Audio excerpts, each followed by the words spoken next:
Good morning, Vietnam enthusiasts. A lovely day. We are starting at 1.5 to 2% pre-market, which is a little low, but we're going to take a look at, little low. It's good, but it could be better. Um, we're going to take a look at that now, as it's 5 minutes till market open. Just a small point of news. GameStop had a stock offering and basically went up like yesterday alongside us. And let me just find the article here. Sorry, I'm trying to remember it. So it had an aftermarket announcement that the company has completed an at-market stock offering by selling 3.5 million additional shares for approximately 551 million. So that's going to hit the market now. So I don't know the terms and conditions of that stock sale, but essentially they went and contacted somebody, a bank or some investor, and basically said, we will give you this many shares at market, and then there's probably some terms. Now, the good news is that it's at market, so it's not like they sold below or above. And I think this means they created some more shares, which would be delusion.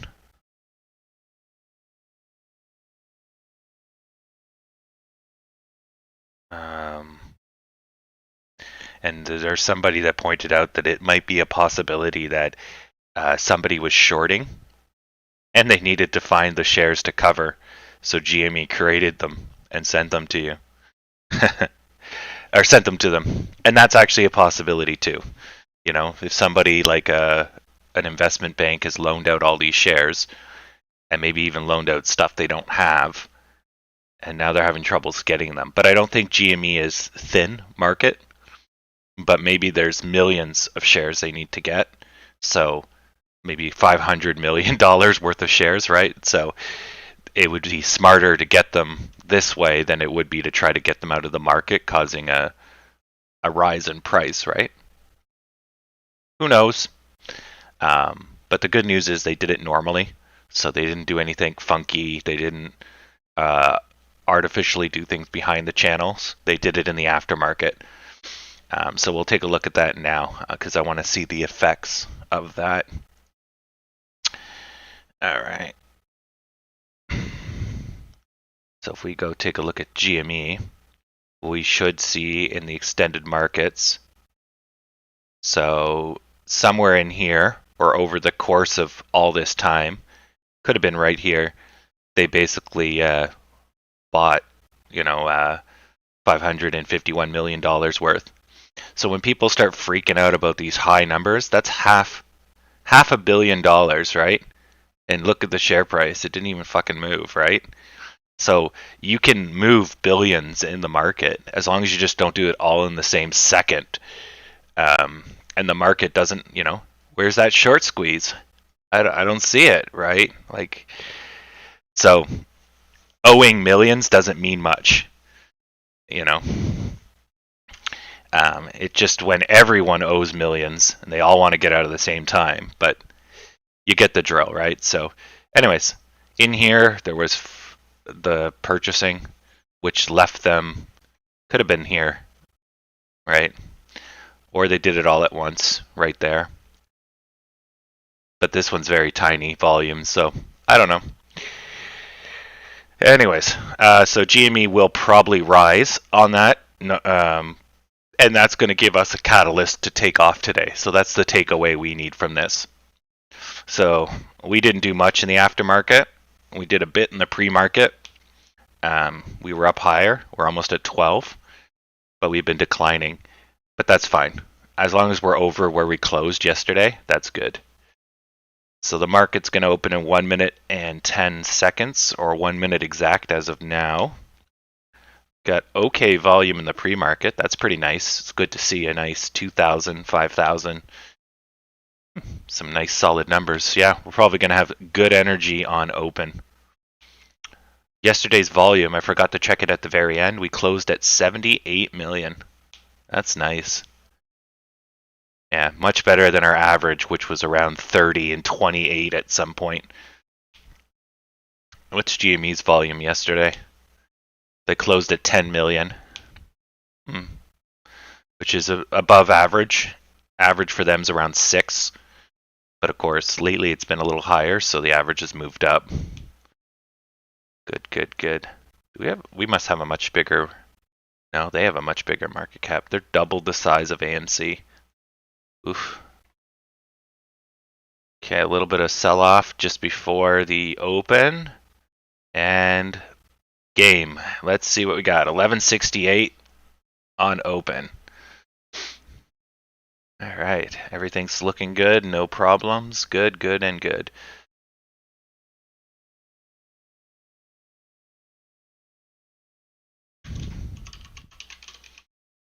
Okay, I'm going to change it to AMC Surge Day because it's going to be a good day for us. Hopefully I don't eat my words about 10 minutes from now, but we should be good. You know, if the GME upswing, they started at 10%. They're now at 6.14. You can watch them right here. Yeah, once we get past these jitters, they're probably that 10's going to give them the boost, and then we're going to get lifted because of it, which you're starting to possibly see here. Now we still have to deal with the Dow. Let's get the Dow out here. I'm going to have to just zoom out and find the Dow. Where are you? There we are. Come here, you piece of crap. So we're out of the channel, so we technically had a breakout, but it doesn't really count because what to say, it's overnight. It needs to be continuous. So it's still good though. It means we're out of our rut, out of our channel, but it doesn't mean much. So the Dow's going up. Let's get GME back up here because GME is going to be on fire. Okay. Oh yeah, look at it go. Let's take a look at GME. Okay, yeah, that was the 10% startup. So yeah, it's red, which is why you're seeing that deflection. Okay, let's put this here. It's kind of hard to see because GME's on top of it. There, that works for me. I gotta try to keep these separate so they're easy to see. Yay, look at that, green, green, and it's not green for the GME. Okay, perfect. So, but we might get residual because of the 10%. Oh, fuck yeah, look at this. Well, my option's gonna not be happy with today, but beautiful. Beautiful start for the day. Could have been worse. So now that we've gotten past the sellers, right? Now it's nothing but clouds for the next hour and 30 minutes. No, wait, hour. Till we hit 10:30. We're printing money. Yeah, someone just spammed the Reddit chat with what a start. Good start, a nice strong start. What's our volume? 1.627. Okay, that's okay volume. We're getting better, but not great.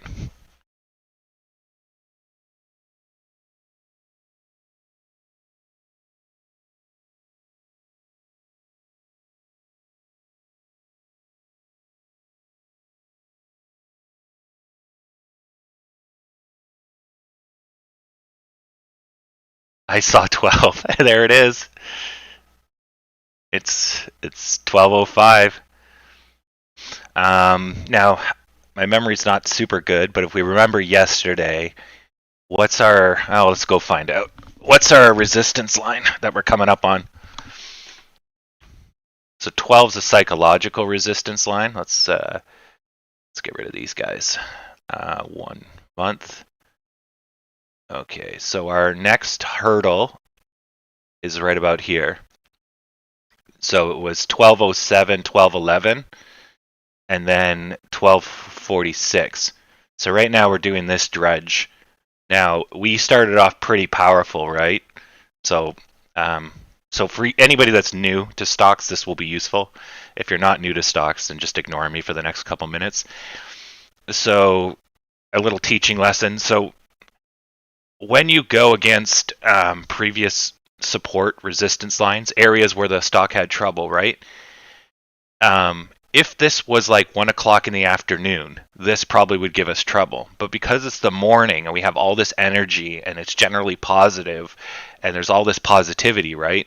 We're going to hit something that's like a boss, a hard boss, right? But we're so jacked up on stat boosts. Actually, that's a good way to explain it. So we're buffed to hell with stat boosts that we can punch through, right? So there's a potential we could just blow right through this, although we're seeing struggle. But now is the best time.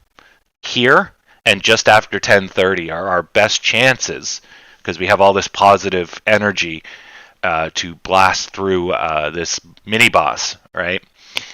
As it gets later in the day or we get closer to Friday, we will have less and less positivity, so we have less and less stat boost. Now, our overall fundamentals, our core stats, have been rising over time.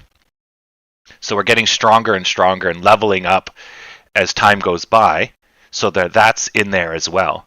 So you have to, as a stock trader, look at the balance between your fundamental stat increase, the technicals that are telling you what's going on, and then your time-sensitive buffs.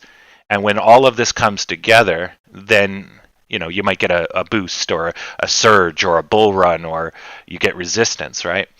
And so that's kind of the constant balance. And of course, your core stats matter, because if your core stats say you're a level 1 swordsman and you buff yourself to level 50, well, the second that buff wears out, your fucking stock is going into oblivion because you can't hold off, right? The sellers will just overrun you. So there's a good analogy. But anyways, what that means to us is it looks like, we're being pushed back down under 12. So we surged through, but we didn't have the strength, so we'll have to work it up. That's fine. But we have the potential, if this energy stays very strong, which it looks like it is. Yeah, we're at 1.7 million. So we're pretty strong. Volume's an indication of strength. Then we might blow through this. So our next stop is 56. Oh, no, not 56. 42 after 12. Oh, and we got... No, that's 12 as well. That's 12, yeah. So this is basically what's giving us trouble. The bottom of this guy, the tops of this guy, this guy, this guy, this guy, this guy. They're all giving us trouble because this is a psychological. 12 is a psychological number. And it's also a physical number because it became that. At some point, 12, triggered people. See? This one's not so close, but that one, right? So whole numbers tend to be resistance and support lines, partly just because humans like whole numbers. And as a result, they then turn into a support and resistance line because people choose to buy and sell at that number, right? When they set their limit orders. So they end up making a self-fulfilling prophecy.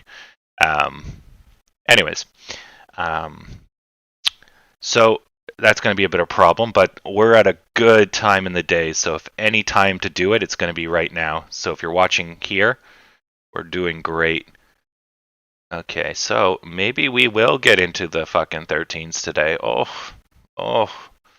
maybe. That would be great. 1316 would be one of them. The top of this guy. Now slopes like this are generally very weak. They don't have a lot of support. So these guys here are not going to be any type of real support or resistance lines. It's going to be the peaks, major peaks like this, and major valleys like that. Those are going to be your strongest. So this guy or this guy and this guy and this guy and this guy are your strongest. But slopes like this, maybe here because it was a long period of time, but none of these guys and none of these guys generally have much strength because it's easy come, easy go. Easy go, easy come when you're going the other way, right? So this I have no idea. As I said yesterday, you can see there's 1, 2, 3, 4, 5, 6, 7, 8 different levels, and they're all very close to each other. I can look at this guy's shoulder. You can look around to see the effect of this guy. So if this guy has support lines, we should see them over here because whatever this guy did will affect over here, right? But we don't have any other evidence because we haven't been there before, right? So the only evidence we have is there was a slight slowdown at 1246 on a crash, and the rest of it happened pre-market, right? So we don't know. And if we go this way, right? So this is going to show us the future of what this guy's going to do, but we have no evidence. But the past created this guy, so we can go this way, and we go, okay, so maybe 52, and there's 20, 1320, 1352, for those that are just listening and not watching, 1322. You know, these might have been the lines that created that guy over there. And see how they're all kind of really close together? And that probably resulted in that, right? There's all that support and resistance as it's coming up, and it's getting stuck. So you're seeing that. Okay, we're going right back to 12. Okay. So anyways, we'll cross that road when we get there, but that's coming up soon, hopefully. 1442. Or sorry, 1242. Let's go back to the... Actually, let's quickly look at GME, why this is running its course. Okay, GME went up. Get back to the 1 minute. Stalled. That one's a weird shape. So it went up. It technically kind of completed an S shape. And then it boosted.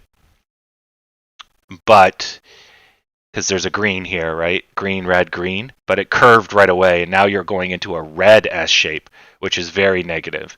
So if this goes down over 50%, you run the risk of it going and erasing its gains.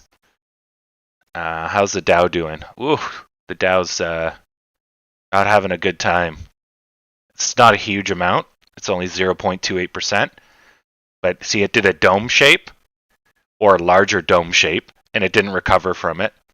Oh, that's yesterday. Oh, yeah, okay, never mind. Sorry, my bad. Okay, so yesterday it did a dome shape, and because of the end of the day, the dome shape didn't complete. Fine. But it finished it. Technically, it finished it after markets, recovered because it was a little too low for the dome shape, but it fell on itself because normally a dome shape is not positive. So that's normal. It's just following its pattern, but it's also not good. But we should see a recovery. Once you complete the dome shape, which would have been right here. So this is the dome shape. So this was negative, right? So it rebounds saying, look, too much. And then this is, well, we don't know where to go, or we're not positive, so we crash. But you're now floating in no man's land. So it'll probably come back to here and then figure out what it's going to do. Either crash or rise or go sideways, you know, whatever. But, or if things are really bad, it'll just do this, right? But there should be a momentary of green because you've had so much red. You need green. Just like if you have too much green, you need red. So it's the same thing. Okay, so GME is doing the negative S shape. So we can just draw the green here, let's say. Oh, man. Stupid right click. Okay, we draw the green here. So green made the S, right? Right here. You can see the resistance. But then it boosted, right?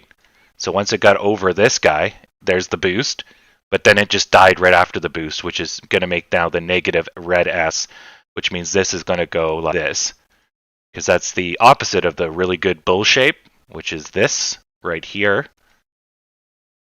Good. Yeah, so basically right here is the really positive S shape, and then right here is the super negative. So they're just basically going up and going down, crashing. And that's going to affect us. Yep. Okay. So, and the Dow, right? Yeah, exactly. I didn't even have to look at AMC to know what's going on. Okay. So that's good. We're still good. So the Dow's starting to rise, and hopefully it's not going to go for this guy. It's not going to fall on itself. GME might find stability around here, this line here. That would be the support resistance line for this pattern. And here would have been the other one. So basically the 50% mark-ish. But you see it just kind of went, hesitated, and then said, no, fuck you, and blew right through it. But it didn't want to complete. See the bottom here? There's a stick, so it means it got pushed back. So it didn't want to go plummeting. So there's hope that that's the reversal. But we'll see that play out. So we don't want to go below, well, I don't really care about GME, but I don't want this to go below this line. And we want it to go above this line. Once it gets back above this line, then it will be, how to say it, I guess safer, more positive. But we want GME to stay stable so that we can grow. Yeah. So once GME, yeah, there we go. Once GME fucks off, like even if it goes sideways, then that'll allow us to get the boost from the Dow and the boost from our people. We won't be overwhelmed by all the meme stock portfolio holders throwing us out when they throw GME out. Because that's what really gets us. Because GME is a titan. It's huge. It's got tons of money from Reddit, right? AMC is a smaller moon. So when GME hurts, the effects ripple. For better or worse, right? I mean, GME has got us through some very dark days, and it's also created some dark days, quite a few dark days. So I rather have a separate, but if GME wants to give us some of their good time love, that's fine with me. Just as long as they can keep their bad time love to themselves. All right. Everything's good. Let's check on the channel. 1310, 1325, yeah. Yeah. We still have to get our way there, but let's watch. I think it's GME. Yeah, GME is now testing the bottom, so they're about to bust down. And how's the Dow? The Dow's recovering, so that's good. Okay, so this is just a little bit of oversell. So the market should correct this shortly. This is basically people piling in here, right? And then the people that are like, oh no, we got to get out before we lose everything. So that's panic sell right there. So it might last another minute, but panic selling does not usually last long. It usually lasts about a minute. Unless we trigger a second wave of panic selling by going another 5 or so cents down. So this would be a good time to buy. Anywhere along this crash, because it's just artificial. There's nothing driving it. GME is at risk, but see it bounced, and the Dow is climbing, so there's no and climbing almost exactly on my line. Jesus, it's like I know what I'm doing. Now, I'm really bad at guessing indexes because indexes are a massive average. So I try to treat them like a stock, but they don't always play out because they're an average, right? But if this was AMC, it would play out like this for sure. So this is what I call it the check mark.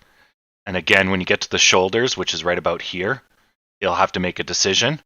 But I'm thinking this bottom here is going to give it trouble. So that's why I have it here. The decision point is here versus the decision point being here.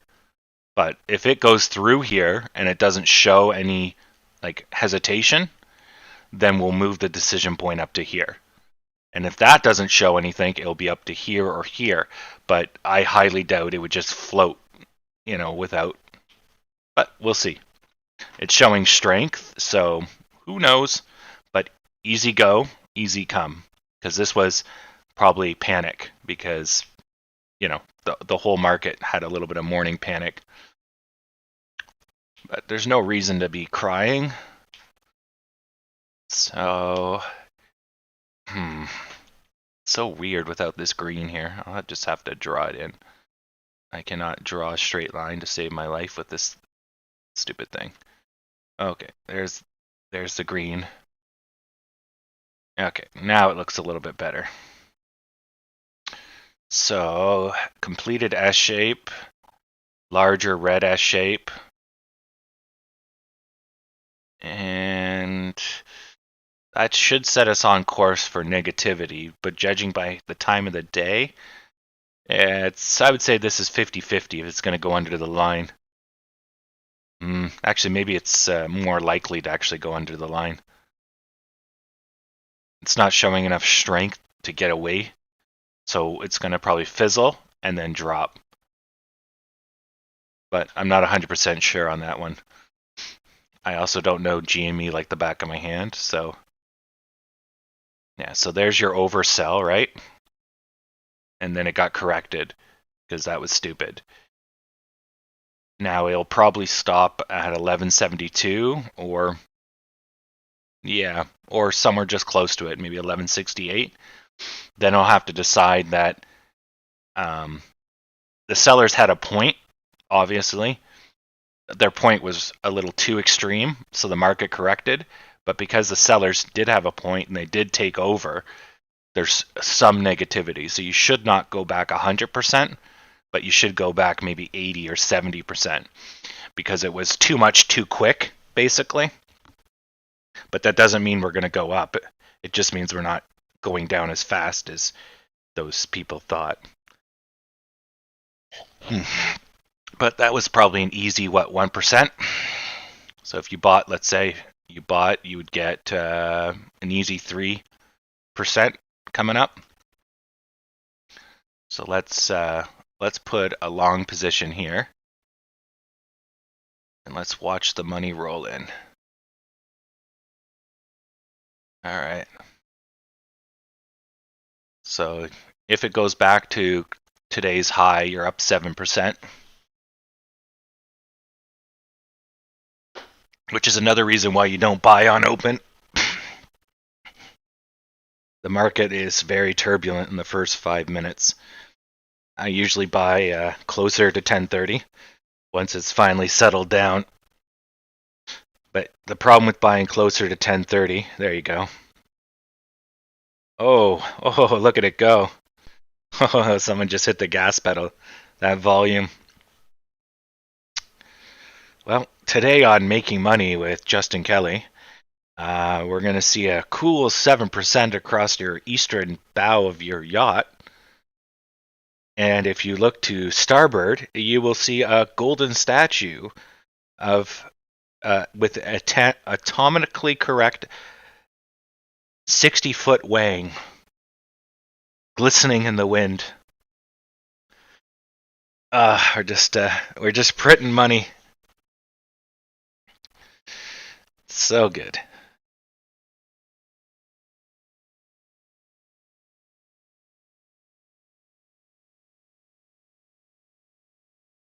Looks like Howard's keeping the chat cleaned up. Yeah, you have to pay the extra money to make sure that the golden wang is it's got a pivot point so it can swing in the wind. You know, you got to put that money to good use. Because what's a golden wang without it swinging in the wind? Yeah.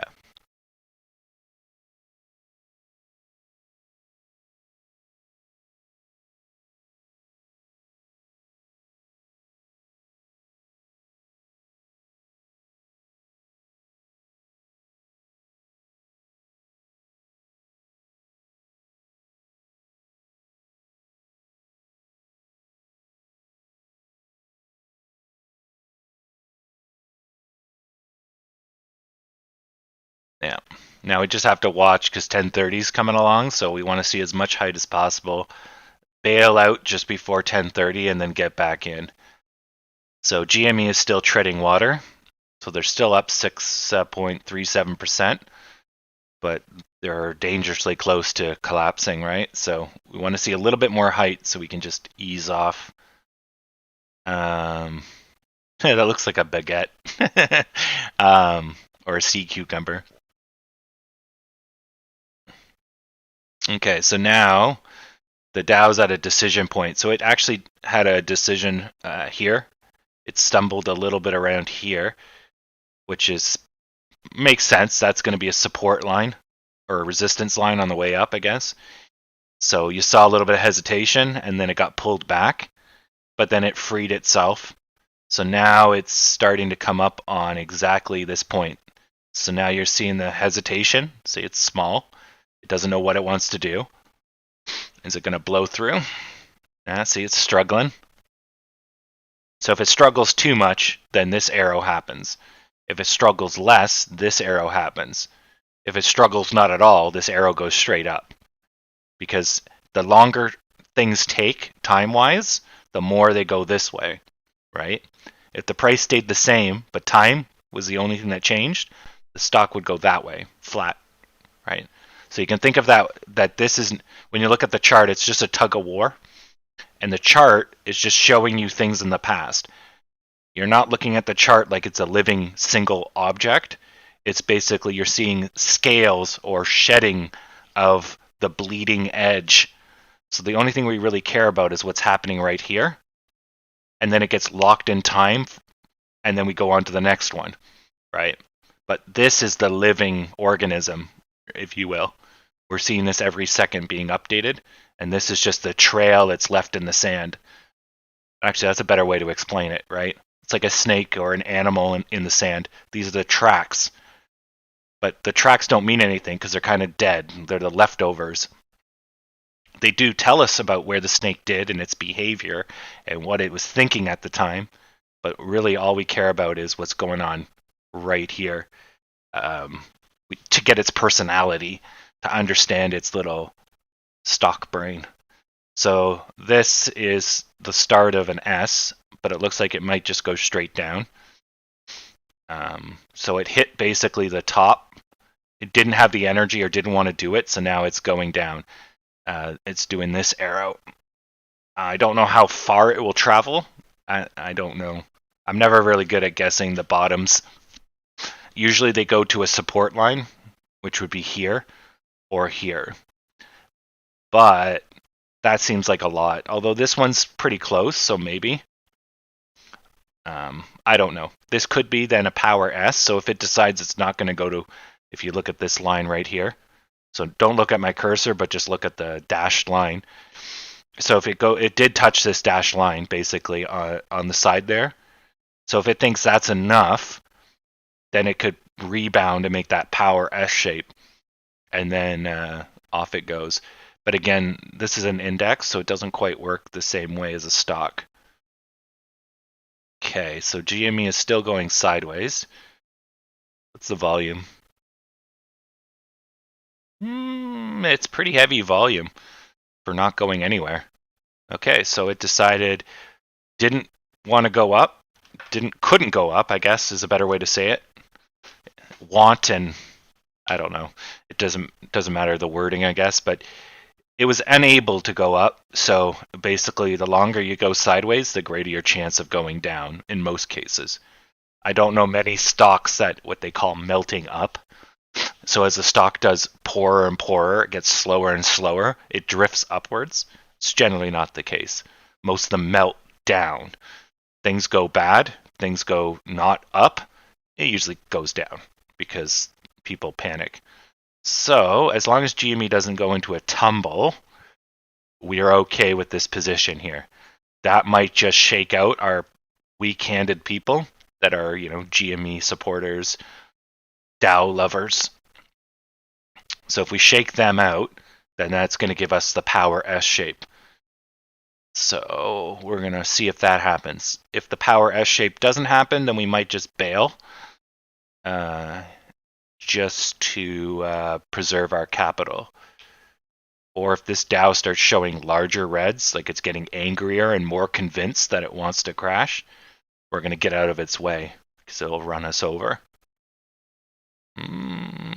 Okay, so I'm going to close this position at this point because GME is starting to teeter.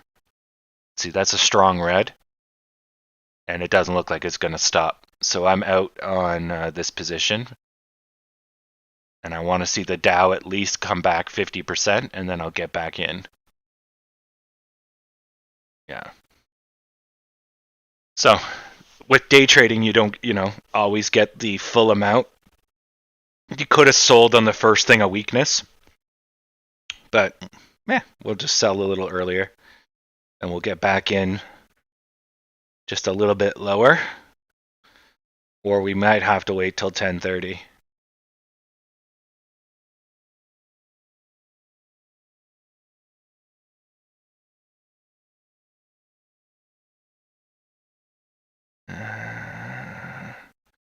What are you doing? Volume is low, and it doesn't know what it wants to do. Oof, we're at 12 million volume at 10 o'clock. We haven't seen that in a while, so we're already on track to beat our... So he's stalling, which means AMC is going to go up, or at least... Well, no, they're starting to go, so never mind. We would have saw a little bit of green, but it might be red now. All right, let's get these two bad boys up here. I know it looks a little chaotic, but it's a lot better than flipping screens. Okay.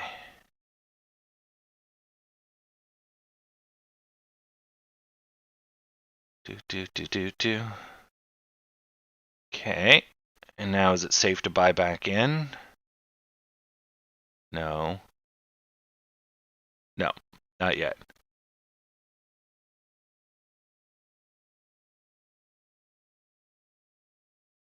Okay, so we're rebounding. I'm going to separate these so I can see what's going on.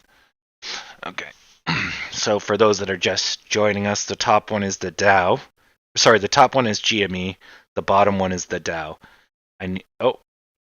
That's our cue to buy back in. Okay, so we're back in. We're back in. Wow, look at the Dow go. So GME, I don't really care. I just care about its inflection. But the Dow, I need to see it as candles because its behavior is a little more nuanced.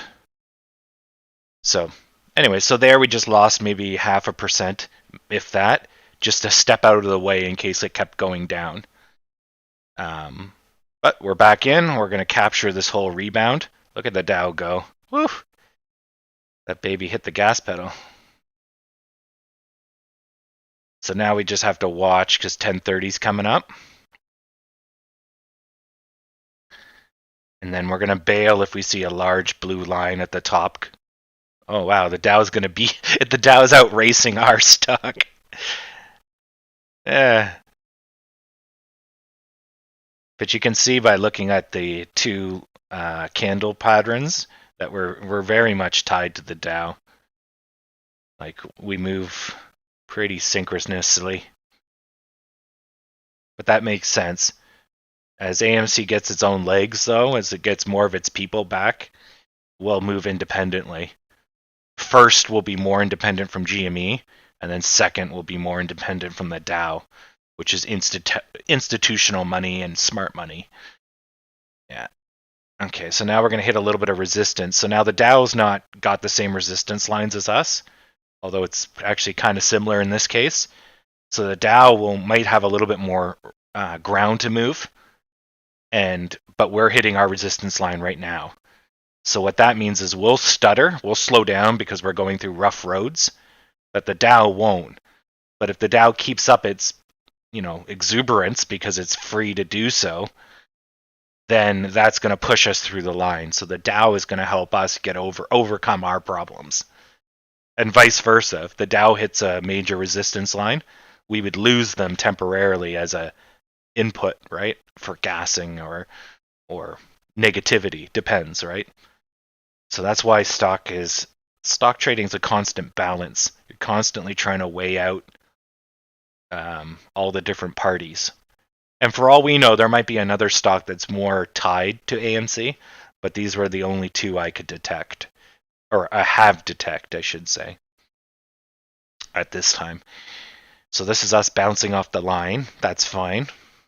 You could have smartly put a limit sell on that line, which is maybe why you saw some of that red. Normally you bounce off lines, so it's actually pretty good to set automatic sells the second you hit the line, and then buy the bounce, especially if you go up fast, which is probably what just happened there, which is, again, self-fulfilling prophecy, right? You know the bounce is going to happen, so you time it, and by timing it, you create the bounce. So it basically, just like the dip is, a self-fulfilled prophecy. It happens because people think it happens, and therefore it happens because they make it happen. So it's just that's how the market works. Okay, so now are we going to punch through? Show us the money.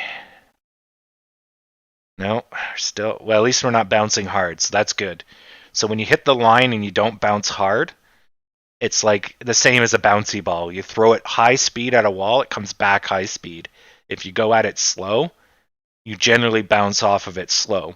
If you go at it slow and you bounce hard, that's not good, because then the push from the sellers is extreme.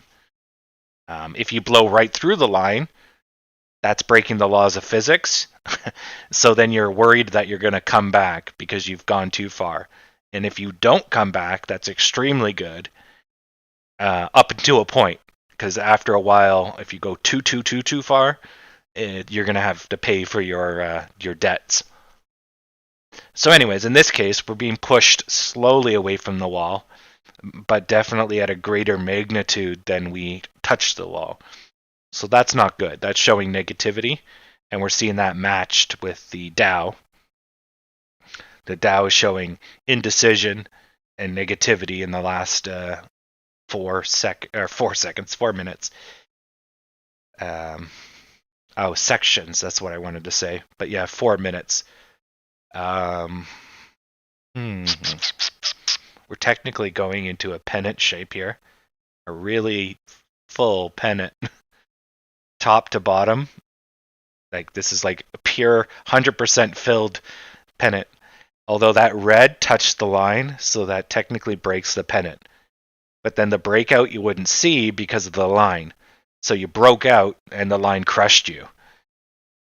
Yeah, it's possible. Same thing with the, you can see an S shape there. So you have a long green, a red, and a long green.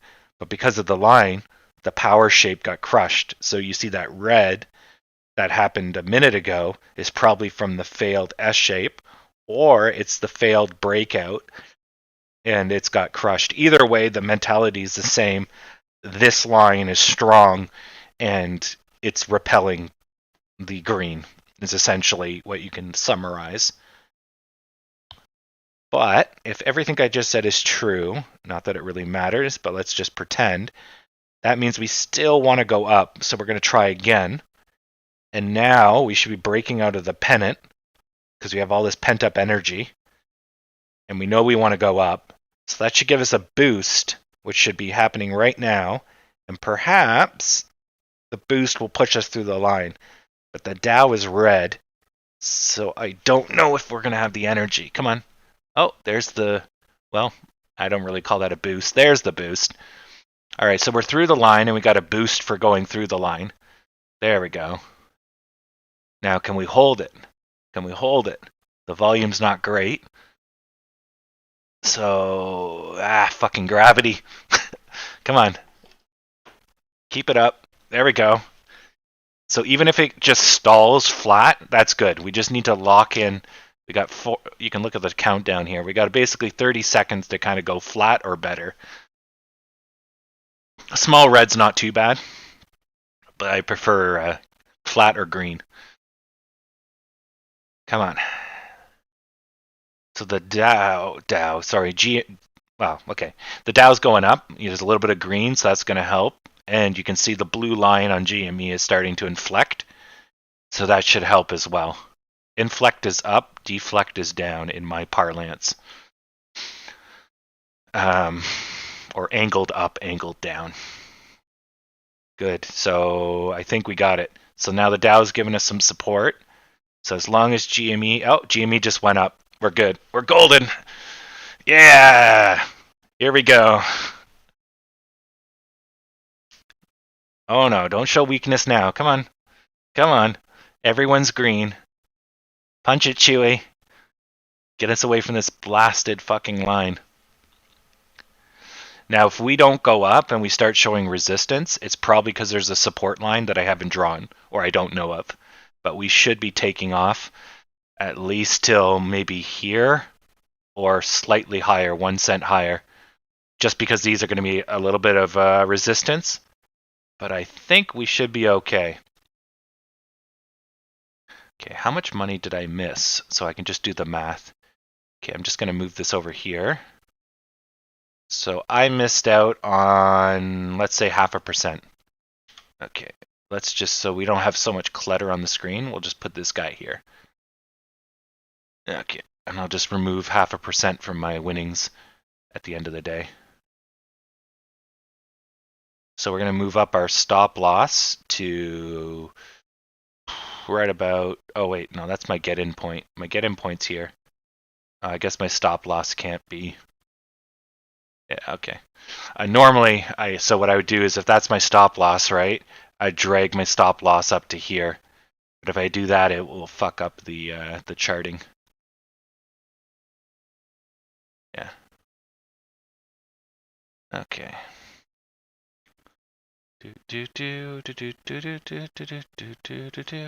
So we're up 5.65%, and we're really matching the Dow. Okay. So good. We're still on track. Let's go. I guess we don't need to look at the macro picture. We have the lines here. I wonder if there's a support line here. Let's go take a look at that while we wait for this to cook in the oven. And turn that off, and turn that off. Okay. So we're looking at the top one. So that's this guy.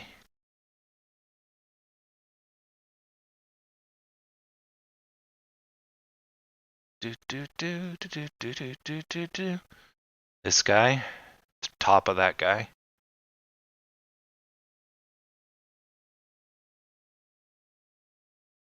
Now this is the 30-minute I'm looking at right here, so it may not show. If I go daily, and if there's any days where we ended, yeah, right here. So dailies are a lot stronger because that's where you started or ended a day. So it has a lot more weight because it's the sum of all the valleys and the peaks, if you will, right? I don't generally use dailies, but as I was scrolling, there didn't show anybody supporting this line, which I know is not true. So you can see it here. So this is going back to May of 2019, as well as August.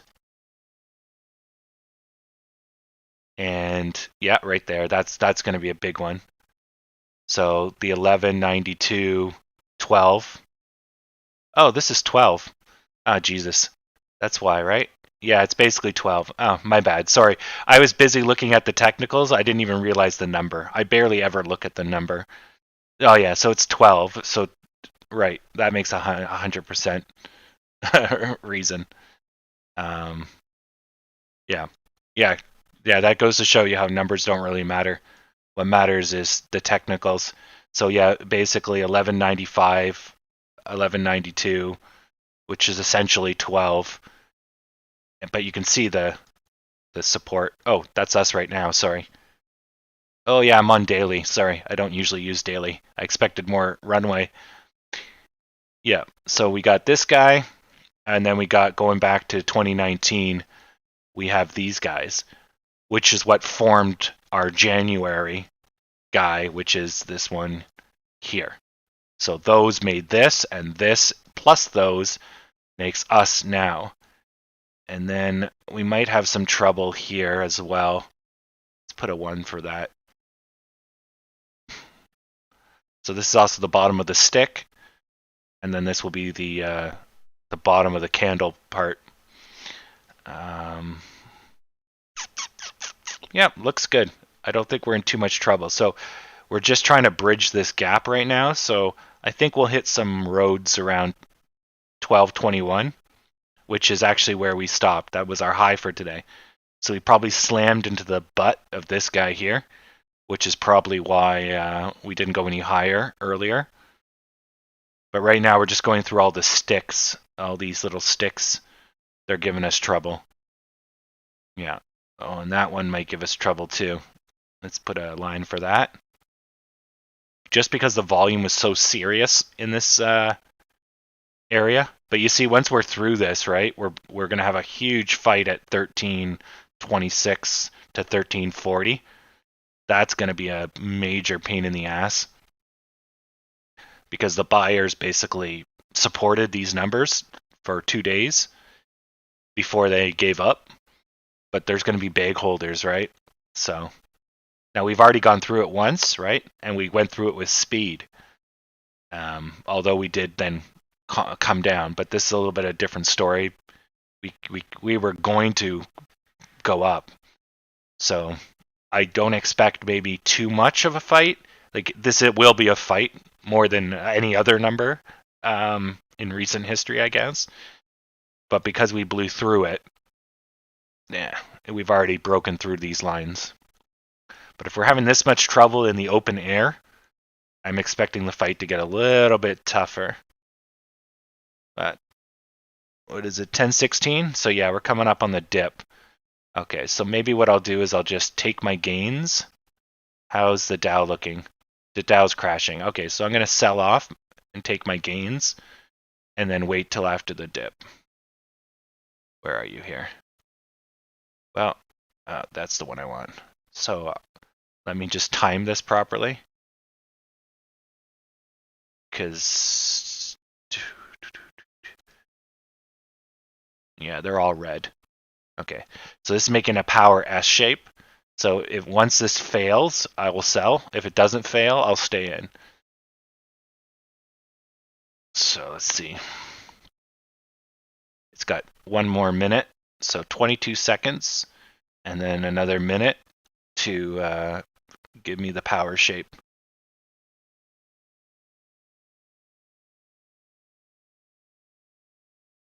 Yes. But Cheryl, halting doesn't last all day, right? Unless you're talking about the green run, but halting is just a temporary. So if people want to sell, they're going to continue to do so.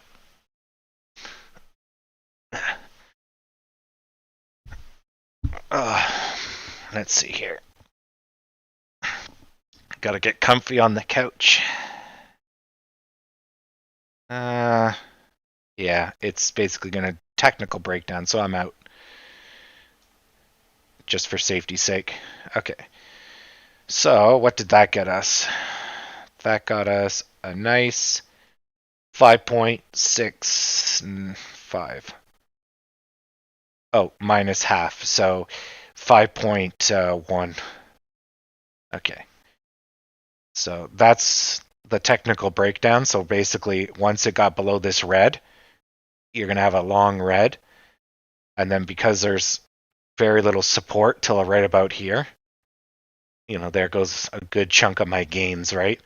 It might find support here or whatever. So again, you're looking at this line right here. So it might find support here, here, here, here, but that's still a lot of travel time for this this red. Now the volume has gone down quite a bit. So it's possible maybe the S shape got dragged out on low volume. But if that's the case, I'll buy in once it gets over 1202. I'll wait till it's done. This fight. And you can see right there that's obviously there's some type of line here and there's some type of line at 1202. Yeah. This indicates that there is no line, but then the ones before it and the ones after it and this show that there's a line. So there's a line here at 12. There's a line at 12:03. And there's a line at 11:93 as well, which are these guys here, here, here, and here. Yeah. Actually, let's go back. Is it because we're going through that chop? What's causing this?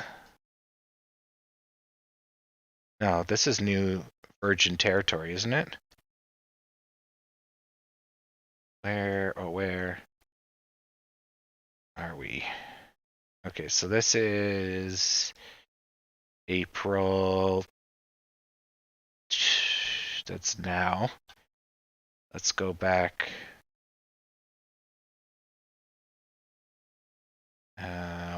1 month.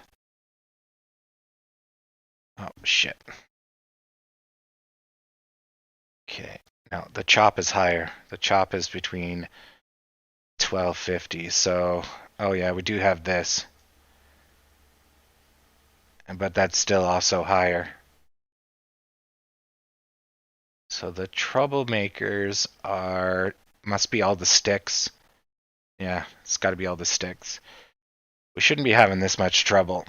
So then that means a lot of our trouble might be from the Dow and the GME.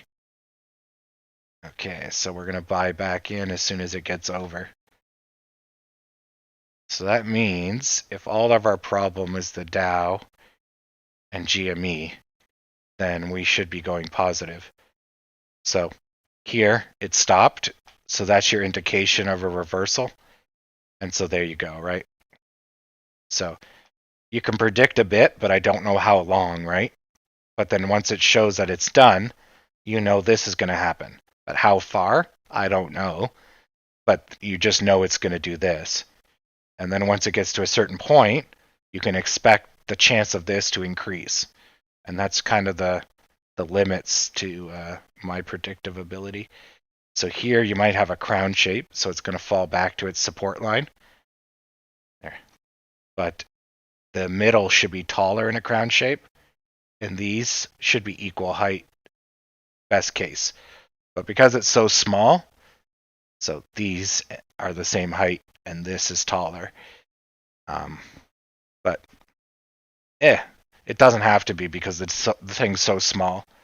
But the idea is that the people that bought in here are now losing money as of here. And so they try to get out, right? So here's really your crown shape right there. But because it didn't complete, they buy back in, but then they find out, oh, fuck it. And so, right. But again, this is an index, so it doesn't play out perfectly because there's so many stocks, right? One stock might be getting money while one stock's being removed. And there's all these technicals that are being completed on all of them. So, yeah, we're hesitating. So, we still can't get through this line. So, yeah, I wouldn't buy until we get through 12. Let us get right through it because if we keep having trouble getting through the line, we're going to collapse. And 1030 is coming right up. So, actually, I could even short sell. Let's do a short sell. This is a bit of a gamble. I'm going to bet that we can't get through 12. And we're going to crash leading up to 1030. And we'll recover slightly after 1030. Let's say 1035. Let's do that. Okay.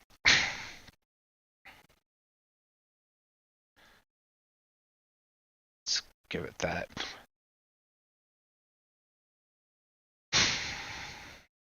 And if I'm wrong, I'll do a long position. So I'll lose a tiny bit of money and then I'll go long. Because then we'll be free and we'll go up till 1249.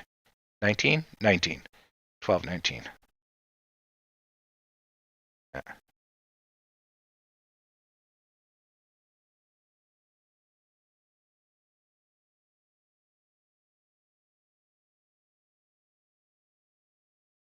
Just catching up on the chat.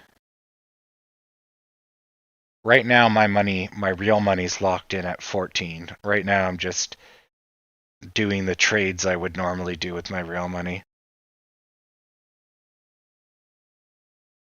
And everyone's happy about getting rich. A classic end of day ask. Yeah. Yeah, I couldn't tell you. So much can happen during a stock day.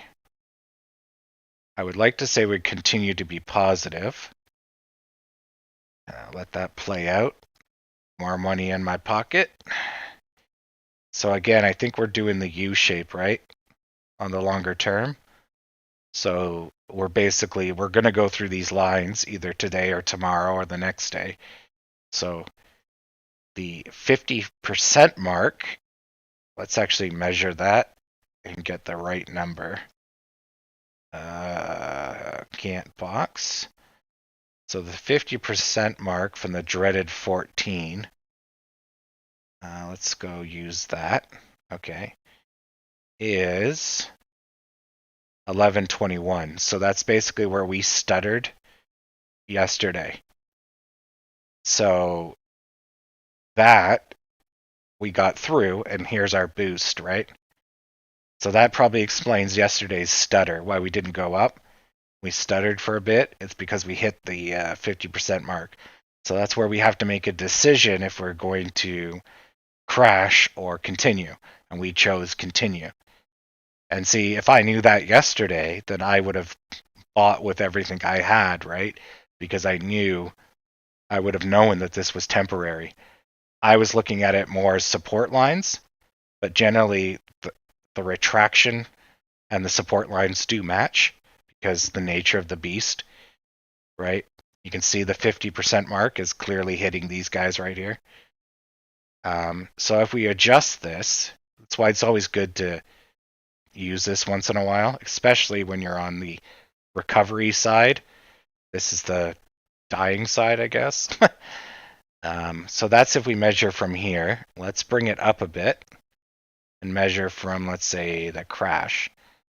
So if I use the crash, I'm using that corner. I'm just dragging this over so I can see. So right here, so 1154. 1154 is, where we're duking it out right now. Okay, good. So what I want to know is that we're over the 50% mark. So as long as we're over the 50% mark, for those that are new, let's go up here. So when you have a U shape like this part's hard to predict, the first part, because obviously it could be a lot of patterns. It's a but. But as you come out of this side here, right, you've already paid your time in the negativity. The paper-handed people are gone, and now you're getting your positivity. So this is time, and this is sentiment. So this is negative sentiment, and then now we're starting to see positive sentiment. There could still be negative people, right? But the positive people are small here, and the negative people are small here. So anyways, we're right about here on this being 14, right? But in a U shape, if I draw it better, where you tend to fail is the bottom, the middle, and the top. The top is almost always a decision point. So decision point basically means it has to choose, let's say, one of these angles, right? If it chooses nothing, it goes sideways. If it chooses positivity, it's one of these. If it chooses negativity, it's this one. It almost never goes straight down. That would just be really, really weird because the sellers had its chance to tank and they didn't do it. So why are they going to do it here? But the buyers might turn into profit takers, which brings it down, or sideways, because the balance is being, and the force is being disrupted, right? If the buyers don't take any profit, it could go up as we get new buyers, or sideways as some of them are profit takers, but not enough to make it go sideways or down. But anyways, we've cleared this, and it looks like we cleared this. So that means all that's left is this part. So if I draw this again very bigly, right?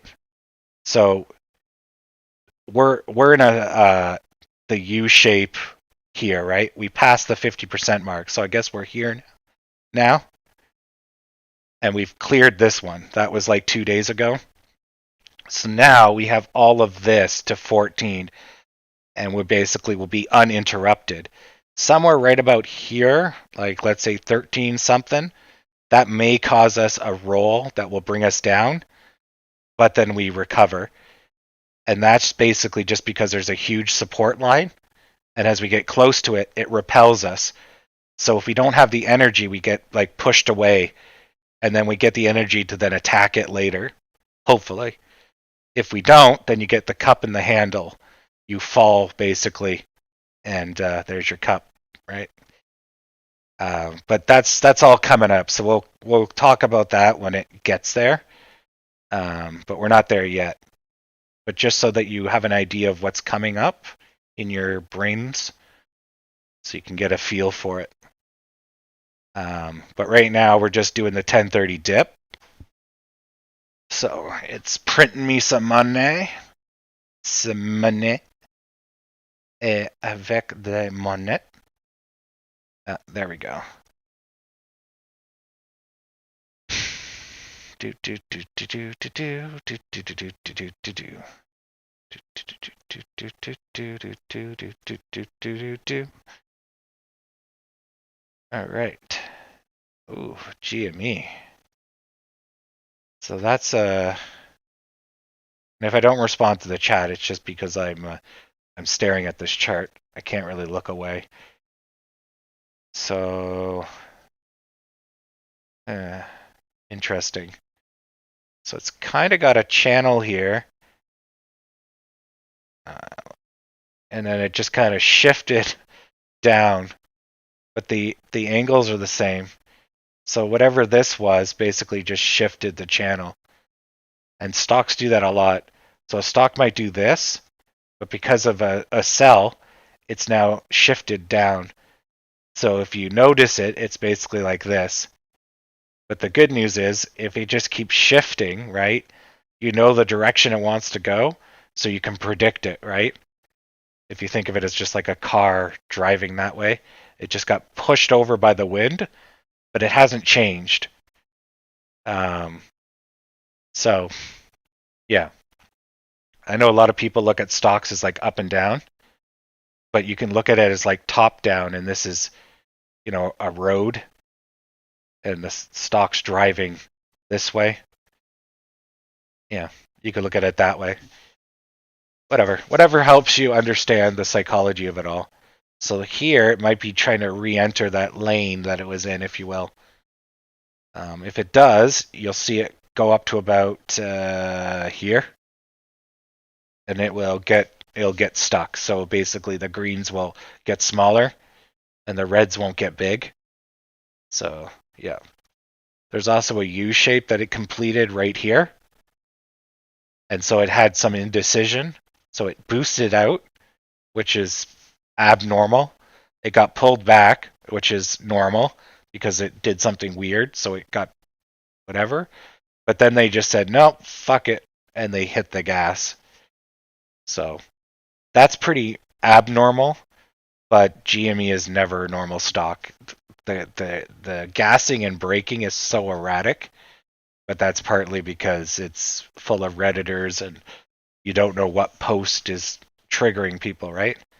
This is a good bull run that's paying a bit early, which is good. It allows it to make stronger greens. But we need to see the volume ramp up. It is ramping up, but it needs to really ramp up for this to take off. And it's going to do a macro U shape that's going to complete at 187. Yeah. So, and this is probably its 50% mark. Right about here. Yeah, which is why it's struggling right now. Yeah. So this is where it's got to decide. So it might make a power S and go up. See the increase in volume? Or it'll struggle and then it will collapse. But we'll see that play out because I don't give a crap about GME.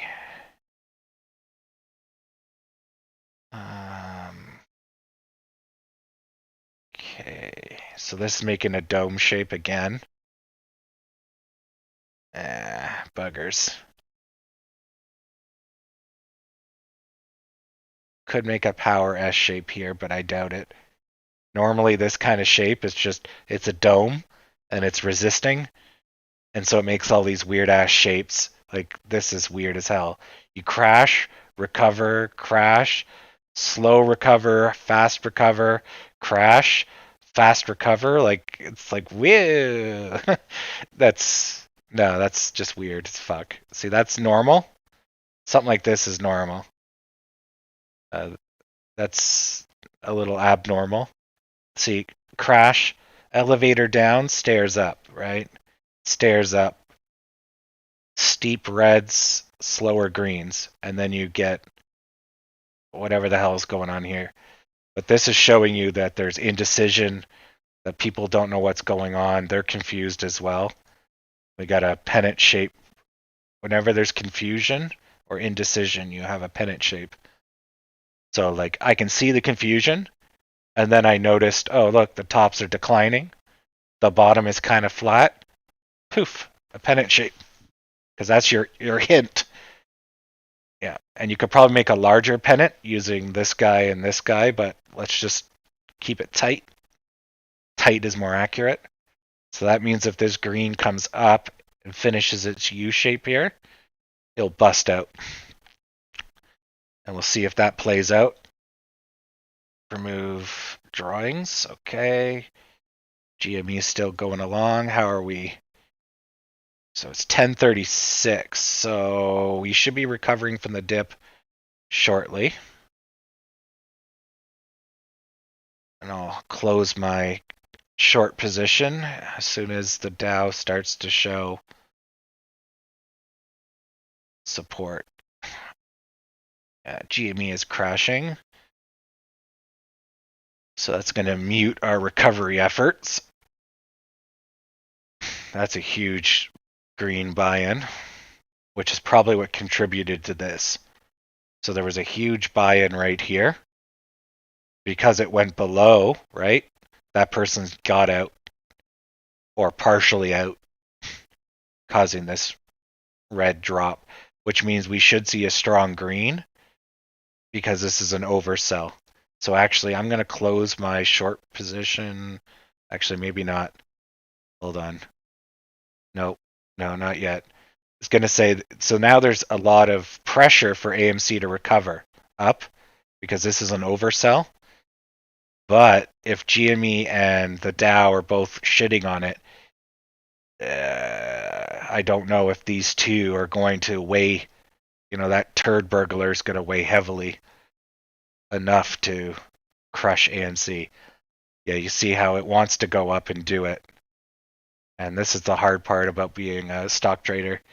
It's hard to tell who's going to win, right?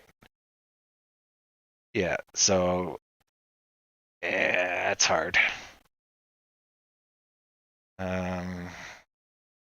Oh yeah, look at the Dow go.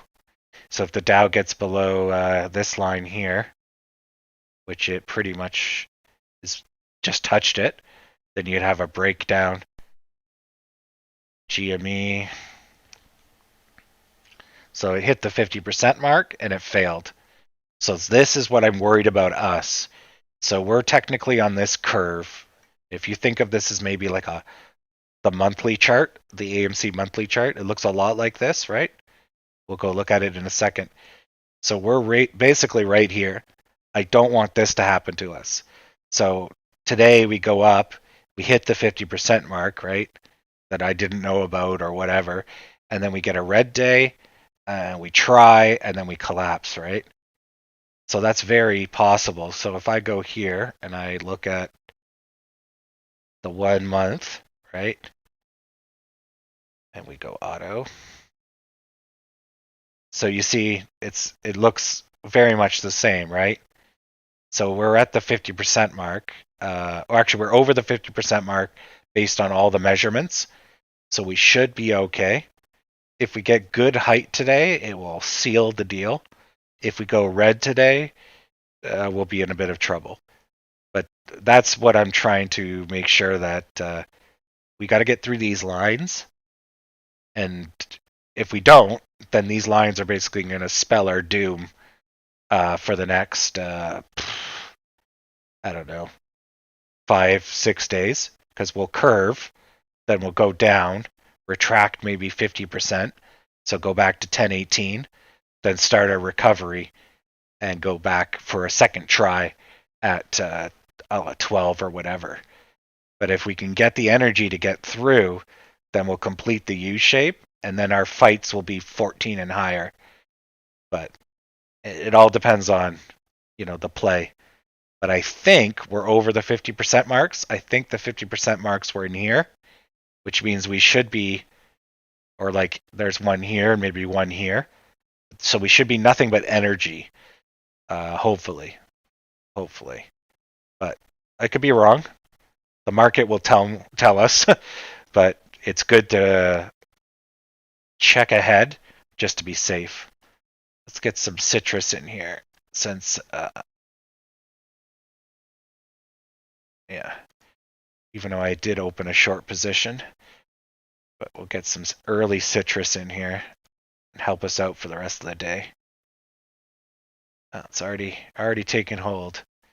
Okay, GME, Dow. Yeah, I'm going to close the short position. Okay, so I'll close it here.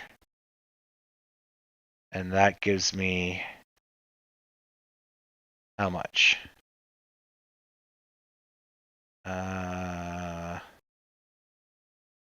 216. Okay, and then I'll open a long position here, and we'll go for the recovery. Actually, I'll sell at 12. I learnt my lesson. There we go. Okay. And then I'll put the stop limit probably here. Tight one. All right.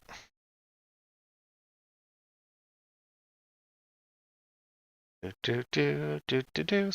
GME is, so again, when I was talking about the monthly chart, right? You have a little bit of a tumble. So if this is where we are now at 11, then we tumble down to 10, and then you start a recovery phase, which is what we're seeing here.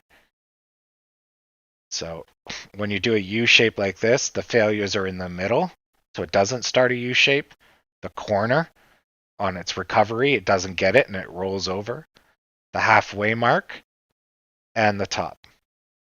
So for this guy, it's going to be here, here, here, or here, right? That's if it does a U shape. If it doesn't do a U shape, then I don't know.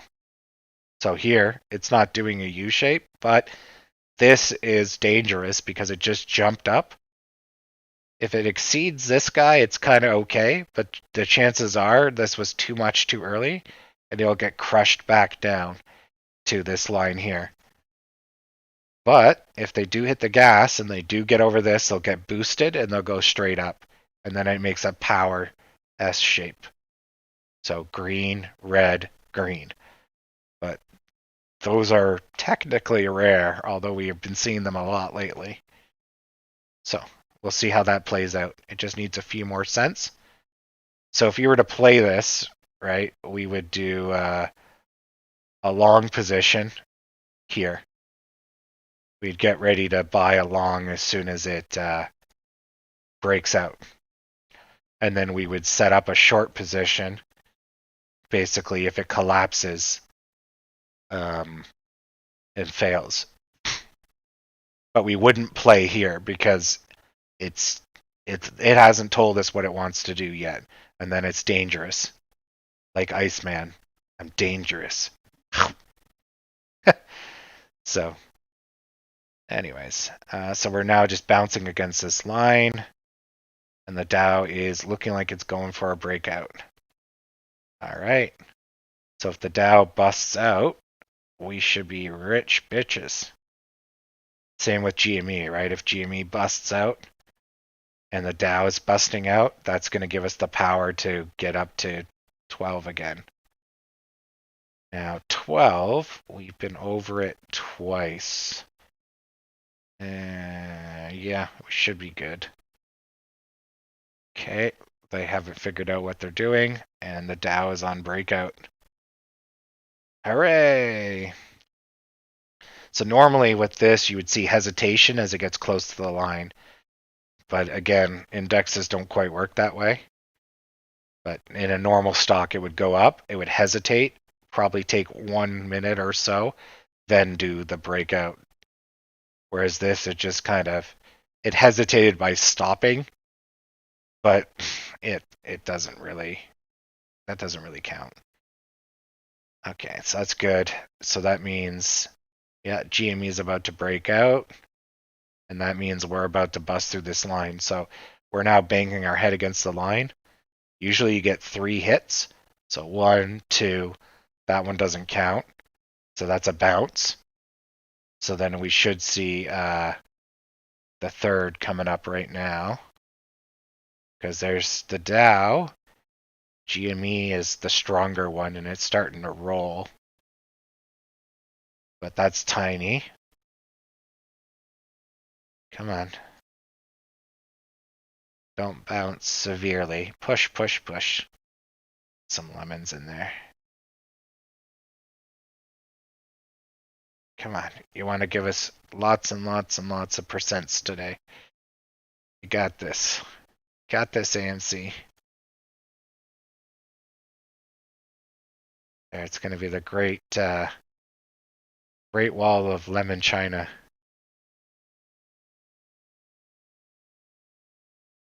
There we go.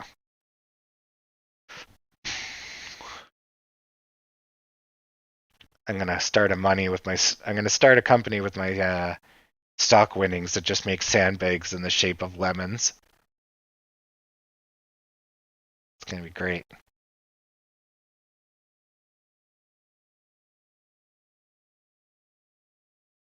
All right. So see, it hit the resistance line, which is why we didn't buy in. You need to see it get into these territories before it's safe. So it's probably going to pull itself back down because it's too much too quick. Yeah.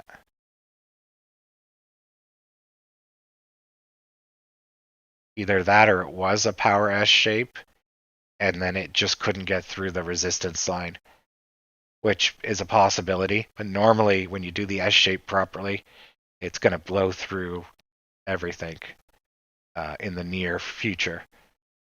But if you did the S shape with like no power, then it would collapse, which the technicals, whichever way you look at it, right, left to right or right to left, it's telling you the same thing, but it's just a matter of how you want to perceive it.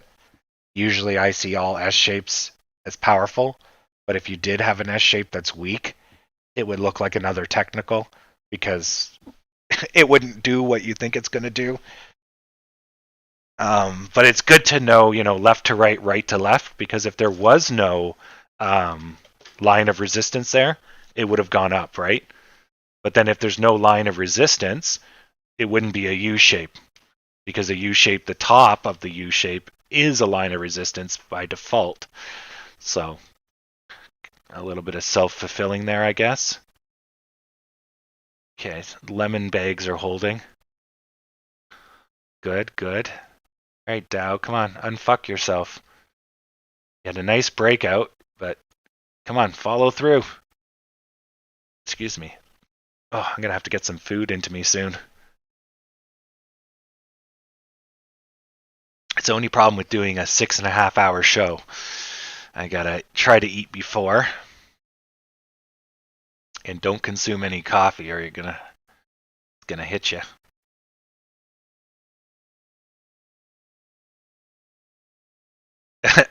Pour one out. I'm just taking a moment. Let's go. I'll take a look at Mivis. Yeah. Yeah, somebody was pumping it yesterday in the chat here. All right, I caught up on the chat. Okay. Now let's take a look at Mivis. Why, we got a second. And then I think I'm going to go forage for food really fast. Ooh, 17% decline. And it is currently plummeting. Train wreck. Oh, yeah, look at that.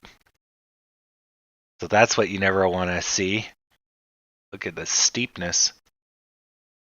I mean, if we keep it in the same level as our stock. Oh, wait, there's the pennies. So that would be, if we keep it at the same zoom level as our stock, we'd be seeing this. That's basically, if this was AMC, that would be nuclear Armageddon for us. Look at that line. So when you crunch the scale, you're like, oh, that's not so bad. But you have to keep it in perspective of your normal zoom levels, which ours is on the pennies, which is basically this. So they are plummeting because, yeah, 17%. And they probably lost most of that. Yeah, basically in the first 10 minutes. And now they plummeted, but they did slow down. So instead of crashing and bouncing and crashing, they slowed down. So now it's kind of a tumble and roll. So you're re-entering Earth atmosphere. You hit the ground, but it's not a thud. It's a roll, but you're still going down. You're just rolling down the cliff. You'll hit some point of support, which is, somewhere in here. But they still got a lot to go. They can head way back down, right? So let's go. Oh yeah. So they're just coming off of a high, so they can go all the way back to 1072 and 302. But generally, this is because of the army thing. So they would go back to 1027. There's a very high risk they would go back to 1027 because even without the crash, they were headed there. See, they already hit there twice, 3 times. So this I don't think this is over. Ooh, this is gonna be fun to watch. I'm gonna put it up on the stock watch. She's about to go. I do like a good train wreck. Once in a while, a train wreck is fun to watch. Yeah. As long as you're not in the train wreck. If you are in the train wreck, it's good time to just shut down and walk away. Yeah. All right. The lemon sandbags have held for now. So now should be our growth period leading up to 12, hopefully. Yeah, I really need to buy some EENF. I just don't have any monies. Oh, no. Mivis is not a train wreck company, but if your company's somehow gone up 300% or not even, let's say 3,000%, right? Because it's got hyperinflated, the stock market already trades at a multiple of depending on the stock, but let's say somewhere between 20 or 30 times what a company is worth. So the stock price represents a future price. Usually it's a year to 6 months out. Is technically what the price, when you do all the math and all that sort of stuff, right? So if the company just within a day or two triples or quadruples, it's already 30 times what it's worth. Now it's essentially 60 or 120 times what it's worth, or 3 times the company just grew 3 times bigger or 3 times more powerful in that short amount of time, whichever way you want to slice it, right?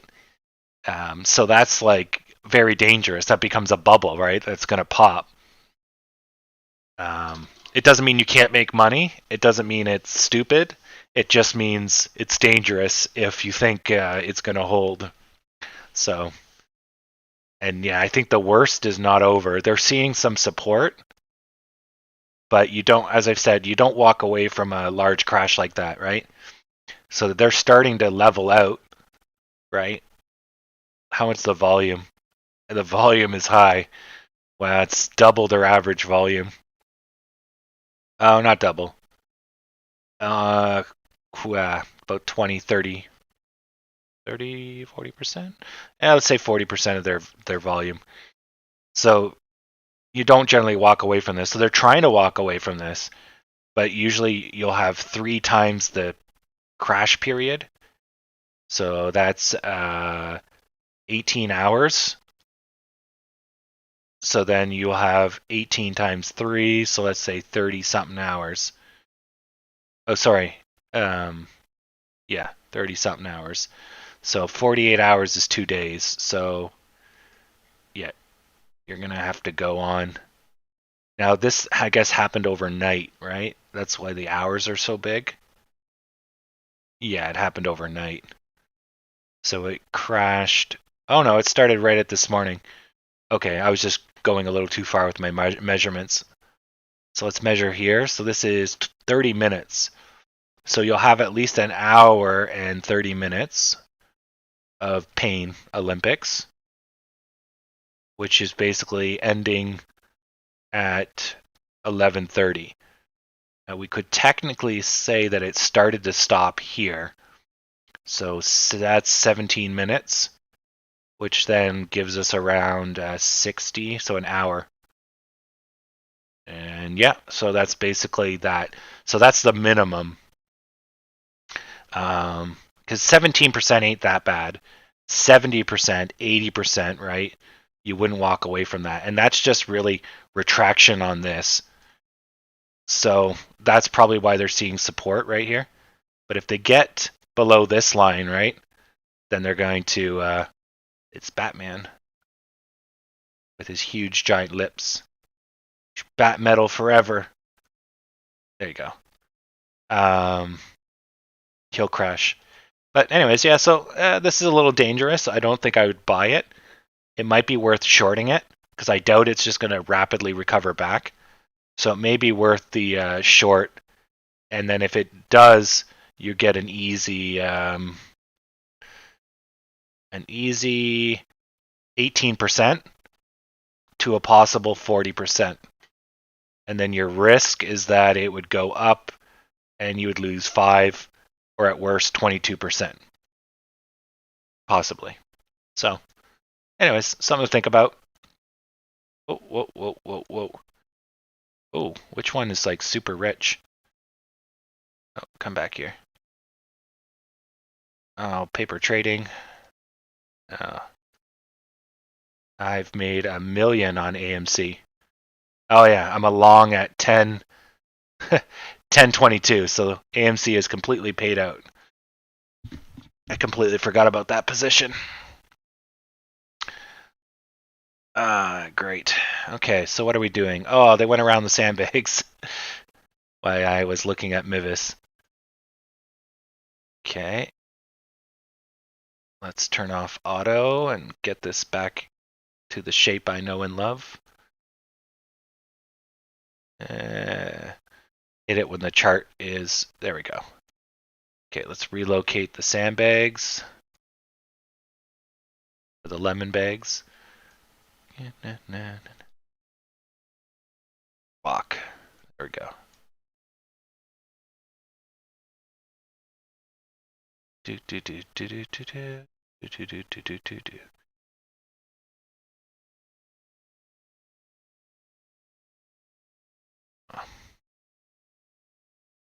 Well, I can't move the other ones. Too hard to click. Yeah. Yeah, whenever you have indecision, it's a pennant shape. So here you can have a pennant shape.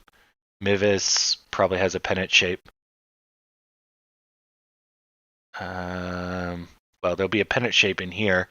If it doesn't figure out what it's going to do, there's a pennant right here, right? There's a pennant here, this little tail out here. There you go. This little tails indecision, and then you could probably go back a little further as well because it doesn't know what it's going to do, right? So a lot of people only see pennants when there's a long stick, and then they draw their little flag on the stick like this, right? Because that's a pennant. A pennant is that, the emoji. But I like to have a little bit more runway just because this is a little too early. And you also have these support lines here, so it doesn't quite work out if you just draw yourself a little emoji flag. There's a lot more to it. As for us, yeah, we got basically a large Uber pennant going here. Okay, I need to draw that pennant, and I can't see through the lemons. Okay, I gotta get rid of all this stuff. I don't want to get rid of our support lines. So I'm already up like 10% today, so I'll just stop day trading. That way I won't lose it all while I'm trying to run a YouTube channel. Okay, here and here and here. So it should be the bottom of this guy, but this guy's lower. So you take the two lowest points, but that won't do us any good because it would cut like this. So we need to take this guy and this guy, because this guy and this guy would be a breakout, which might have been what happened there, and it is not. So we're going to take this guy and this guy. So this is kind of a really shitty pennant. So we can kind of move this guy here and then move this guy closer. And then that's a little bit better, probably more accurate.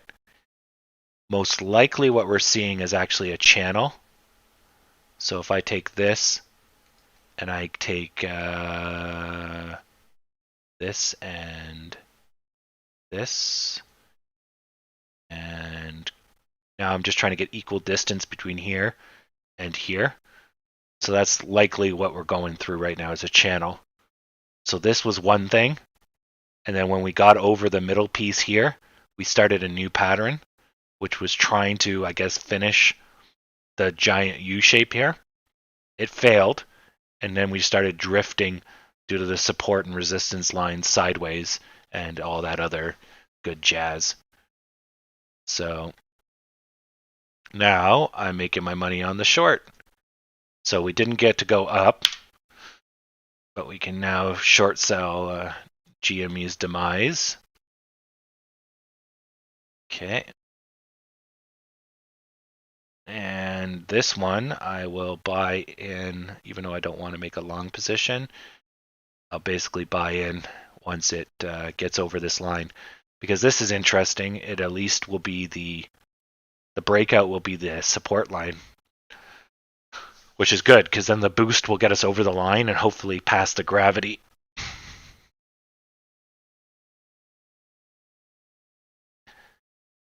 Okay, so there's the breakout. And now we're being stuck by the line.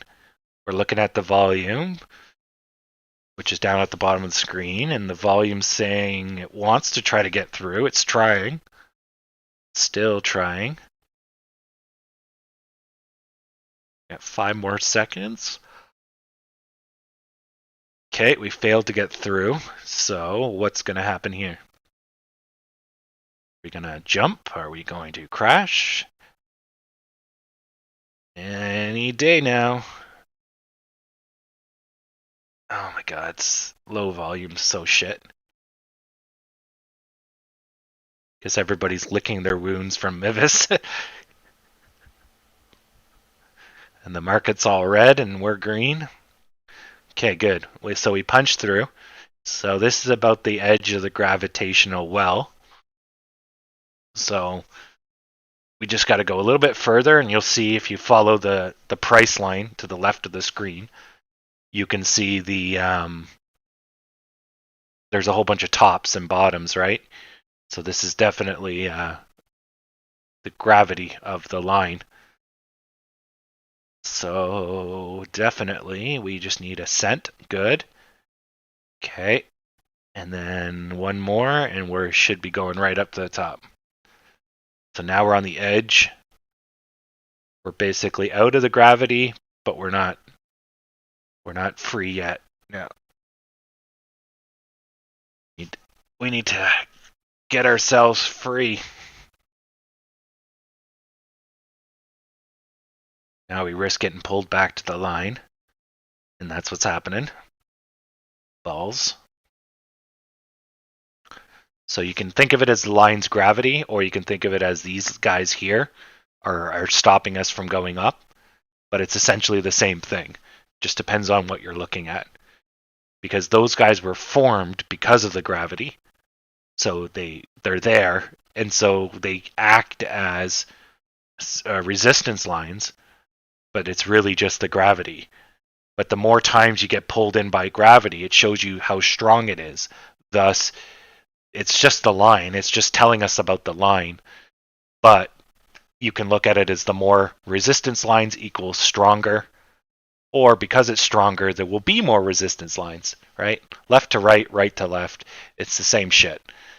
It's the same psychology as well. And that's all that ultimately matters. Oh, and thank you for the spam in the chat. It's good, since I'm busy reading the chart. I do look at the chat from time to time. So if you want my attention, just tag me. And I sometimes see it. What's going on here? I think we're just fighting headwinds, right? GME is kind of taking a bit of a tumble. The whole market is kind of red. Okay, I'm gonna need some friggin' food. This might cause us. This might be the breakout, or another Batman. That might give us the push. Yeah. Yeah, maybe. All right, I'm gonna preheat the oven. So this might take off. If it does, it should go close to the line above it, and then it will do what we've been talking about for the last hour. The same thing over and over again. It meets its maker. It has a little bit of resistance. It decides if it wants to continue living. Then it says yes or no, or kill me now, human. And everything is good. All right.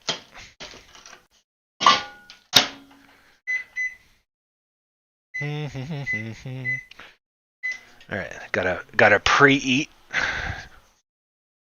Ouch. Because I'm dying here. Okay, still going along.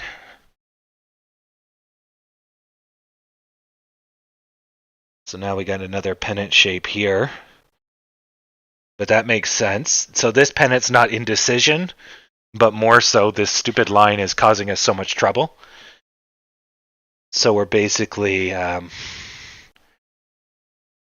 it's indecision by proxy, I guess. But it's not. Don't get the idea that it is indecision. It's just more. This gravitational pull is hard. Now, what time is it? 11:07. So, yeah, we got about an hour to get free of this bullshit. If we are stuck here till 1 o'clock, we're probably going to end the day here because we got all those lines we got to get through, and it gets harder and harder to get energy later in the day. But hopefully we get a breakout if that hasn't already happened. No, it hasn't happened yet. So, yeah, still looking positive. It's not, still not negative. definitely we started off the day really strong. And I would like to see that strength continue, but we can't force the market to do what it doesn't want to do. Unless, of course, you're a billionaire, or you can convince all the Reddit people to waste more money. Well, not waste, but indiscriminately spend on it on a stock with the hope that it will go up.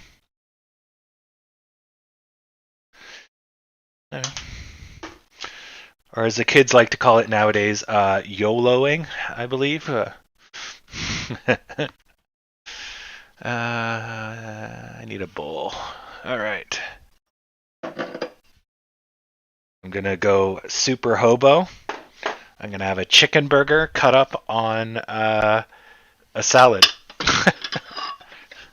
That's really cheap and easy. Chicken Caesar salad. Yep. It's crushed up chicken tendies, essentially, over a bed of gourmet dandelions that I plucked from the outside because unfortunately the stock has not been doing well, and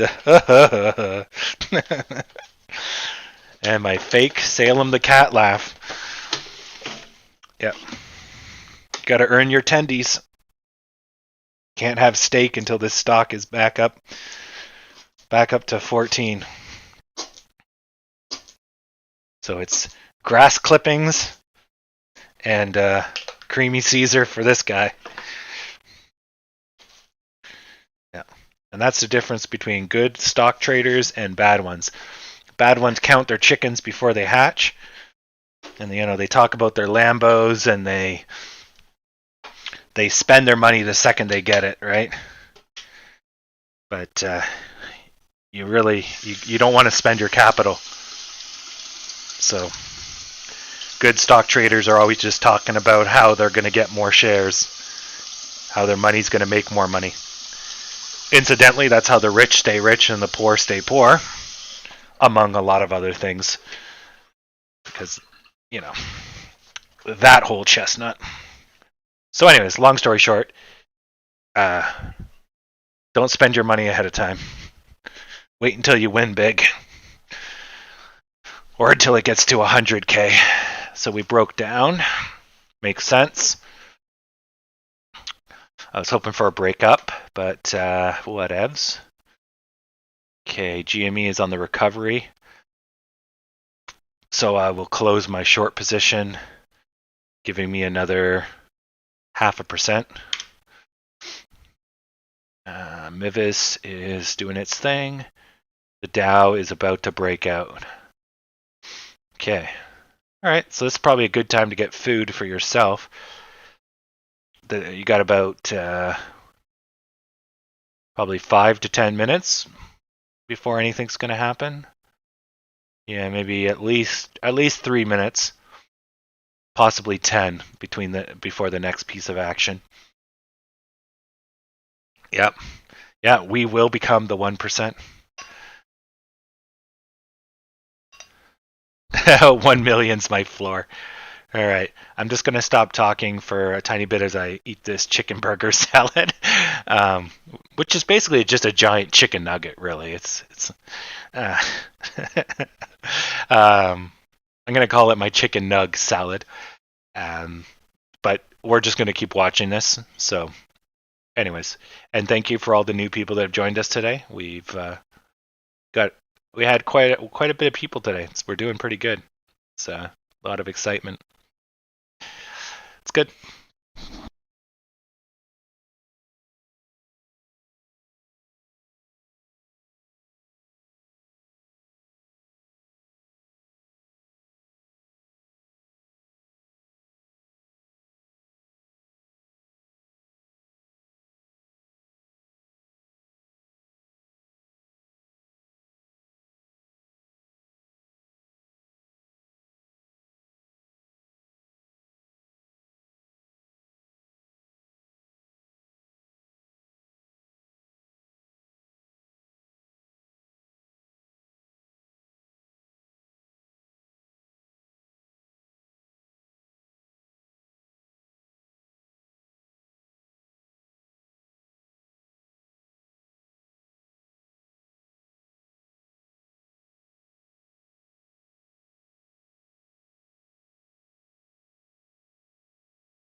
Yeah, there's no Chick-fil-A in Canada.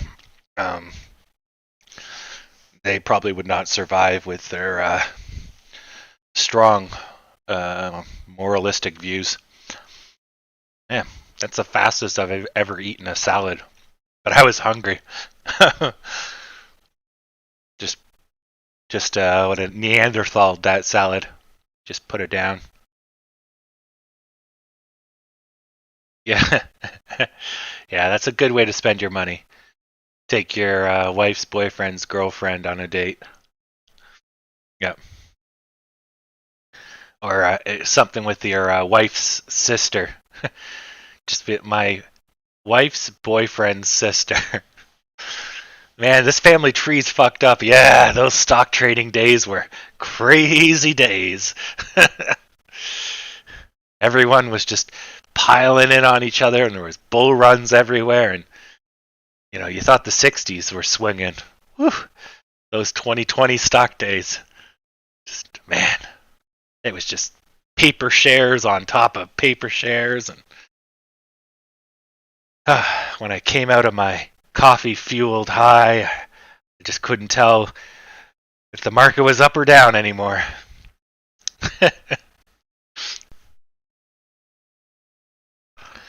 uh, so we lost a lot of people for me eating a salad in under 10 minutes. We went from 60 to, what did we hit? We hit 50, 49. Jeez. You stop talking for a second and people lose interest. It's like squirrels in here. Which, incidentally, if you ever want to try to tame a small animal, constantly make noise. Never stop talking. And basically, it calms them. And their mind's working about, let's say, 3 to 4 times faster than ours. So we work on the 3 seconds, and they're working on the 1, 2, 3, 1, 2, 3, 1, 2, 3, where we're 1, 2, 3. So I guess that's like 3 times faster. So as long as you talk within that 1, 2, 3, you're keeping their attention so that they don't get spooked from other stimulus. I do have a pair of, or not even a pair, maybe 4 or 5 trained squirrels. One of them, incidentally, on a sad note, may have been poisoned. There's rat traps around, and I think one of them got hit by one because he was not looking so good this morning. You okay? I'm just checking in on them right now. Oh, they're snuggling. Okay. Hey. All right, let me mute the microphone because that's probably pretty loud for you.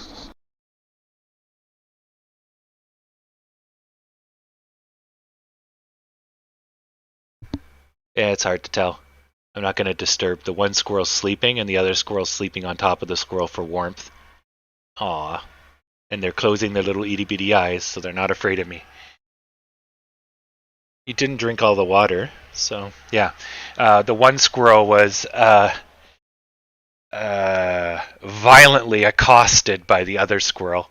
They made squirrel baby on my balcony, and it was loud and very disturbing. And that was about a month or two ago, maybe a month. So she might be ready to pop. I'm just going to put out some food in case they're hungry. Once we get to 14, I'm going to invest in a Wi-Fi cam so we can stream the squirrels. Yeah, they're just having a little nap. I have a little planter, dirt planter, and they sleep in it. Keeps them happy. Yeah, it looks like they're okay, but it might be a different squirrel. It's kind of hard to tell when all you can see is their heads. You can tell the squirrels apart by their eyes. All the squirrels have different eyes. But anyways, not to go on a huge tangent, but yeah, I got a pair of pet squirrels in the backyard. There's about 6 of them, and one of them is very tame, and I haven't seen him in a while. And then there's the mom, the raping dad, I guess, if you can call it that. And then there's 2 or 3 young squirrels. Rounder eyes, more energy. Yeah. I'm doing it for them. They're technically my surrogate children, since I don't have any pets. Yeah. Not one of those I do love cats though. I should get a cat, but I wanted to travel before COVID hit. So when my last cat expired, I'm like, okay, I'll have a little downtime. But then COVID, and I've been stuck in a house for a year and a half. So it's like, that would have been better with a cat. So this might be an S shape. So we might be getting a breakout. This one's a pennant. So we'll see how that goes. Mivis. They're holding. And the volume's still pretty fucking high. So, yeah, it's slowing down, but you can see from the bottom here it's slowing down considerably, but they're teetering, right? So they're going to keep going up and down, but fundamentally they're going to hug this line. So the more that they're over this line, the better. But if they can't, they'll eventually go down to this line. So this will do this. Then they're basically seconds away from, small time Armageddon because there was support here, but they're going to drop that gap, right? So Mivis would head down to 18. So they go from 21 to 18, which is, let's just measure that. I do like a good train wreck. Where is it? Where's the gap? Right there. A little hard to see with the Dow all over the screen. There we go. So they're looking at another 17% possibly today. Ugh. So right now they're just getting support here. So let's set up an alert so we can watch this train wreck as it's happening. I do love a good train wreck. Okay, perfect. So you can see they're not that far from 21.44, 40 cents from potential Armageddon. Small Armageddon. Yay! Afternoon fun. It's good when stocks are good. Okay, we're completing a large U shape, which is good. Very healthy, very strong. This is going to be our next attempt at 12. Good. 12 being the number, not 12 being the time. Just to clarify. Okay, perfect. This is a good time to make a coffee. Lose more channel viewers, but I want to be hydrated for this.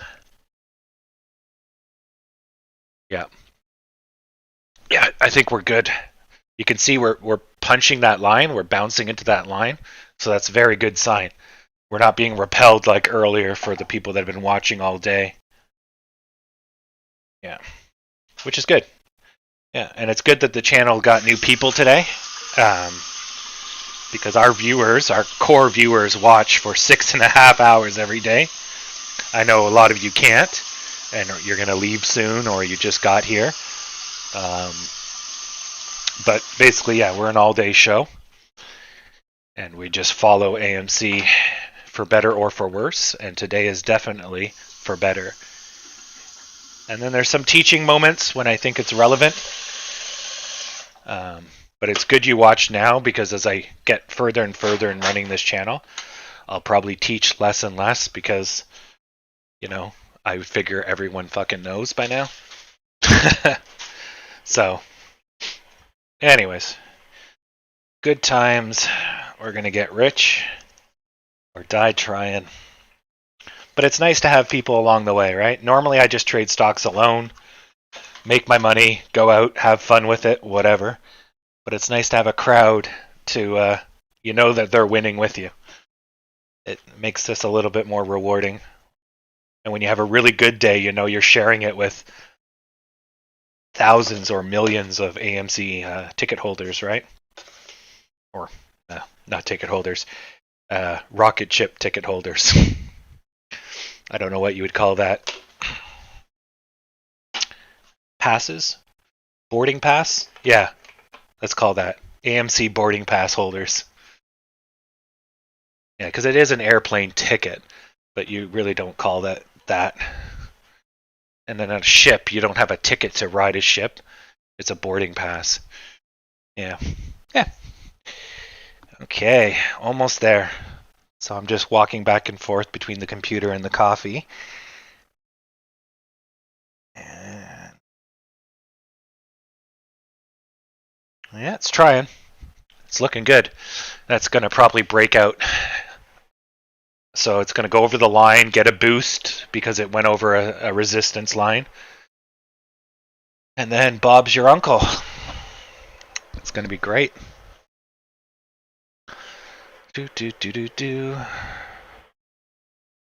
Wonder where that reference came from, Bob's your uncle.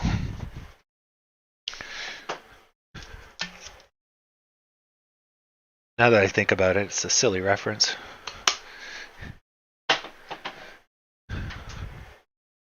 Okay.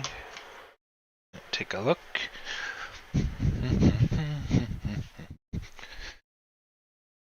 Yep. Okay, so same thing. Got to get past that gravitational pull.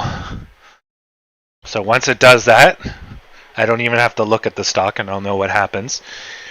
It'll take off. And then it's a matter of time until we hit the next guy, right?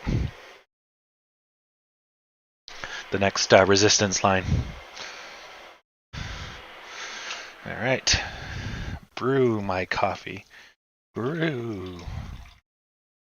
Delicious coffee. Okay. Ouch. Okay. So we're not free yet, but we're getting pretty close.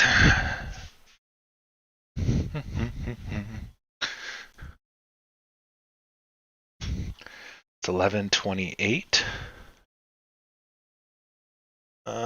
Yeah. So we're not out of the woods. Or sorry, we're not running out of time yet, running out of runway.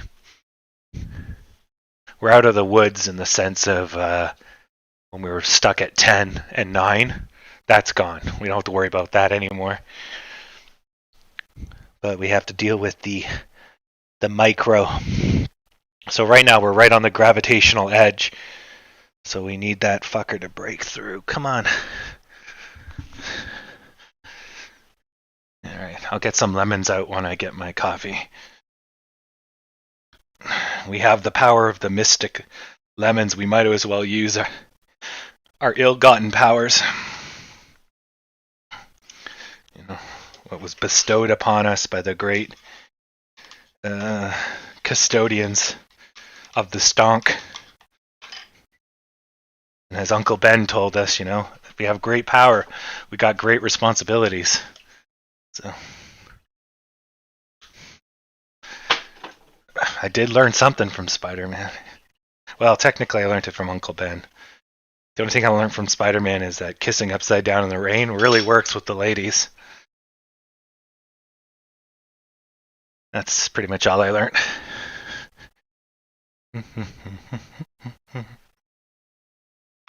Oh, and that Mary Jane's a bit of a questionable lady.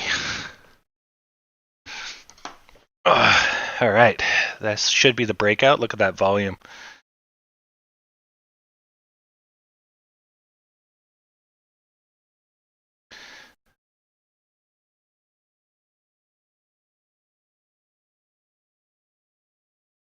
Just talking to one of my investors here. Just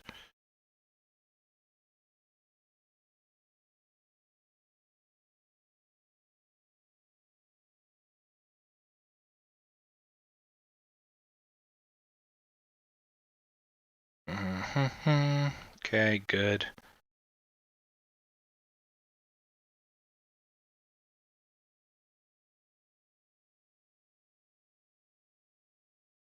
Okay. Sweet, new subscriber. Thank you, Brian Henry. Okay, good.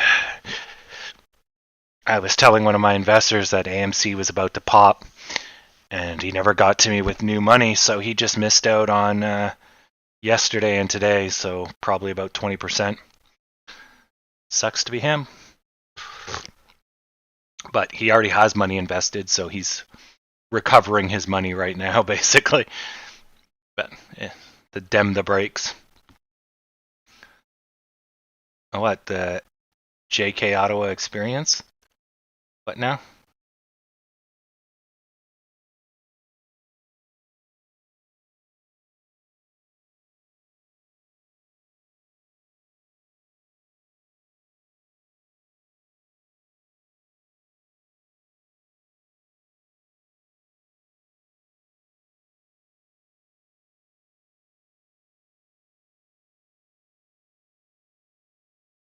Just catching up on the chat while we're waiting.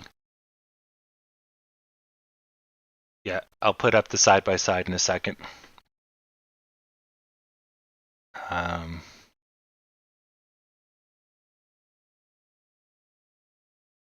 Here, let me.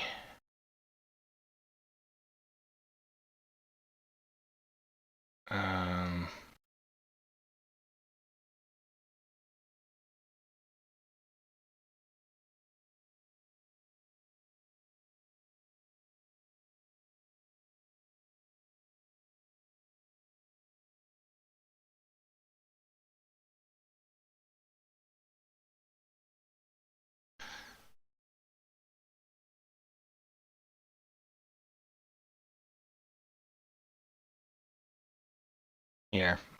So I have an existing Discord, but that's used for my business work. But I mean, a Discord's a Discord. You can just make another channel. But if you want to follow my business work, I don't really use the Discord because obviously I'm here, right?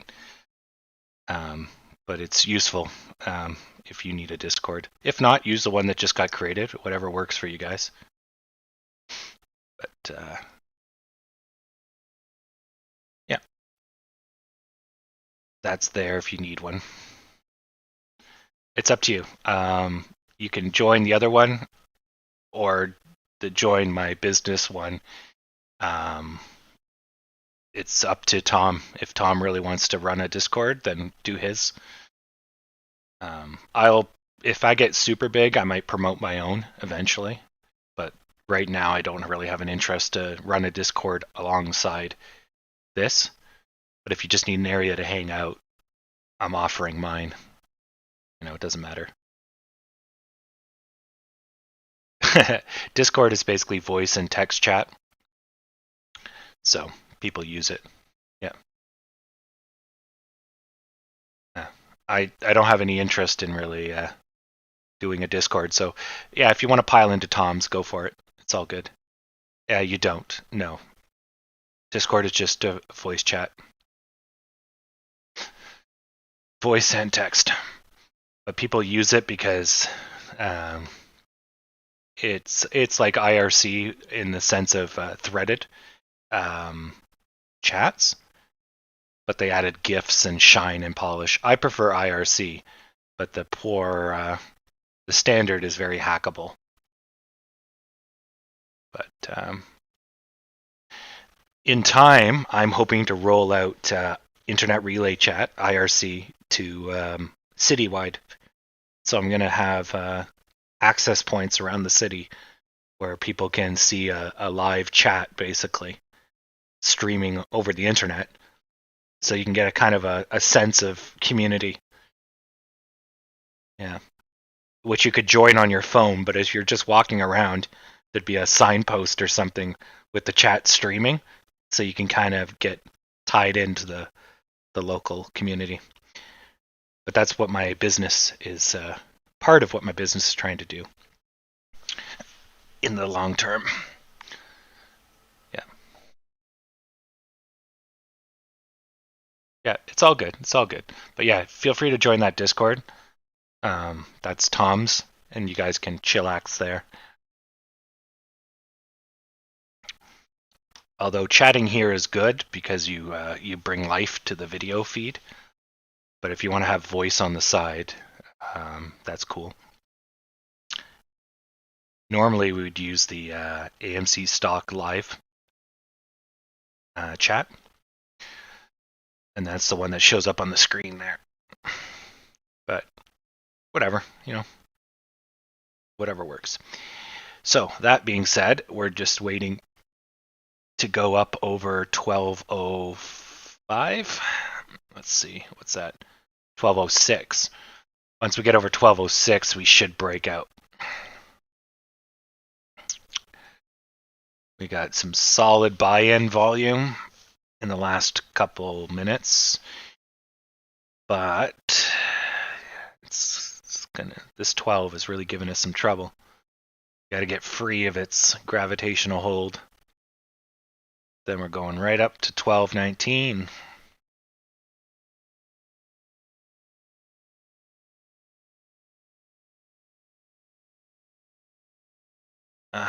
Sure, I can join your thing, and then get that out of the way. How do I join things? Add, paste.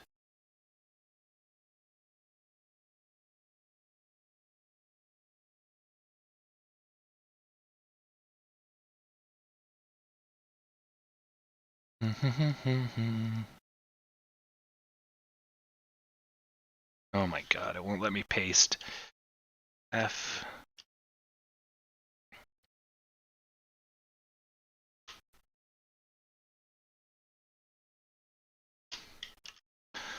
Okay. Incorrect link. What did I do wrong? No, non-capital K. There we go.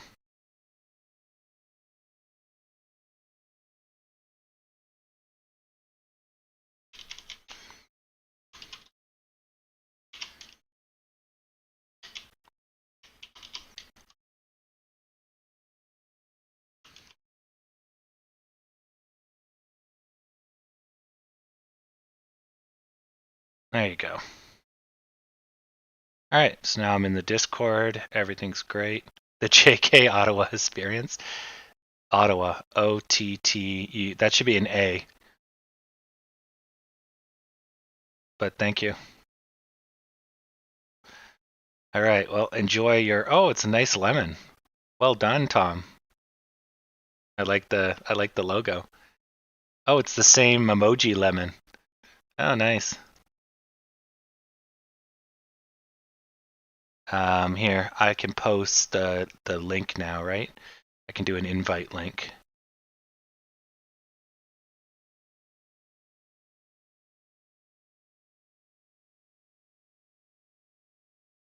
So there's an invite link, I believe, to his Discord.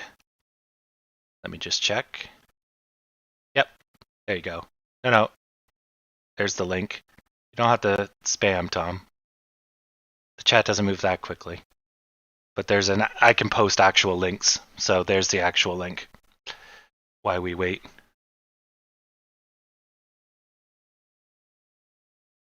It's all good. Getting a little excited there, Tom. I definitely mute excitement.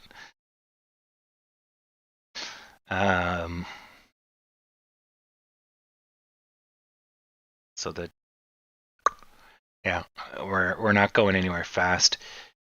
I'm looking at GME, it's curving down. The Dow's not going up quick enough. We're going into like the lunchtime lull, which is going to make for a nice boring hour. I mean, at least we're at 12. 5% is still good. But yeah, I want to see more height.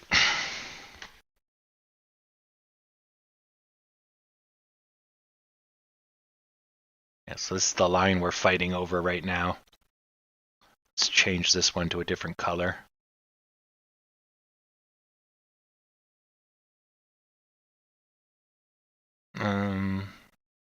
Let's give it a more positive color. There we go. That's our line of scrimmage.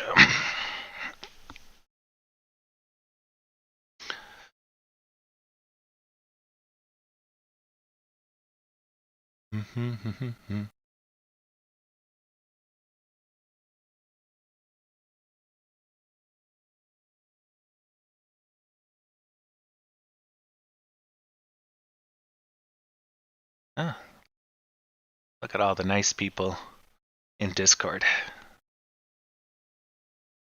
Giving everyone the experience. Sounds like some lewd sexual party. Or something Joe Rogan would do. uh,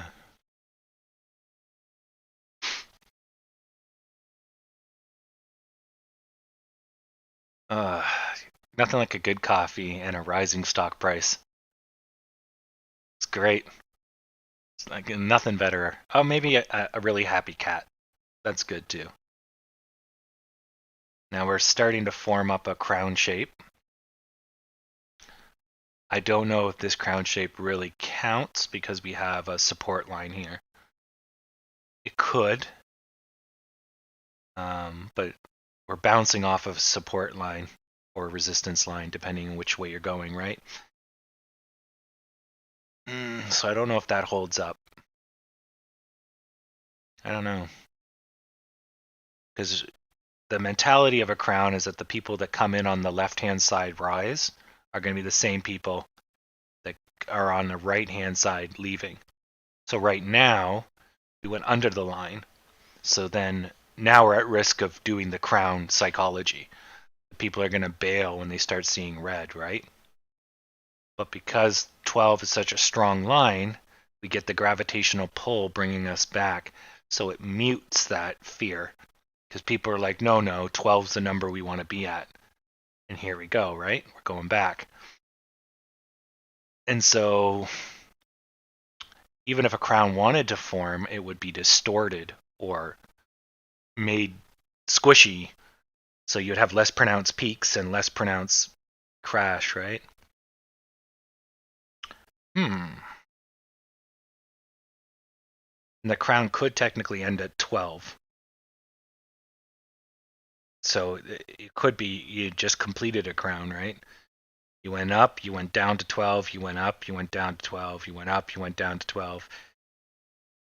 But the psychology of a crown, going back to that, is that the easy come is also the easy go. But the inflection point is technically 12, which is where the line is. So if we go over the line, the psychology of the crown technically applies until it gets pulled by the gravitational well, which would stop us from going all the way to that dashed line. Because that dashed line is going to repel us. Then when we get to a certain point, that dashed line is going to pull us down towards it.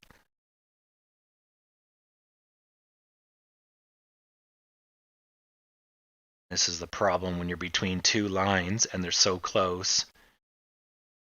Kind of, you don't know which one's going to win. The balance is hard to tell.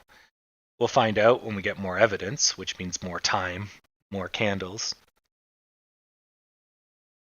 But it looks like the 12 is a much stronger line, judging by how we just blew through. Like we did slow down on our way up, and see that on the left side. But we did just blow up, like we just went straight up, and we didn't get pulled down. So, yeah, I'm thinking 12 is a much stronger entity.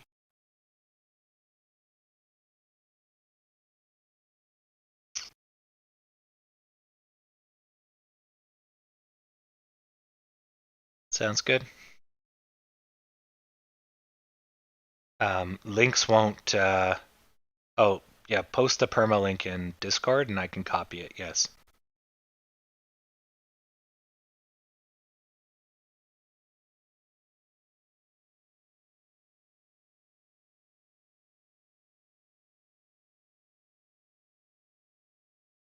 And I'll put it up. You can put up a post on the Thousandaire Reddit as well.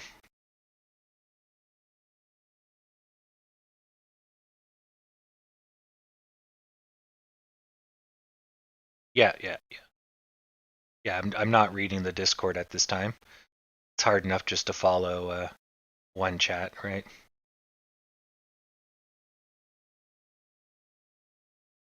Do. The nice thing about Discord is and Reddit is that you can continue the experience with your new friends, if you will, after the show's over, if you so wish, which is nice. Come on, get us through 12. Christ. We need some Raptor Jesus in here. Let's resurrect this stock. Yeah, it's AWA.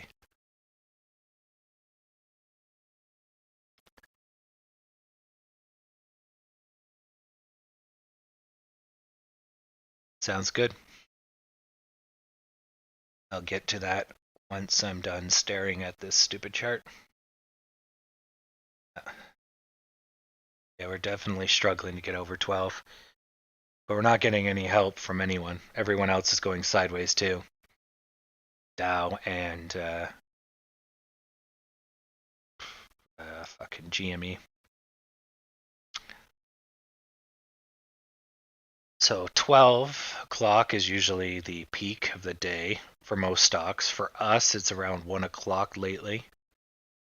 And then 12 for us, and most stocks, I guess, it's usually a lull period.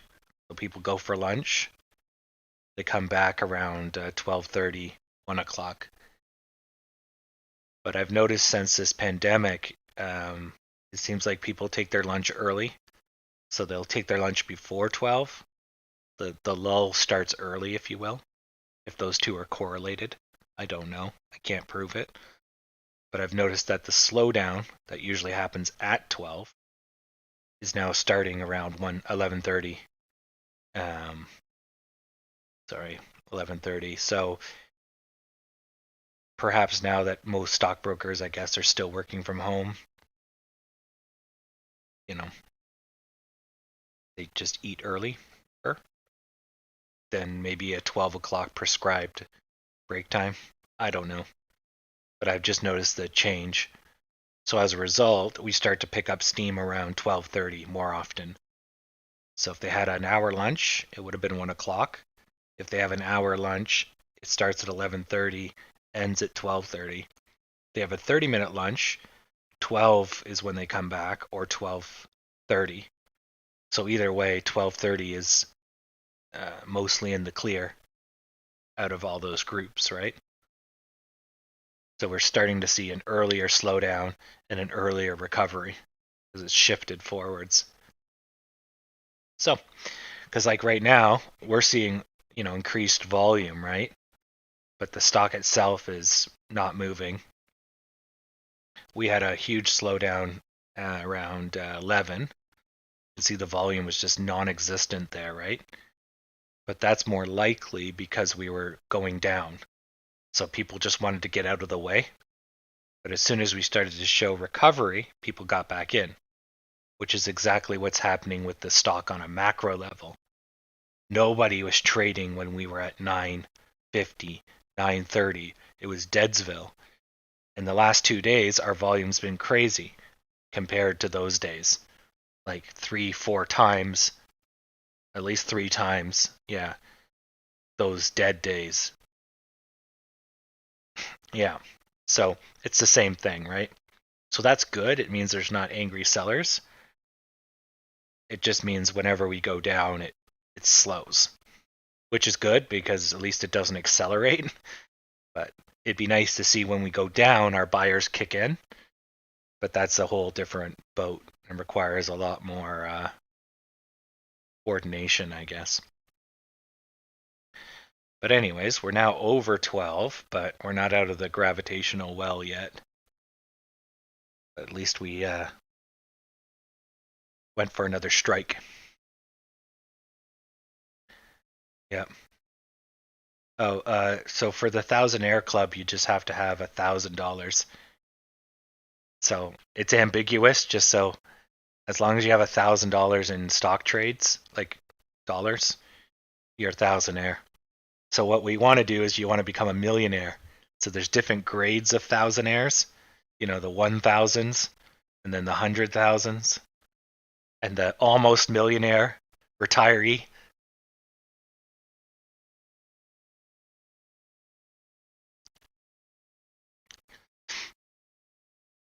It'll be great. Yeah. The goal of every thousandaire is to leave the club. So you join the club at $1 grand, $999. $1 more, you join the club, and then you finally leave at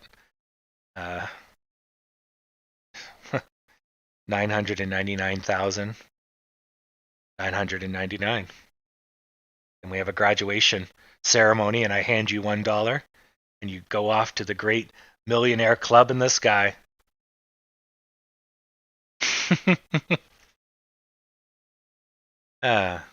It's good to have some lore.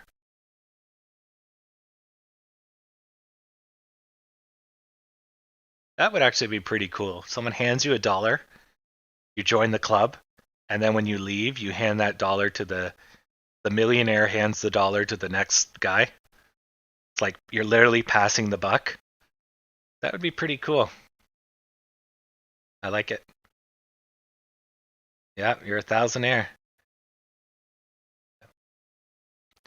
Yeah, the idea was ripped from McDonald's doing the dollar-air. So you're a millionaire with dollars, and you go off the dollar menu. So you're a thousandaire. Because a dollaraire, anybody can be a dollaraire. But if you got $1,000 in your pocket, you're doing better than 80% of Americans. And I think 60% of Canadians. Which is sad, but that's just how we are. Yeah, getting rich. Rich, bitch, to quote Dave Chappelle. That was his corporation soundbite. Forget what his corporation was called. But yeah, it just says, I'm rich, bitch.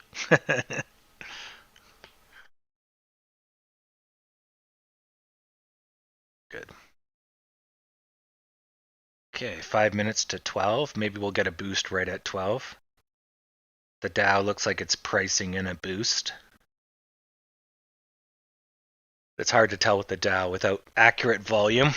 It's hard to tell what's going on.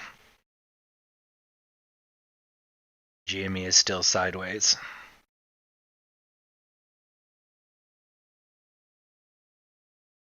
Maybe we should get a lemon in here.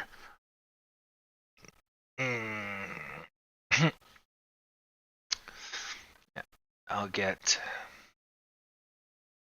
the Ware lemon. Put it up here.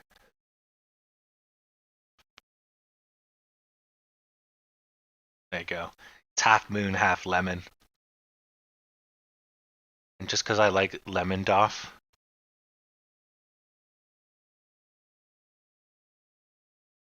He was not very helpful the other day when the demons came, but maybe he can redeem himself. Maybe he's better off as just a observer. His actual combat levels are low. He's more the intellectual of the group. Okay, there we go. Little staff.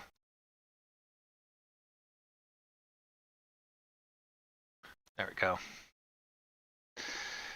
All right, and we'll just put some lemons in here. Give it some support. Get that citrus going. All right. Compare how AMC is moving right now. Sort of. You can technically, how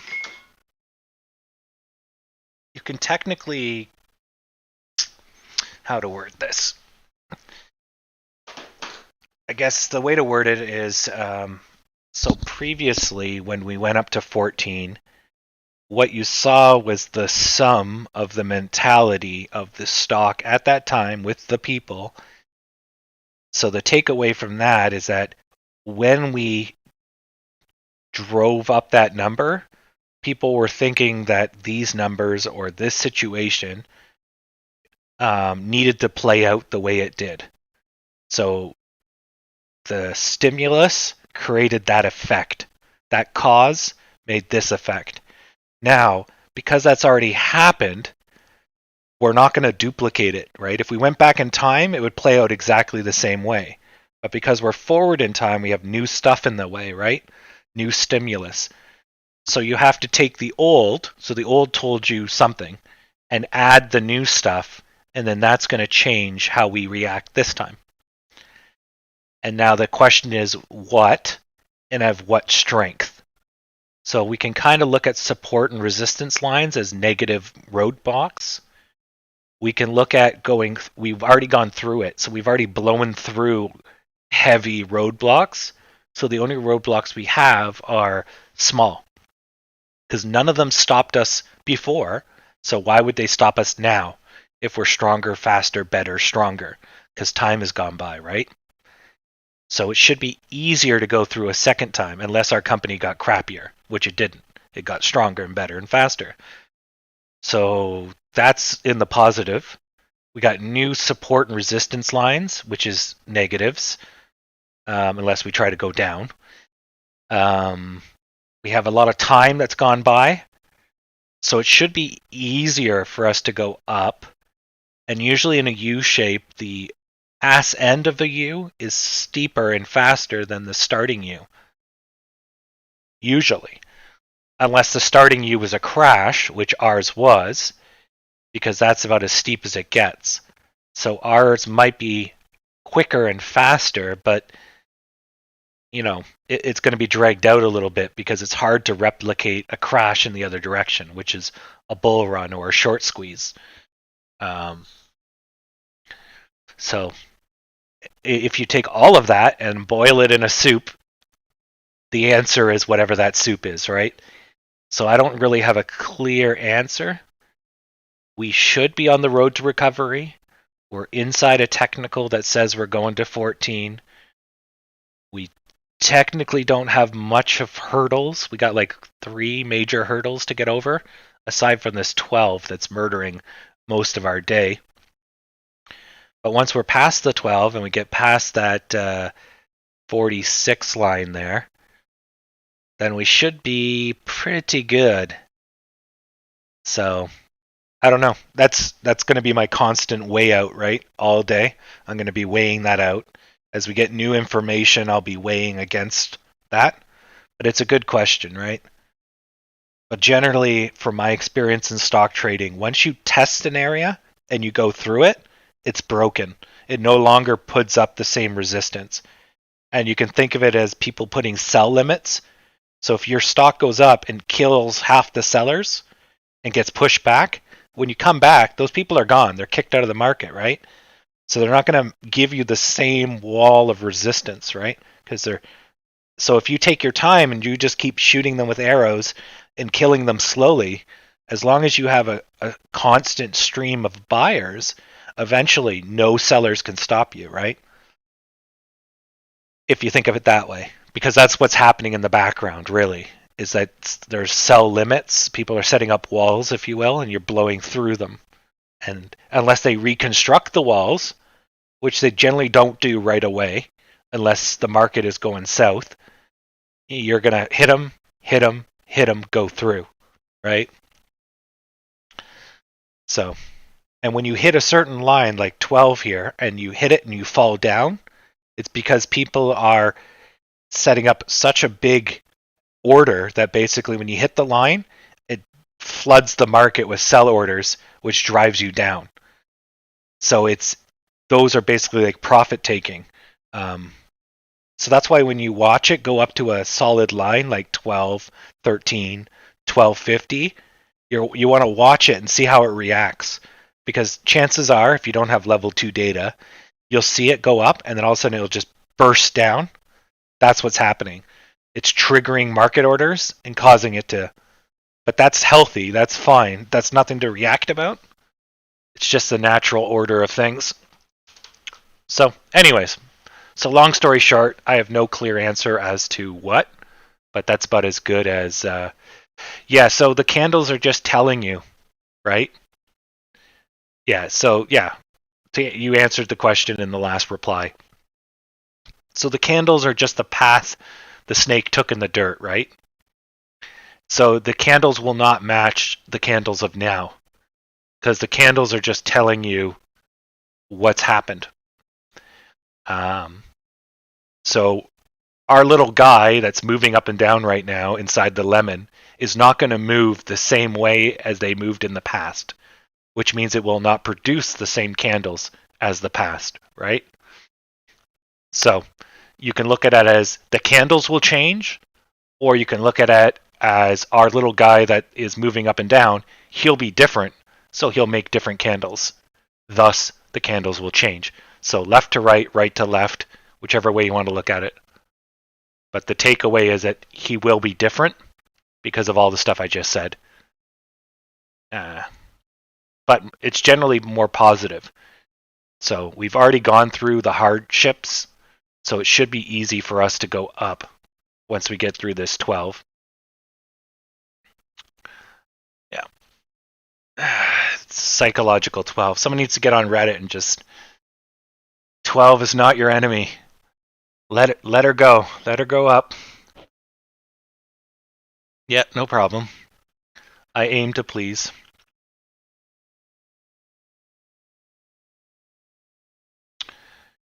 I just want a little bit more action, though.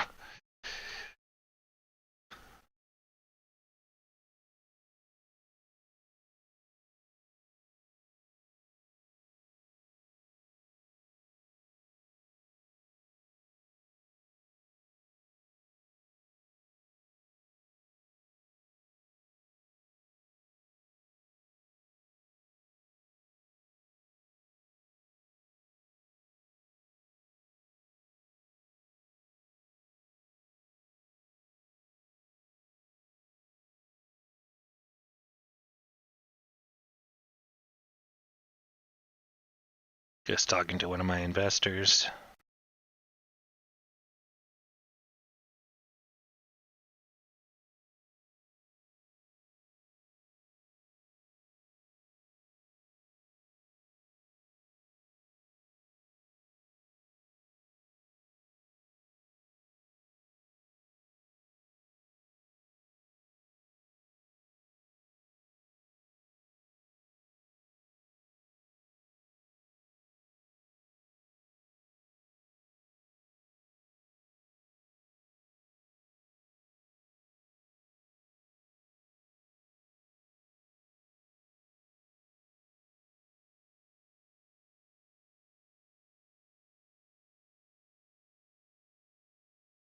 And there we go.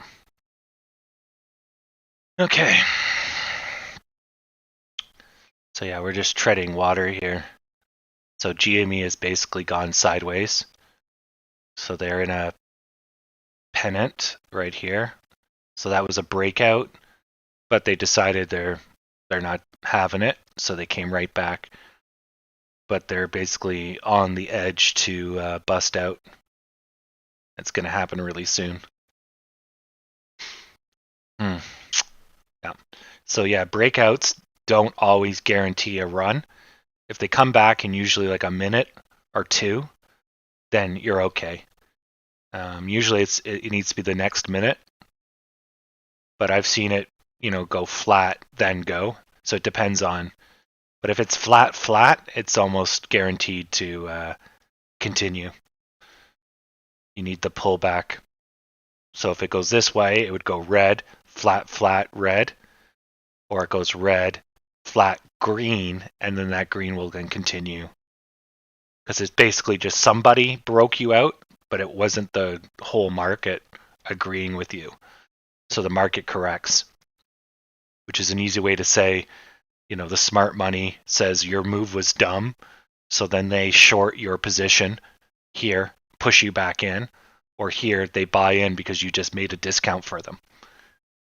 So the broader market, the average of all the human minds, that's what the market is, said you were dumb. Didn't agree with you, basically. Whichever way you want to think about it. That's essentially what you're doing. You're playing against millions of other players, and you have to get with them or get ran over. But fundamentals win at the end of the day. So if everyone thinks that, Bitcoin's worth 60,000 bazillion dollars, cool. They can think whatever they want, right? And they can keep that price up, but eventually you'll get nailed with fundamentals, and then the true value will come out when that hype wanes. Now, Bitcoin's not the greatest example because it's used for crime and there's a lot of value in it. But if you take something like, the tulips in the Dutch tulip crash, demand drove them up, right? But as soon as that demand wanes, tulips are not worth, $60. They're worth $1, fundamental price, right? So all of a sudden, when the hype's gone, you're fucked, right? So that's kind of the summary there. Yeah. I definitely am stealthing, Mr. Nick. Feel free to bring in all your friends, your cat, maybe your grandma. Bring up that viewer count.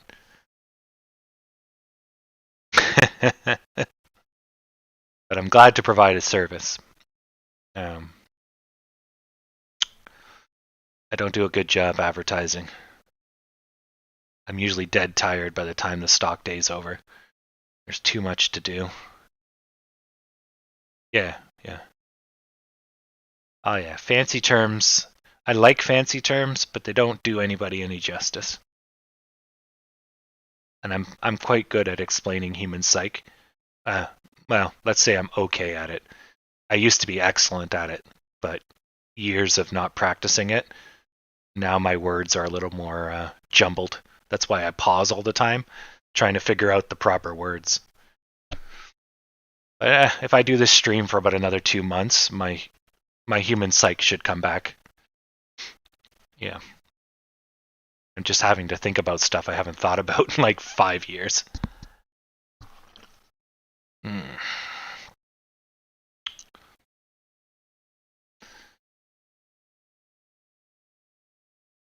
Really want to see a little bit more strength. So the volume is an indicator of strength, right? But you have to remember that the volume, for every buyer, there's a seller, technically. So if the volume is green, like 50% of it, 49% of it could be red, right? And so the last price you see, the needle, if you will, is just an agreed upon last price. But that tells you sort of where people think the price should be. It represents the absolute price that people think this company is worth at this very moment in time. But it doesn't represent what's going to happen. It doesn't represent the people that are playing. It doesn't represent the buyers or the sellers. All it represents is this is the absolute lowest that people are willing to sell, and this is the absolute highest that anyone's willing to buy, which in turn represents what people think the company is worth at this very second. But if their minds change, that price changes. And that's where you have to go down that rabbit hole. The price doesn't really matter per se. It does trigger psychological change. But what you want to do is go down that rabbit hole, and you want to think about how these people are going to react before they react. And then you can get in before they get in. And they're like, oh, I'm a smart monkey. And you're like, haha, stupid monkey. I got in at 9 because I knew you were going to bump the price, right? So, or something like that, right? Or in our case, we're going to go along for the ride up to 30, right? But we may want to avoid when monkeys get spooked. So when they hit 26, or right now at 12, right? They're probably burning off some of the bag holders right now, right? Because this is new territory we haven't been in for quite a while. So you got that, right? So you think about those people, think about all the people that want to sell and try to figure out where they're going to be. There's going to be a lot of people at 14, that's for sure.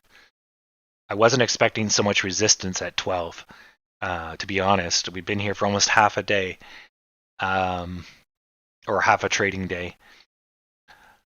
But it makes sense, but we also are low volume. So our buyers are taking a dirt nap, but it could also just be lunch.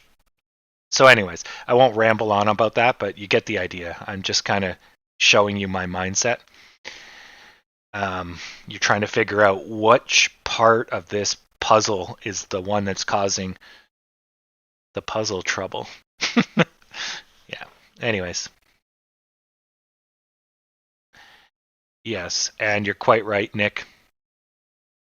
If you're using YouTube to get your education, then yeah. Yeah. I highly recommend Investopedia with ad blocker. I love Investopedia, or loved it, but I still enjoy it from time to time. Especially the little graphics they have are nice. Like trying to wrap your head around the bid and ask when you first start trading. It's like, oh my god, what the hell is this? It all seems kind of simple now, but when I still remember when I first started, it's like, what the fuck's the bid and ask? And what the fuck is a spread? And then, okay, spread makes sense, but then the bid and the ask, trying to wrap your head around, like, why does it exist or what is it? But I found making analogies to a true market, which is like a cattle market with an auctioneer. That's a true market. The stock market is a facsimile. Oh, whatever, that word. I haven't used that in a while. A copy of that market. So instead of having an auctioneer, you have people just yelling, and there's a guy that says, the last price was this, the last price was this, and that's what we see as our number. But the people yelling, they're all over the place. They're yelling above, below, all over the place. So the market connects the best price from the sellers and the best price from the buyers. Sorry, lowest price from the sellers and the highest willing to buy price from the buyers, connects them together. Right. I guess it could go the other way. So, lowest price from the sellers, and then the highest price buyers are willing to pay. No, I guess that's the only way. So anyways, connects them together, and then the cow gets sold, or the share gets sold. And that's basically the process in the background. So if you think of it that way, it makes it a lot easier. So the numbers are basically like right now, I'll sell my cow for $11.94. And then you look at the bid and the ask, which is just underneath that number. And the guy says, no, I'm only going to pay 92 for that cow. And I want 1,000 of those cows. No, the cow's going for 94. Okay, I'll pay 93. So then basically there's a stalemate. And what happens is he pays 94 for the cows, and the seller pays 93 to get rid of the cows. And the market maker ends up just collecting all the cows and shuffling them around to make money. If there is no market maker, those two numbers have to match. And you can be in a huge stalemate. If he says no 92 and he says 93 and no one agrees, right? It's just going to sit there until somebody says, fine, I'll get rid of the cows for $10. Then the price will jump down, sort of. So the guy that says $10 will then flood the market with cows. But the guy on the left, he'll say, oh, I'm still paying 92 because he doesn't realize he can get it for 10. And the market ensures that he gets the best price. The buyer and the seller always get the best price. So the guy that says, fine, I'll sell it at $0. I don't care. That's a market order at any price. Just get rid of the cows. Then the buyers will eat them up, if you will. But when the buyers are eating them up, the price is going down because they're going lower and lower and lower and lower because the buyers are being satisfied. They can go to a lower and lower and lower price, right? So it's that way. But if the buyers refuse to go any lower, then the sellers have to sell at a higher and higher price. So as the cows are coming in, the buyers that are saying, "Well, I'll pay 11.93," and then that they are gone, and it's like, "Well, I'm not paying any lower than 12." So that guy has a limit order. He's just waiting, right? But if every other person gets burned out, every other buy order is gone, it has to go up because nobody wants to pay any less than $12. But that's kind of weird because why would you pay more for the cow if you could just get it cheaper now? But that can happen as well. So in a thin market, when there's no market maker, the price will fly all over the place because of that. But anyways, if you think that way, that's what's helped me the most stock trading. That cow analogy helps you understand what's going on because it's really fucking confusing if you try to piece the market together. But if you think of it as just trading cows or trading a physical object, a share is just a giant cow, then it makes sense. So right now, people don't think the cow is worth $12. Some people do, most people don't. So as we get closer to 12, we're losing the people that are saying, I'll pay $12. Every time we touch it, we lose those people. And then we gain people saying, wow, this cow's gained money. I don't want it anymore because I can buy it when it comes back down to $9.90. So they sell at 12. So you get the resistance of going up and you get the increase of sellers pushing you down. And the two of those make you go down, right? Because the buyers don't beat the sellers, right? And that's what's happening right now. So what we need is buyers to say, I'll take any price. No price is too high, and that will drive us up. And we need sellers to get out of the way saying, oh, fuck, this is going to go up. Why would I sell at 12 when I can sell at 13? And the combination of those two mentalities will let us go up. But that would mean an increase in volume, right? Which we're not seeing. So we're just going sideways because fuck it. So, anyways, that's basically the stock market in a nutshell and bringing it all the way back to us right now in this moment of time. But yeah, it's all good. Whoa, 78K in losses. Holy fuck. Holy fuck. And why would you switch from margin to cash? Margin's way better than cash. But if you switch just to cash, it probably is instantaneous. But margin is good. Well, yeah. Short interest cost isn't really a thing until it gets into the hundreds, or well, at least over 20%. But you're not going to squeeze people out when they pay less than 20% a year. It's nothing. We've already made 3% a day.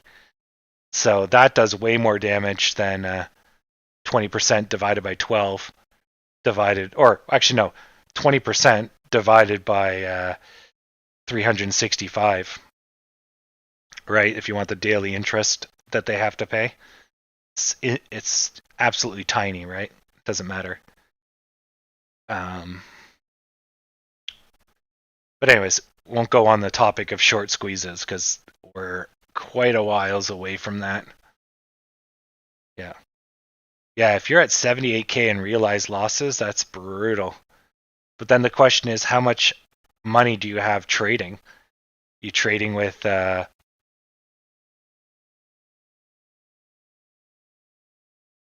you trading like hundreds of thousands of dollars? Like, then it's not that bad. I mean, I got 60,000 going right now, and I've seen 20,000 in losses, right?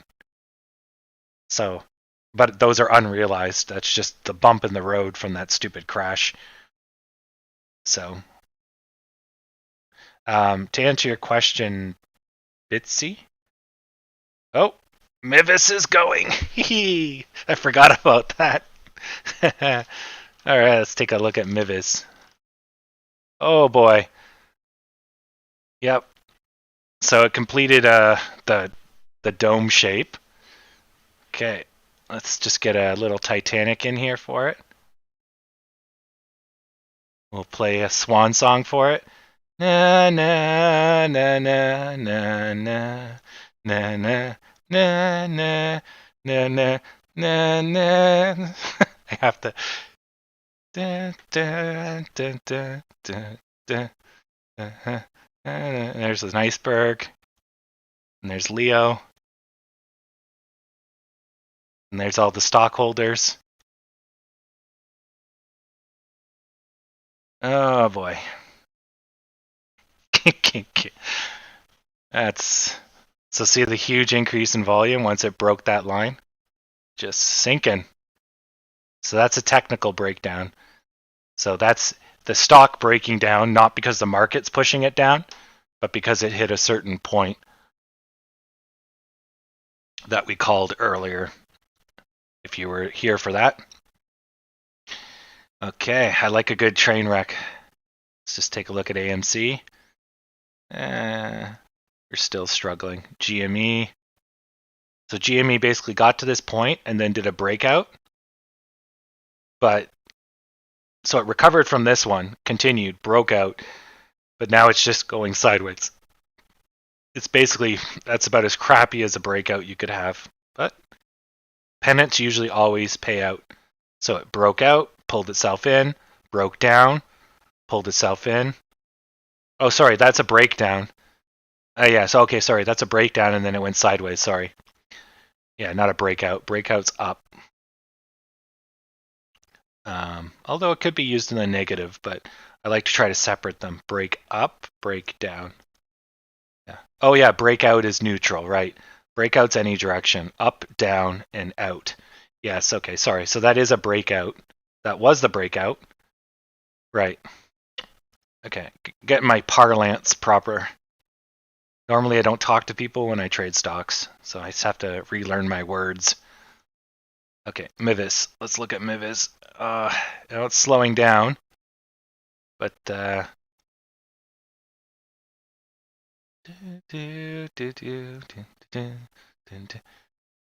so yeah, see what I was saying, where it basically, if it broke this line, so it started a little early, but pretty much once you got past here, it was pretty much, and then once you get past here, this should accelerate.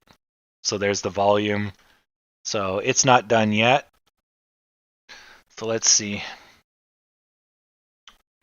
Nonetheless, a good train wreck is always fun. Yep. Get the lemons moved over. Okay. Good, good, good. I don't know GME that well, but my bet on GME is that it's going down to 0 in the long term. So I'm betting GME meets a untimely death, or actually a timely death. So I'm not holding any GME, and all my viewpoints on GME is it's a great stock for volatility, but the long term play, GME goes under.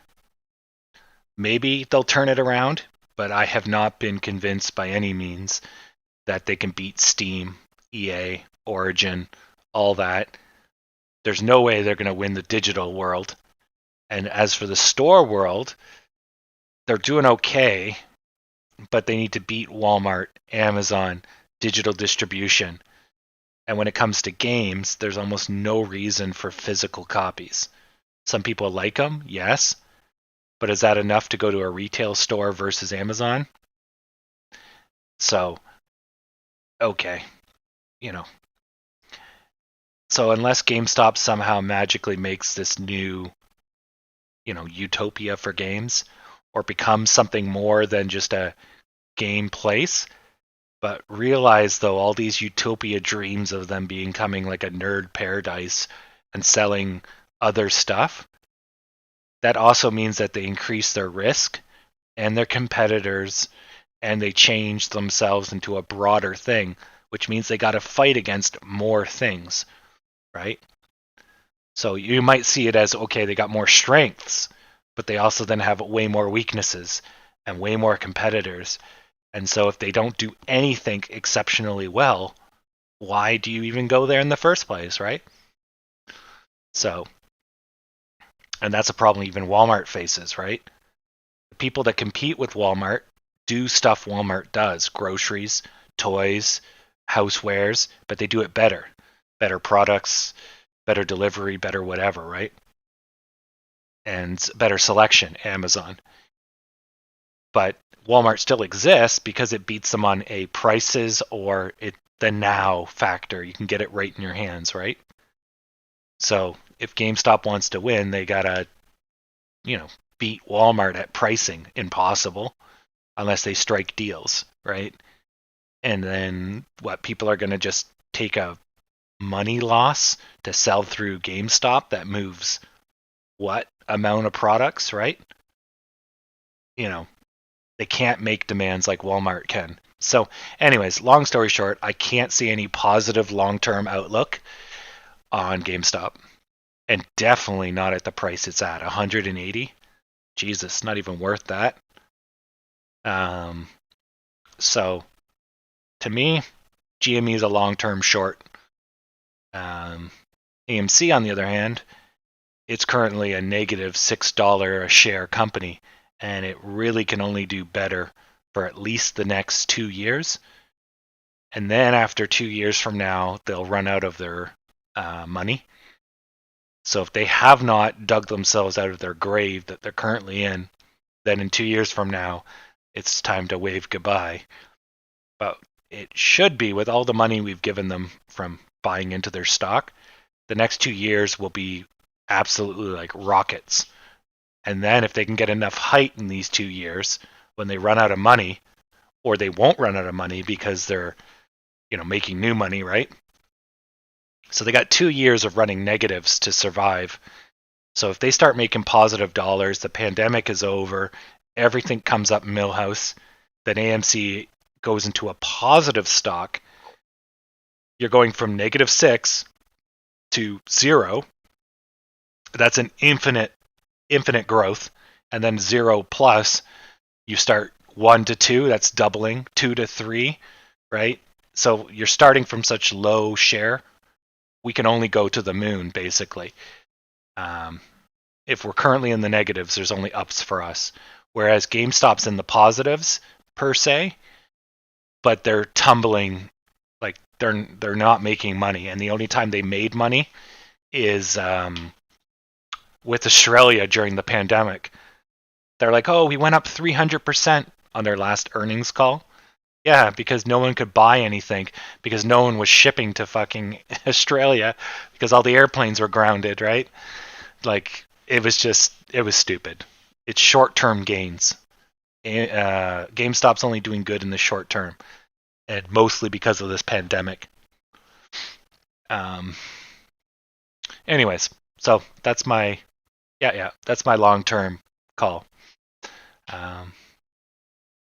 Anyways, but yeah, I I definitely called this one wrong.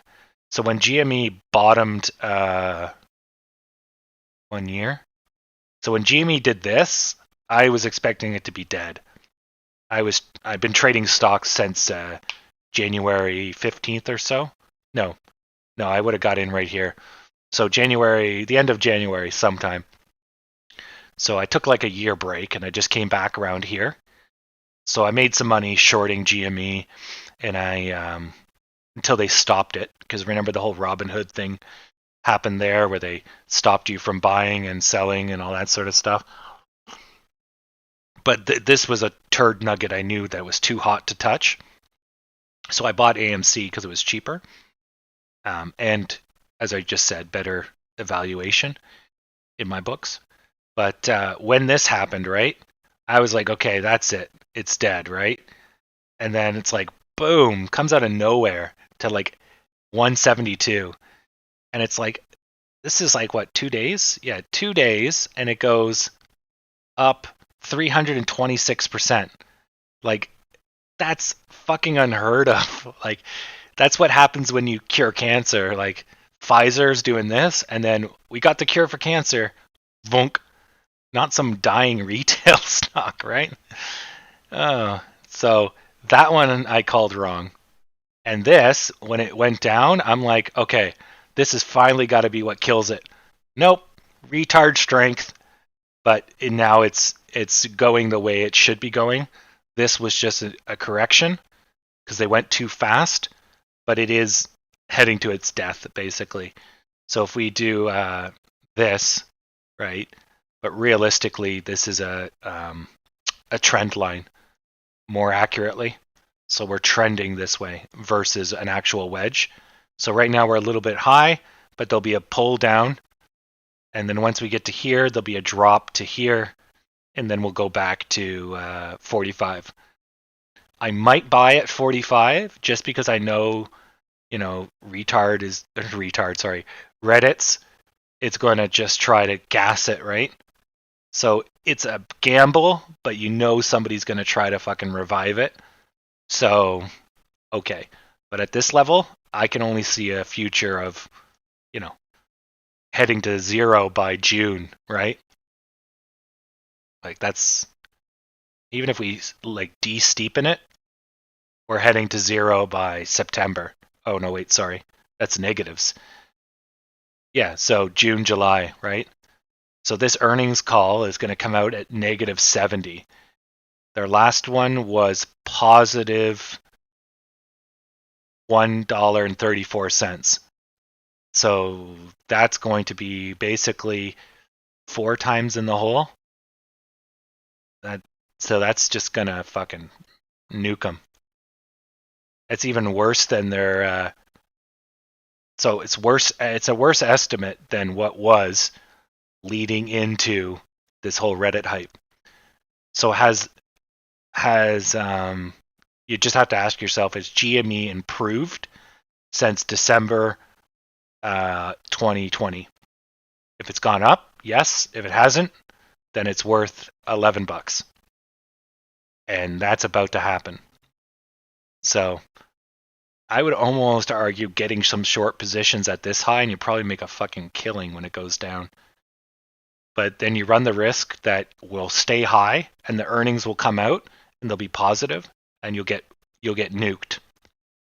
But yeah, that maybe I should look into that. Maybe I'll do that on the weekend. Maybe I'll look into shorting because their thing is at May. So, but America is opening up, so the estimations may be wrong as people are going out. Right? America's got retail open even in the midst of a pandemic. So yeah, I'd have to do my due diligence on that. I'm just kind of spitballing here while we wait for this stock to unfuck itself. Hmm. Interesting thought, actually. I didn't think about shorting it at this height, but if I'm confident about it going down, that's kind of risky. We'll see.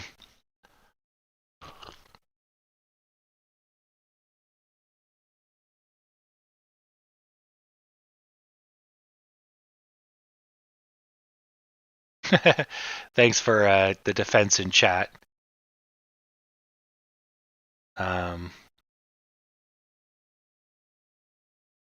And what camera? Your cam.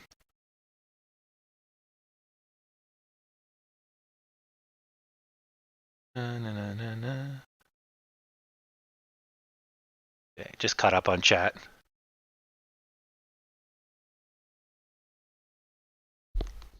Well, short selling does technically drive down the price, but it's just as much as if I buy, right?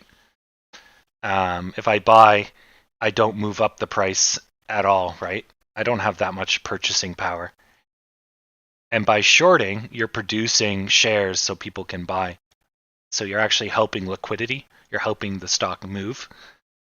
Now, short, I have nothing against shorting. I have nothing against people that short. Now, if you short with the intention of driving a company into the ground, that's market manipulation, right? If you're shorting because you feel the company is too expensive, then you're helping correct what you believe in, right? And if you're wrong, you get royally fucked, right?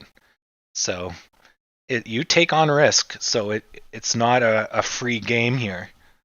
So there's nothing against short sellers, just like you can't hate buyers. You know, you should be hating the people that buy GME and inflate its price, right? Because they're unduly manipulating a stock miles past where it should be, right? So if you're going to shit on short sellers, then you have to shit on irrational buyers too, right? But of course, people don't do that because the buyers are the good guys and the shorts are the bad guys. But that's not true. The bad guys are the manipulators, but they're far and few. Or the people that are trying to cause a company to go bankrupt, which is an infinite short. Or hostile takeovers are technically bad too. You're going to push the price down so you can buy more of it so you can take over the company. But that's all warfare and that's all corporate evil, right? It's nothing us retail investors do. Or, well, yeah, none of us should have the money to be able to do that, right?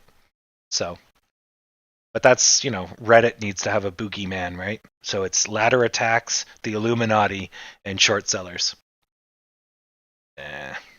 So, it is what it is.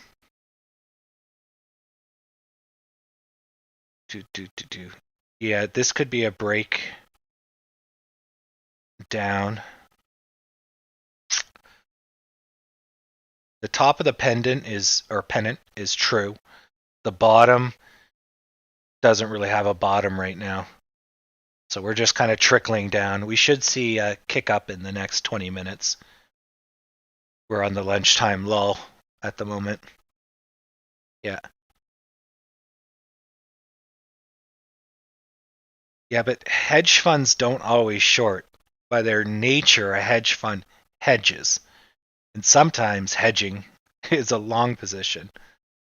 So again, it's not like hedge funds only short. It's not hedge funds buy currency, they buy gold, they buy bitcoins. Their object is to hedge against loss. So they take more aggressive positions in an effort to preserve capital. That's all they are. Yeah.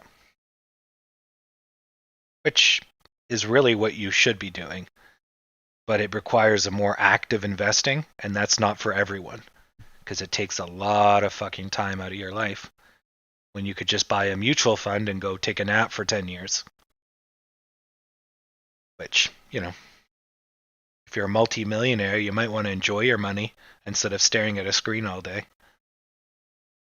So, yeah. Anyways, yeah, I'm just clarifying. So, yeah, as much as people are really zealotry, they got the zealot mentality sometimes from Reddit, it's fairly irrational. It's the same thing with everybody, the March on Wall Street crowd, right? Those 1% assholes, blah, blah, blah. Now when the market's working for them, the stock market's the greatest thing ever. It's like you can't have it both ways.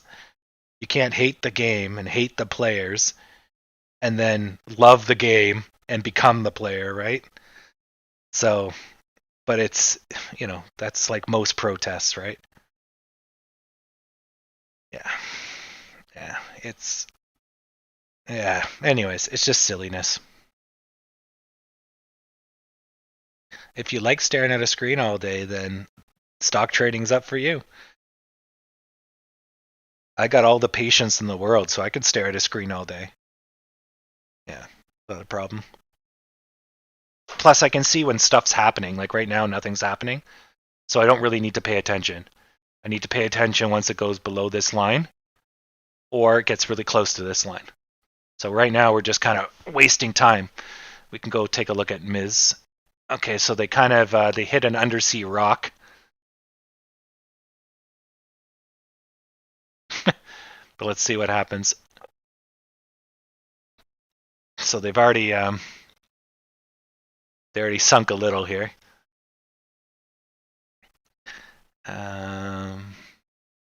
Yeah, so GME basically went sideways and then collapsed due to time.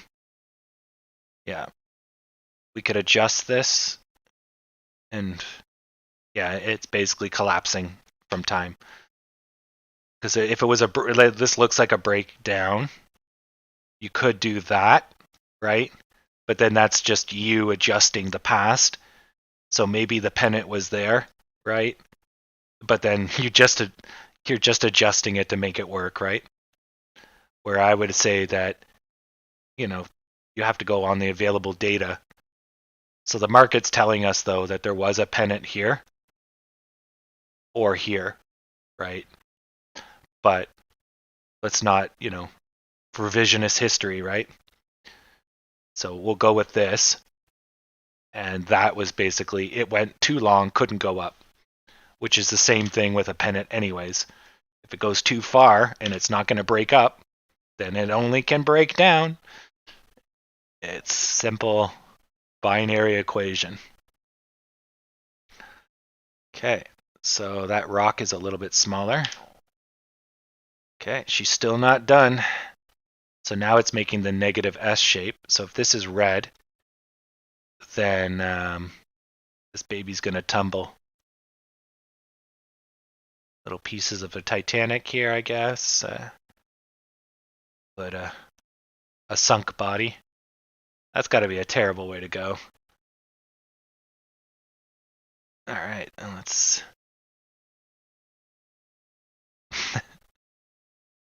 There we go. Oh, it might make a recovery. So that's the strong S shape right there. So it stopped itself from doing a large negative S, and it started to do a positive S. So it may bust up. Still a little early in the day.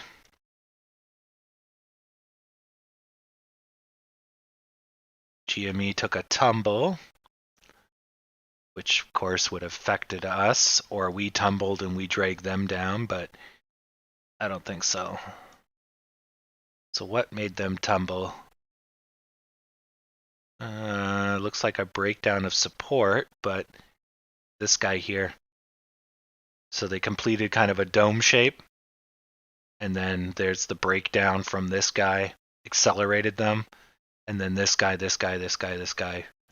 Now they're breaking past where they started in the morning. So as soon as they get below 175, then they could free fall to 173. And they're about a millimeter from that. So let's set up an alert here. So that will be the why? No, right here. There we go. Okay. So that'll be our alert to watch GME sink. Another reason drawings help, to remember the scale you were at. Okay, so crickets. So we went under 183 and we're declining. So we are also on the verge of going down, but we have a bunch of support to save us. So we're gonna 1174 and 1172 is what we want to avoid. These lemons are not holding the line. Right. Whoa. So yeah, you don't want to see an increase in volume, but is that because GME's going? Nope. Dow? And the Dow. The fucking Dow. Yeah, that's probably what's doing us in. Here. So if I crush us a little, and I increase the Dow a bit. Yeah. So now we're about the same scale. So you can see we were on our own here fighting with 12, and then when the Dow started to go, the darker one, we went with it, right? So that's what's basically been going on since 12, because our volume got low, so we basically became more susceptible to price motion from other stocks such as GME and the Dow. Okay, so both of them are leveling out, so we might see some freedom.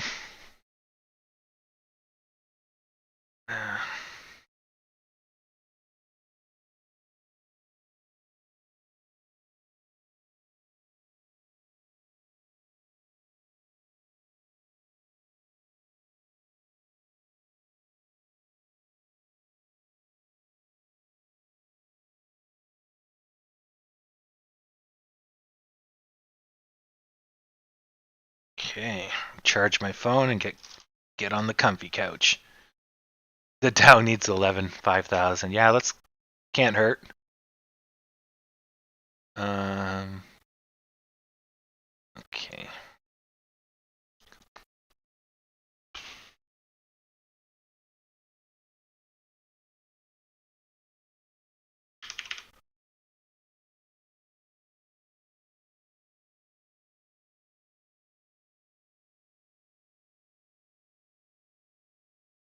There we go.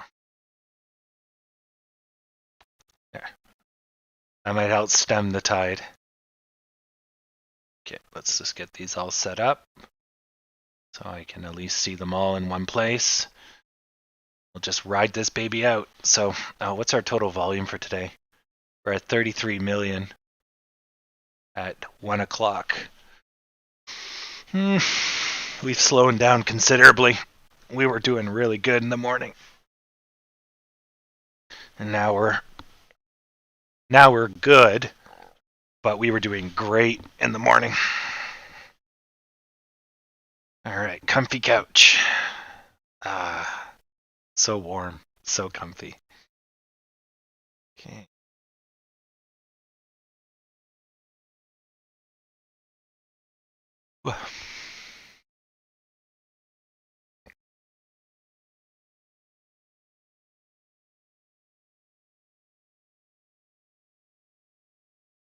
Damn. So this is just us bleeding out, if you will.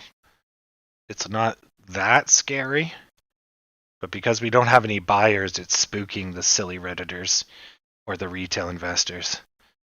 They're getting spooked. So the market is mostly red. Oh, Mivis is the lost leader for the day.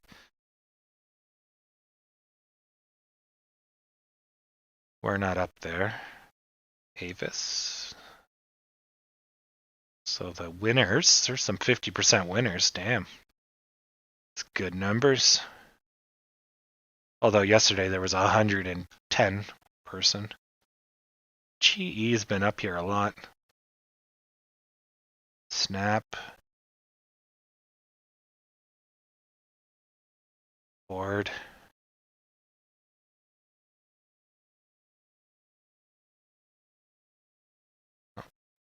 Dow's gonna sink us. So Mivis is one of the highest volume, as well as one of the highest losers. That's not a recipe for good. Okay, so this is just gonna keep. Oh, this is gonna keep running its course. All right. Oh, here we go.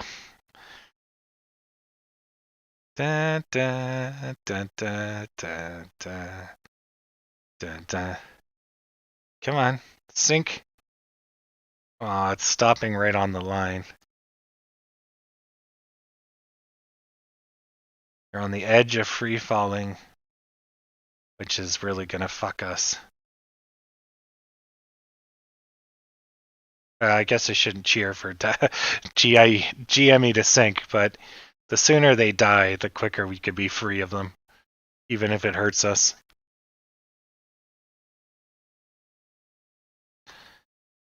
Gonna have to close these. Come on. Oof. Oof. Oof. Come on.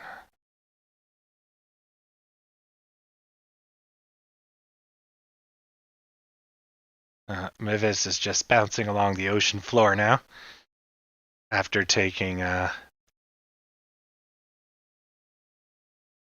10% loss in less than 16 minutes. Okay. Oh man, is this going to require witchcraft? Okay, give me a second. We're gonna have to summon the dark lemons.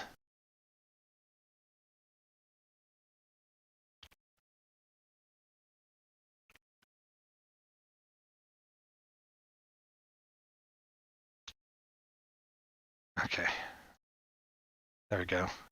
This might accidentally open a portal to Citrus Hell and spawn out demons, but it's a risk we have to take. Okay. Especially if GME is gonna teeter, so they're holding. The Dow is resisting the lemon.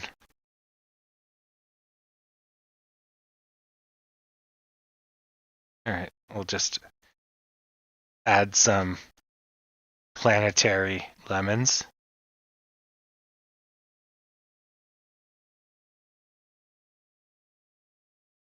See if that turns things around. It's got its own atomic spin.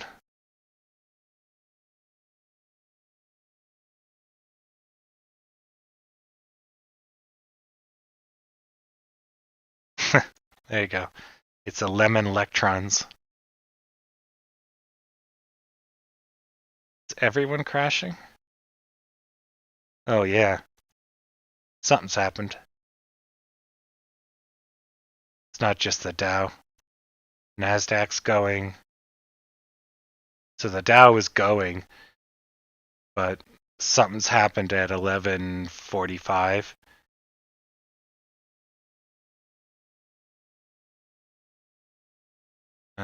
Unless I find out what the news is, I don't know the extent. Something happened at 12:53, 11:45. Yeah, 11:41, 11:45. Or sorry, 11, 12:45, 12:40. Something happened around then. Yeah, 35, 41. Yeah, something spooked the market. See, I would have said this is normal, but since we're all showing increased angry at the same time, and there's some type of news. So we're just going down with the Dow. And if GME is holding, that's good.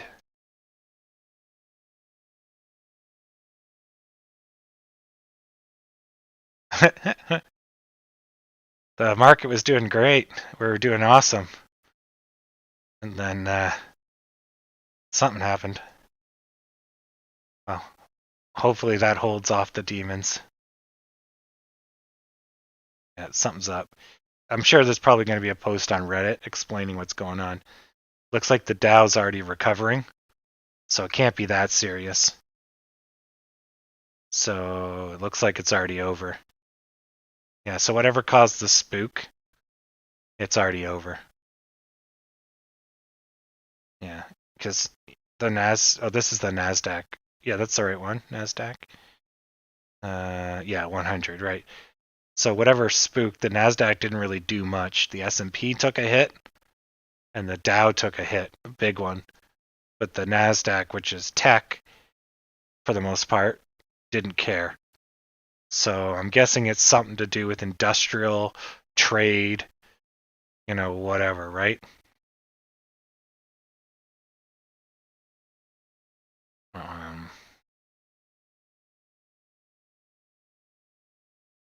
Yeah, I don't know.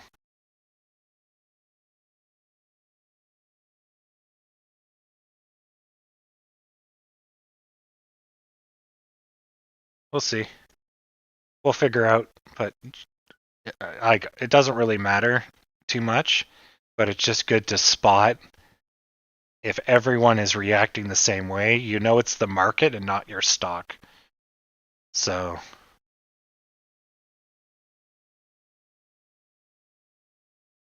apparently Reuters is talking about inflation.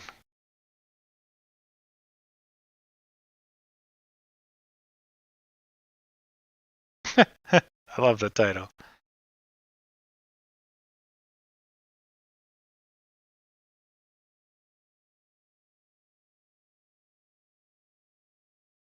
Uh,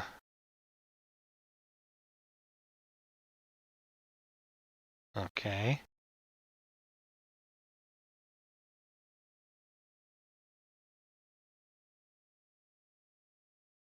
So they're talking about inflation should go up because Americans are getting older and the country can't grow much more.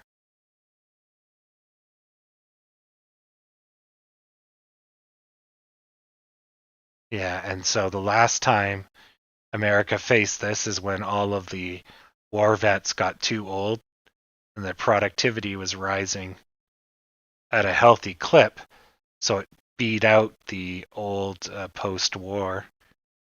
But now, how can we have higher productivity with less people?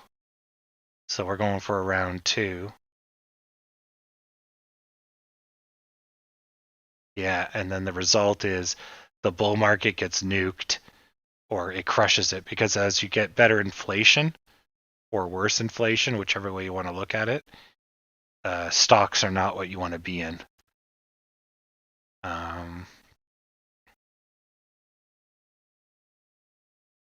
Okay.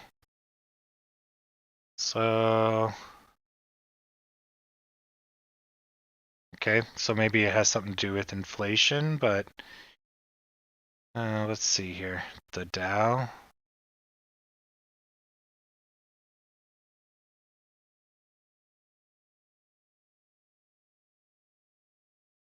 Oh, maybe it's earnings. Oh yeah, this is major earnings week, right? So that could be what's going on. Maybe somebody released some earnings. Um, got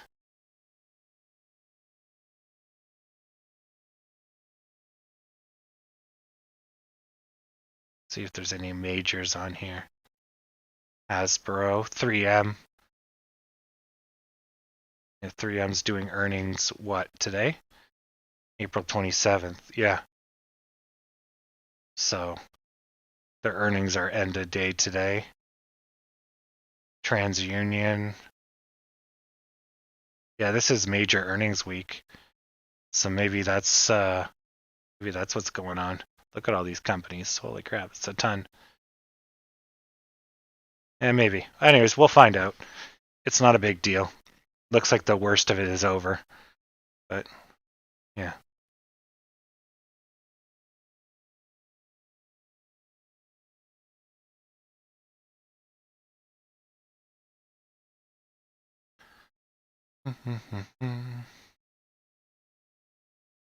We're gonna test going lower. Well, so much for the worst being over. Spoke too soon.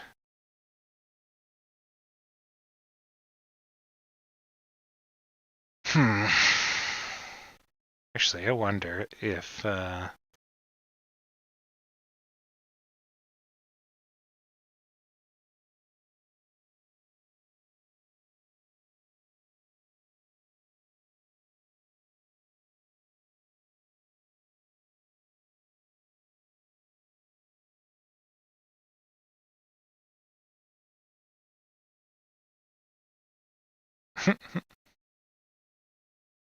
so this is Wall Street bets.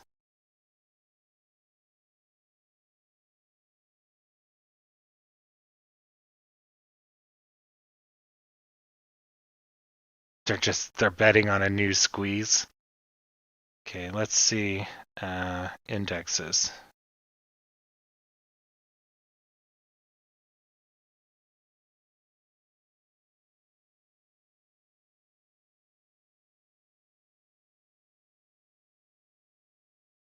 Mystery poops are poops where you wipe and there's nothing there.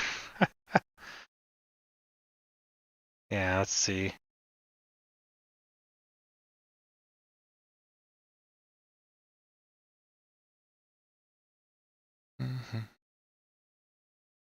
They're just talking about companies that are avoiding bankruptcy.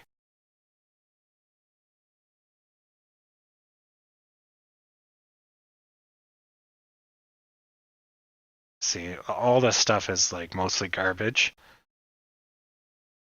So it's, people are talking, there's some interesting kind of thoughts, but if you're looking for information, generally all this sort of stuff is garbage because they don't know, so there's no way they can talk about it. S&P, NASDAQ, so it's showing recovery. The Dow is right here, and it's pissing. GME is sideways, which means we might be up. And we are. Yes. Thankfully. I'm going to leave the clutter off the screen just until we get up. But you can see GME here and the Dow here. So you just trying to keep a mental note of this or this. And you can see the delta. Whatever works for you.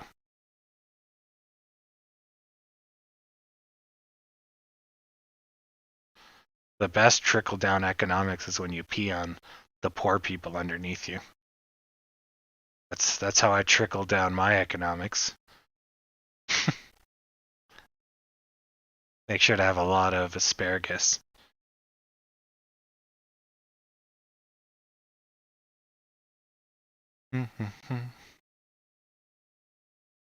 So we get about 10 new people every hour? No. But every minute, 5 to 10 people click on our channel. That's pretty good today. Yeah. Nice. I like it.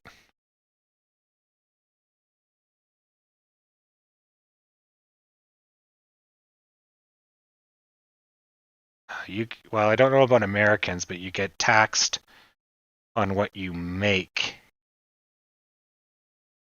Capital gains is what you make. It doesn't matter what you pay yourself. But the American ones could be different because the money you make is counted as income unless you hold it for a year. So you basically get auto punished if you don't hold it for a year. But you're presumably making money, so do you really care?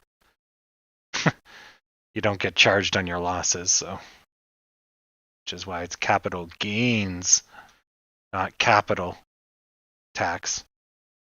It's still better than working a job. End of story. Okay, so it looks like we're getting our 1 o'clock boost. So it looks like the Dow is not going anywhere, but we're getting our 1 o'clock boost. So that's fine. If GME and the Dow just goes sideways, Dow's going up, so we should be busting through. We get the support from the Dow plus our 1 o'clock crowd. Might be able to make it through. So it should be very hard for us to get back to 1205 by end of day, but we could land in somewhere in here. We'll see. Excellent. Okay, it looks like the worst of it is over. Oh, shit. What's going on, NASDAQ? S&P? Nope, just the NASDAQ. All right, good. How about us? We're not having any of it. Let's hope. Looks good. All right.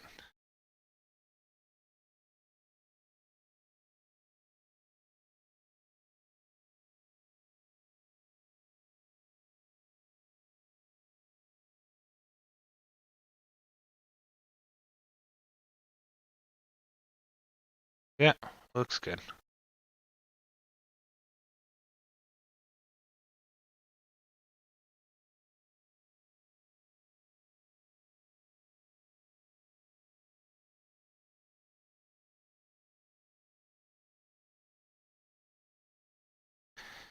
Since you're on the topic of real estate, people also like tangible assets. So like stacks of money, gold bars, real estate. But real estate's so popular because it's seen as something that can never go down, which isn't true. And two, it's seen as, well, you have to live somewhere, so you might as well own your house, because ownership is really important to a lot of humans. I own my car, I own my house. This is my land, right? It's possession. Humans love possession. Those are my shoes, my jacket, my computer, my achievements, my gold star, right? So you can exploit that as a stock trader because that's a human trait. So you don't play against it, play with it. Don't try to fight gravity, work with it. So it doesn't mean the stock or the real estate market can go down, but it means that humans intrinsically have a demand to own a house or demand to own a car. They would prefer it over renting or borrowing. Which is why people buy stuff they don't need, or collect, or all that sort of things. And just on a random psychology note, the people that tend to collect the most are the ones that tend to be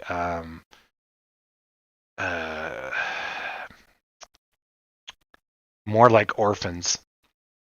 So not abused, but marginalized, isolated, not well integrated with society or people. And they're the ones that tend to collect stuff because the possessions create their identity. And so by collecting and possessing stuff, they can prove or shape their identity in what is, a positive way. So shitty examples like, I have this Pokemon card, so therefore I'm better than you.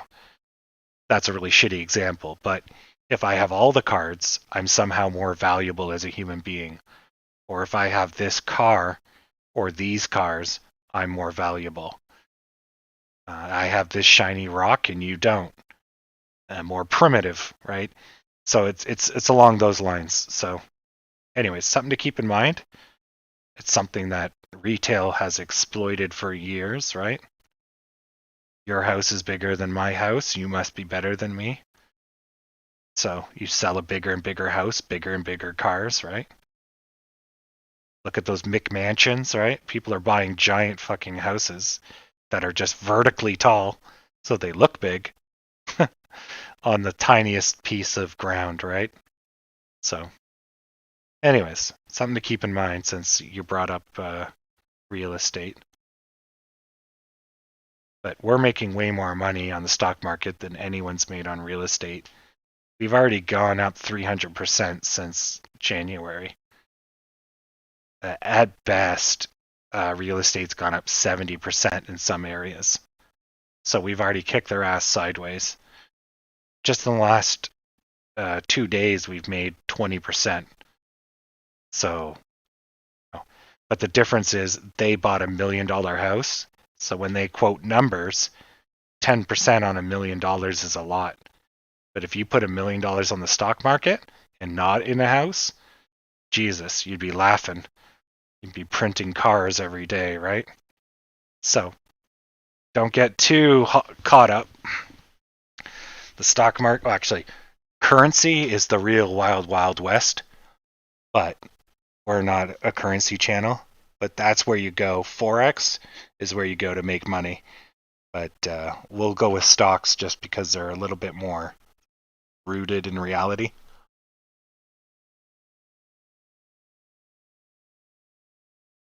Yes, but real estate is a house, right? House and a home.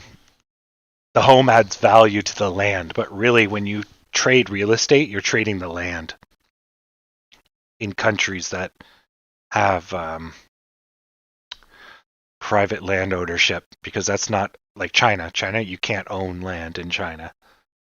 I think Cuba is the same thing. You can only rent your house on that land for a certain period of time, and it's 100 years, I think, and then the government gets it back. Just kind of shitty, but that's how they roll. But yeah, I get what you're saying.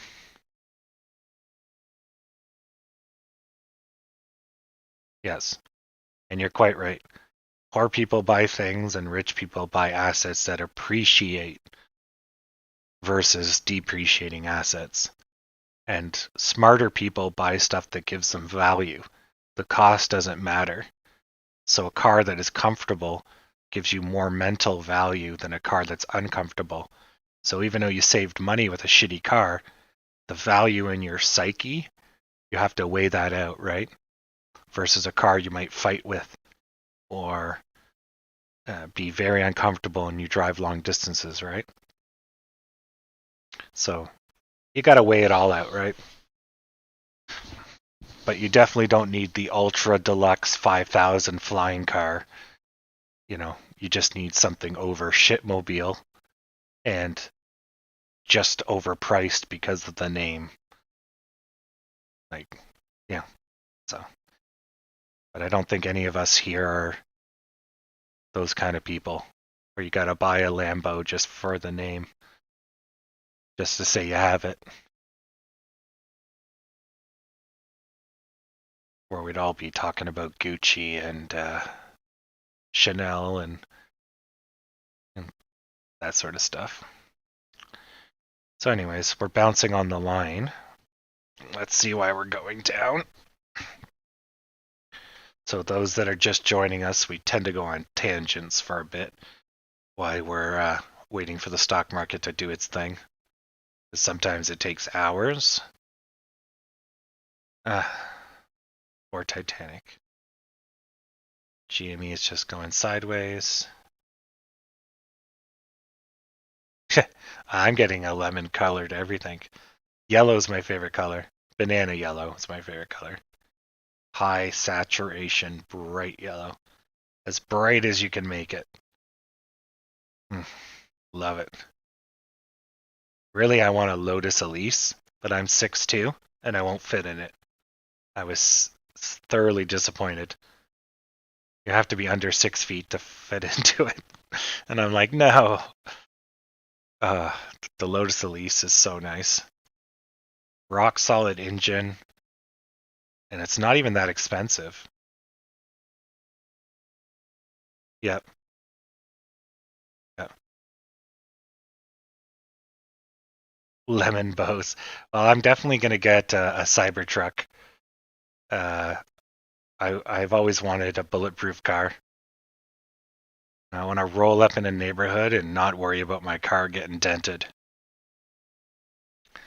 The only problem is that's going to take away on fuel economy, but I'm not going to care because it's electricity. So, yeah, I already even got the license plate. Actually, the lemon looks surprisingly a lot like the VW Beetle, right? They say the arc is the strongest shape. So we're just kind of bouncing, collapsing on our own weight. Yeah, we need more volume. Where is the 1,000 air group? Do.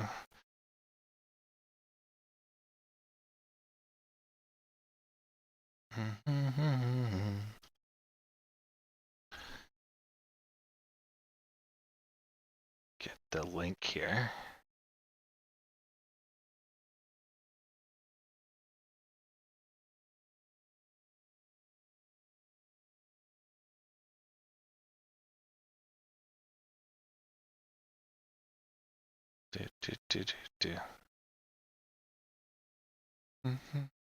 I can upgrade the description while I'm at it.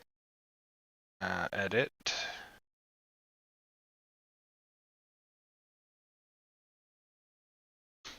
And paste. Okay. It's now in the description.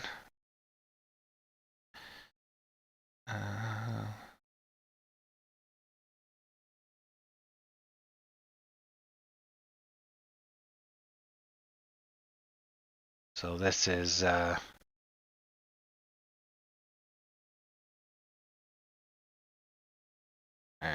a link. Paste. So that's my my license plate for the Cybertruck. So when I win my money, that's going to be the license plate on the back of the Cybertruck. Yeah, it's going to be great. I'm already ready.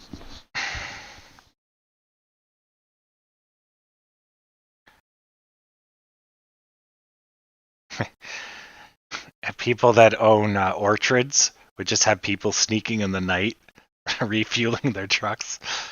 There'll be a worldwide lemon shortage. And then I'll sit here and I'll just profit on trading lemon commodities. And if I end up having to take, I forget what it's called, take shipment, I guess, I'll just use them for fuel. Well, I don't know if I get to choose a color on my Cybertruck.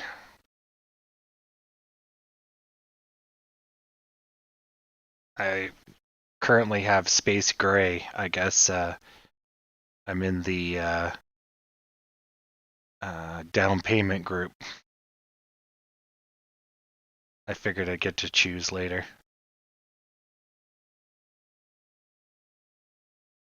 Exactly. Exactly. Yeah. They're still not shipping, right? So it's like, it's going to be a while till I get one anyways. It's not like I can go out and get one tomorrow.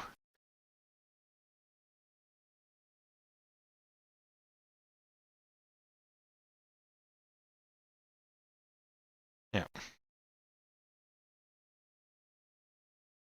Plus the new edition with the solar panel back is awesome.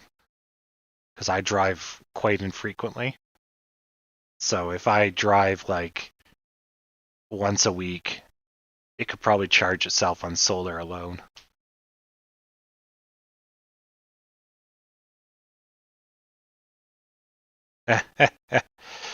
No, that's not. Just because you like a company doesn't mean the stock is any good.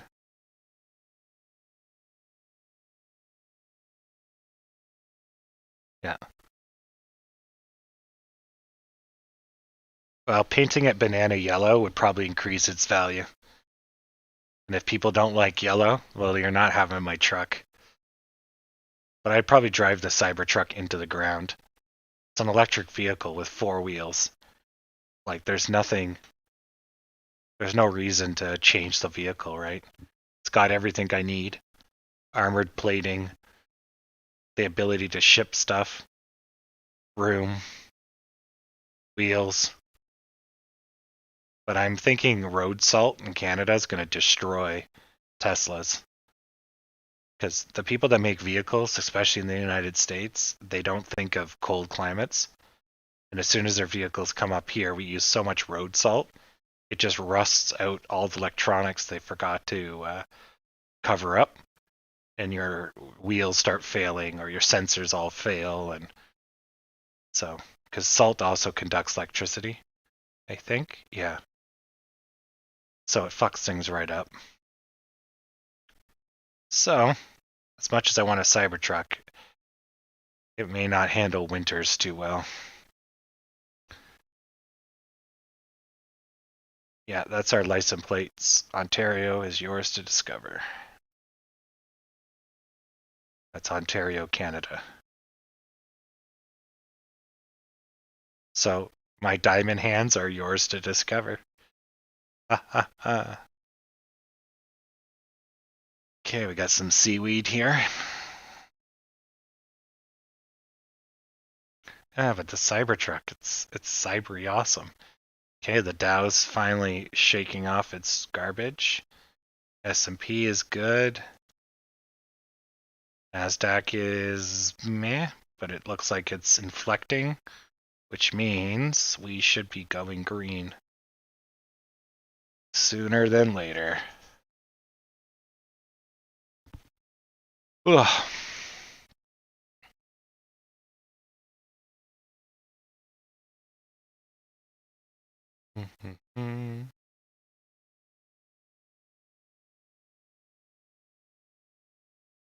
Nope, Ottawa, Canada.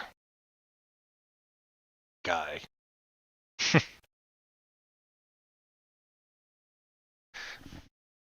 I'm gonna go check on my squirrels while this runs its course. I'll put back up all the stuff.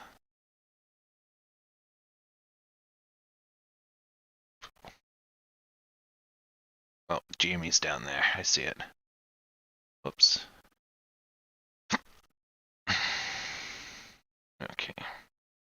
Yeah, I'll just leave it there. It sucks we're not going to get over 12, but at least we survived that. I guess that was a retraction. So that's good. Could have been worse. Aw. They're cutie patooties. The squirrels are just all snuggled up, still napping. Go take a photo of them. Yay. Another subscriber. Thank you. Take a photo of the squirrels.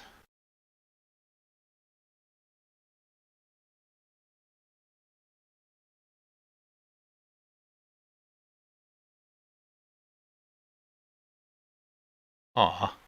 The little beady eyes are sticking out. Is there 3? Oh, there's 3 squirrels now.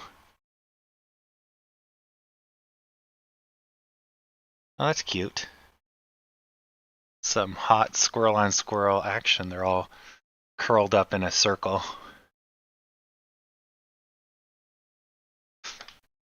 And they're trying to get comfortable, so they're all kicking each other in the face. Didn't say they were smart animals. Jeez. Normally they don't stay so long.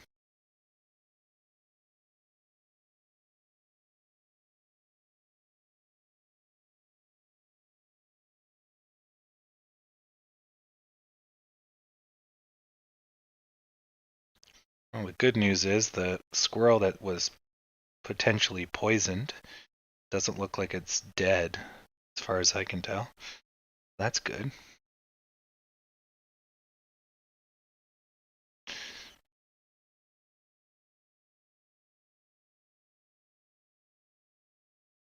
All right.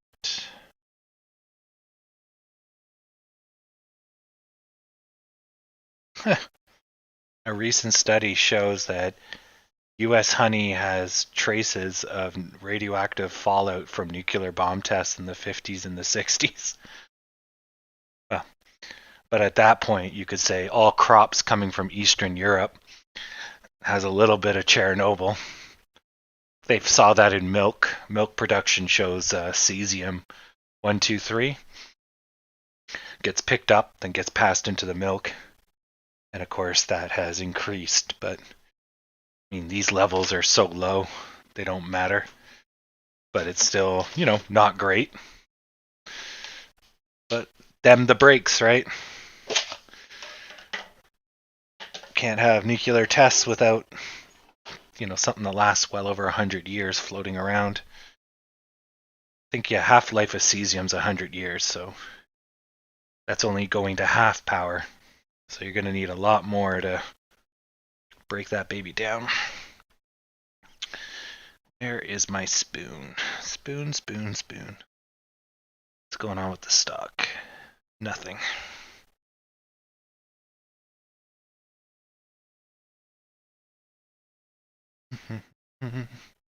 Alright, I'm going to go on quick mute. And I'm going to get some ice cream and use the washrooms since we have a kind of a break here. So feel free to go get some food. You won't miss anything for 5 minutes or so.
All right. I'm back. Oh, man. Let's see what has happened since I was gone. Hopefully I come back to the stock has rapidly gone up 2,000%. Oh, it's a pretty squirrels. I'll just give them a little bit more food.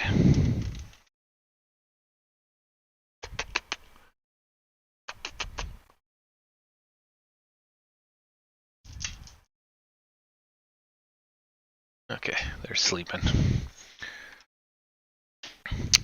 Okay. So that's good. Let's see what we got. Oh, nothing. Just a garbled mess that probably confuses everyone that joined the channel while I was gone. Okay. Let's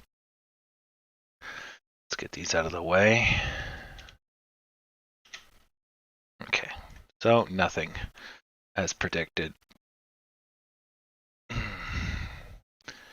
Mivis has just mapping the undersea rocks at the moment. GME is sideways. The Dow, S&P, Nasdaq. And Nasdaq's collapsing, S&P's thinking about it, and the Dow's sideways. So, more waiting game. All right. The squirrels are pets. Well, they're wild animals, but they're not food. I don't eat the squirrels. No, it's nice to have wild animals that are slightly tame. You know, it's just like a cat. You earn the respect of the animal, whereas a dog gives it to you no matter what. Whereas a cat, when a cat really likes you, there's a special bond, a rare special bond. Same with wild animals. When they know you're not going to hurt them, but you do that by bribing them with food, right? Food and slow motion and soft words are usually how you tame any animal. Usually. So, just once they see you as not a threat, or you're so much a threat that they just become immediately submissive, that's a possibility too. But prey animals like squirrels usually run away if they think you're a huge threat, right? Whereas, say something like a wolf or a lion, if it fights you and you punch it in the face and you hold it down and you punch it a few more times, it'll become submissive because you kick the shit out of it, right? But prey animals don't really work that way. But that's why, you can fight a bear and you can fight a lion. Obviously, it's not a great win, but I think the only thing that doesn't really apply to are animals that are so simplistic. They just go into like a fight to the death mode, like a honey badger or any of the badger wolverine families. Those things are just like ravenous. There's no reasoning with them when they're angry. And cats are like that a bit too. You piss off a cat, it will fight you, and it will fight you and fight you. Cats get angry. Oh no. The black bears, you can fight a black bear. Grizzlies, they're huge and kill you, but black bears, brown bears are a lot stronger, but black bears are timid. You could fight a black bear. Yeah. Mr. Chisel?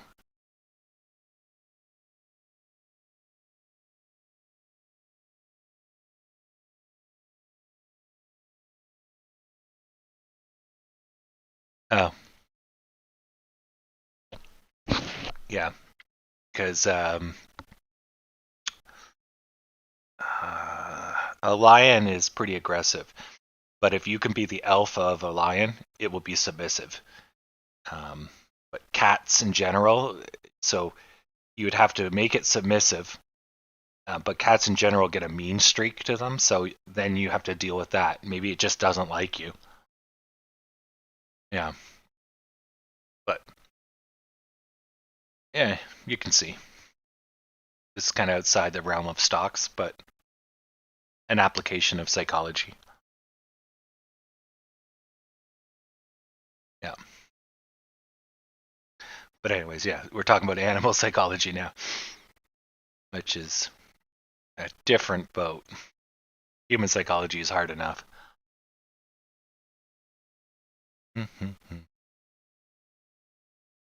Well, I think I could probably load up a game and play it on low quality.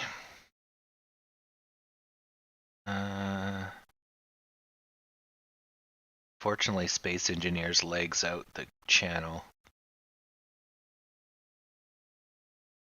Maybe if I don't do any mining, I'll be okay.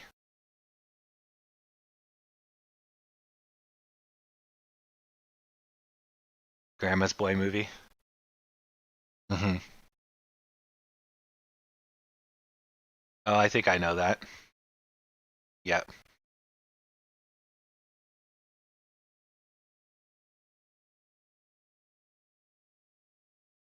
Could also reference how a liger gets some Napoleon Dynamite here. Does it have like large talons?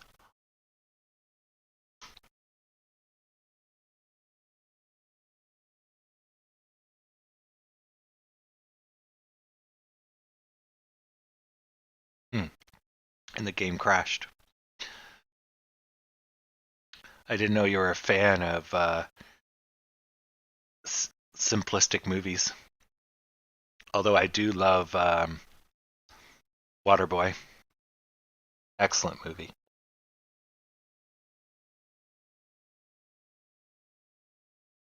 Also a bit of a fan of what's it called? Give me a second. I gotta do this fast before I leg out the channel. Okay, there we go. Happy Gilmore.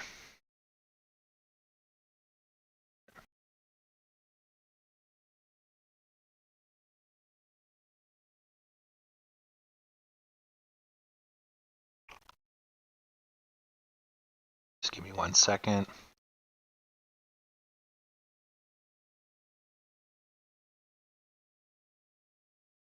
There we go. Done and done. Okay. So just put this back.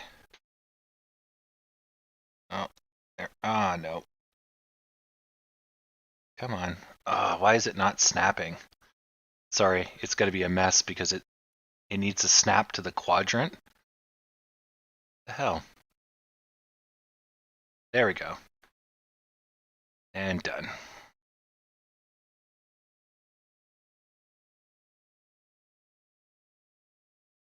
Yeah. Yeah, I've set up my thing to work on quadrants. And for some reason it just didn't want to do a quadrant of my monitor. Windows. When it works, it's great. When it doesn't, it's a piece of shit. Good enough. Austin Powers is great.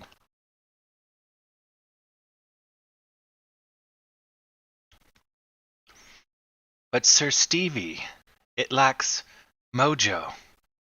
Well, my friend here doesn't agree with you. So good. You truly are a fat bastard. Well, that hurts. I'm on the diet like Jared. Okay, I'm just gonna plop this here. It's not great, but whatever.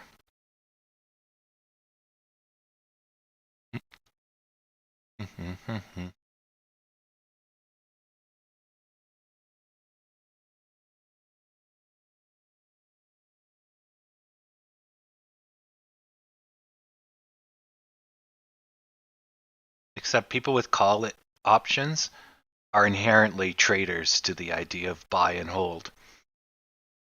So all these people they got calls, they're the very definition of a stock trader. So you should be hating on option traders. they're not part of the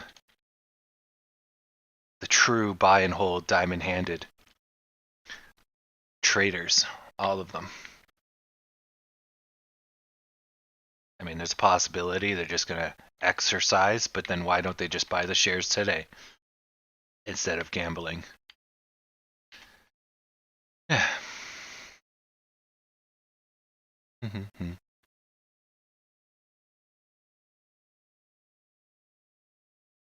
All right.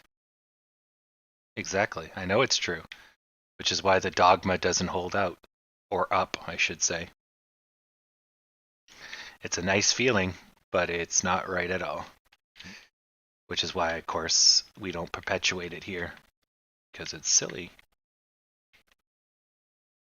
Just like hating on short sellers is kind of silly.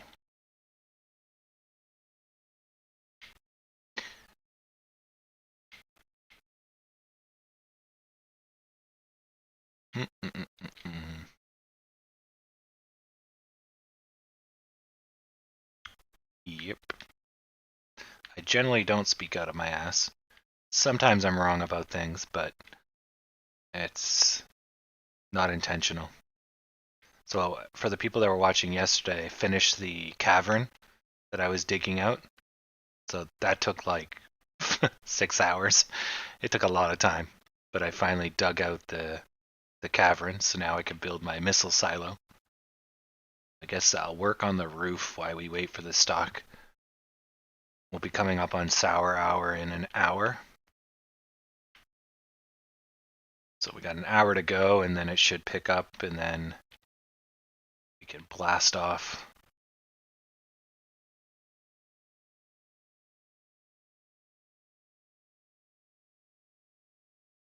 Oh, cool. Yeah, Discord shows up in game. Neat. Geralt the Witcher. Yeah. Yeah, since Lemondolf didn't work out too well.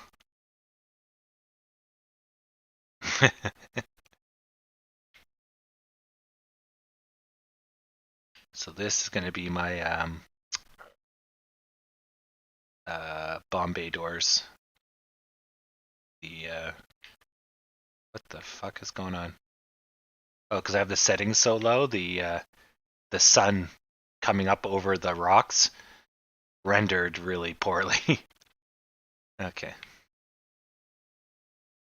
Gonna make some hanger doors. I'm gonna have to draw on paper. I can't remember how to do these. Okay, while I'm doing that, let's take a look. Just crush these down a little. Okay. So the Dow's flirting with going positive, but the whole market is red.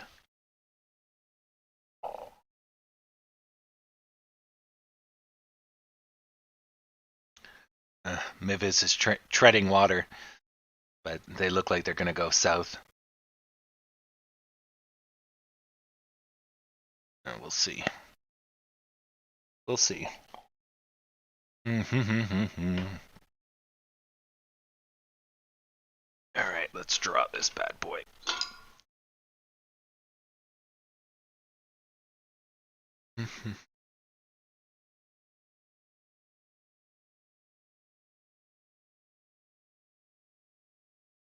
Yep. It's all good. You don't have to justify your reasoning. Options are a great way to make money. And that's what the stock market's all about, right? Preservation of capital. When you're a stock trader, not an investor, you're looking to make money. How you make your money, that's up to you, right? How much risk are you willing to take? Blah, blah, blah, blah, blah. You don't need to apologize to anyone for it. Or justify it. You're not apologizing.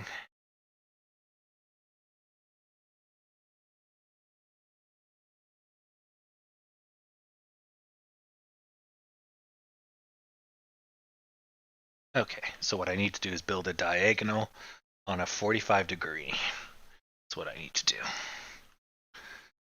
Okay, I got this. So we're doing surprisingly good considering the Dow wants to keep killing itself. It's okay, no one's judging you here.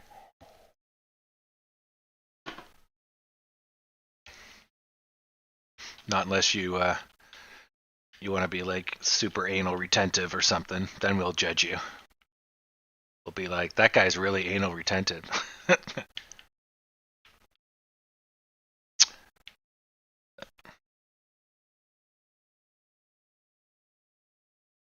Yeah, exactly. Exactly. It's like, I don't care how you make your money. Q Lord of War. Ooh, okay, maybe we should maybe blood diamonds are off the table. We'll have to pass resolutions. Okay, so we've agreed that none of us will trade in the sale of human life. Okay, that's a good one. How about landmines? How you feeling about landmines? Oh, okay, a couple people want landmines. All right.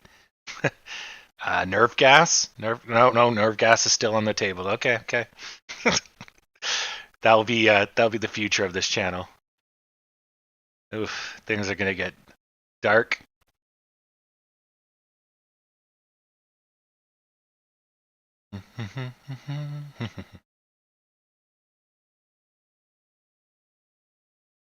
What's it? Pharmaceutical grade monkeys. That'll piss off PETA. Oh, the Dow just had a little bit of a drop there, and then it decided it's coming back. This is about the time my name wakes up and realizes she's supposed to go to work. Should be coming up soon.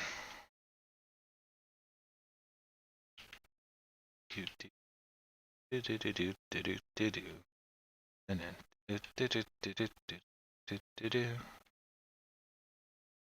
watch one fucking musical and it's stuck in your head forever. Because I can indeed hear those damn people singing. Damn Song of Angry Men.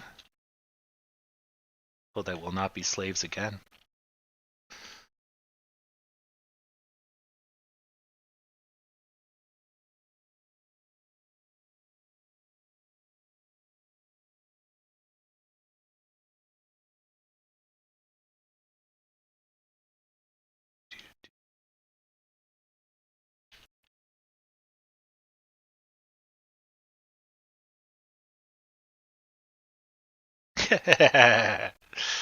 Yeah, it works. Whatever gets you through the day. We're all here to make money. I'm just happy we're finally getting the greens. So today basically solidifies that we're going up the U shape that I was talking about yesterday.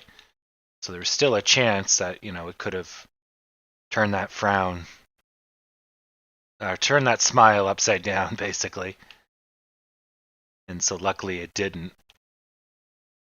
And here we are. Which is great. So it looks like we're on the... I cannot place the light block. Why? Oh, it's not a block. Yeah, I'm glad we're basically recovering. Because, yeah, I'm tired of fucking that swamp that we were in. That's good. It's over. It's done. Oops. Okay. So what time is it? It's coming up on 2 o'clock, so we might be able to test the 1183 line again before close. Hopefully we try to test it really soon, and then that way we might even be able to get back to 12. I don't know if we're going to break through 12, but I bet if we get close to it, the Redditors might try to push us over, just like they did with 11. yesterday, I guess. So that would be sweet.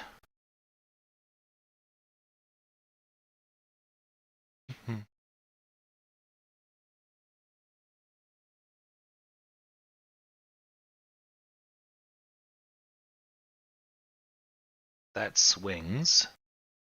Yeah, that should work. Okay. So let's just test that out.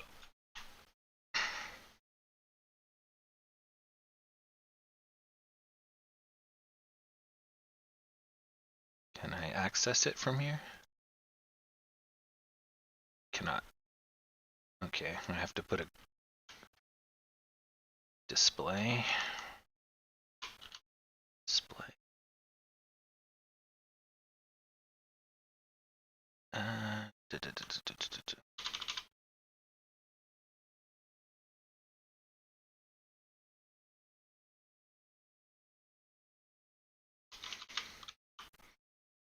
There's what I want.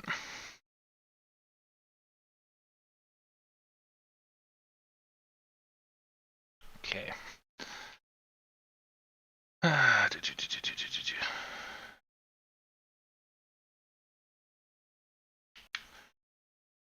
Yeah. So anyways, we're just going to tread water until stock breathes some life into itself. At least we had a good morning. That's good. Set us off for a good afternoon.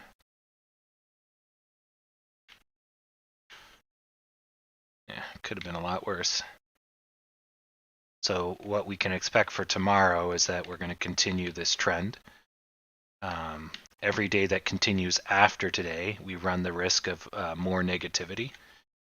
But we should only get one day of negativity, and then we'd be back to going up quickly. So, which is good. Do do do do do.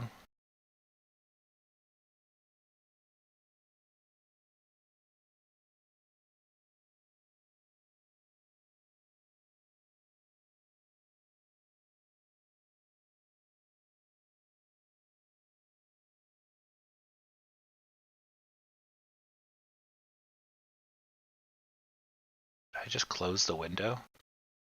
Oh, stupid me. I did. Whoops. And I somehow summoned Windows 10. Oh, I clicked the wrong window.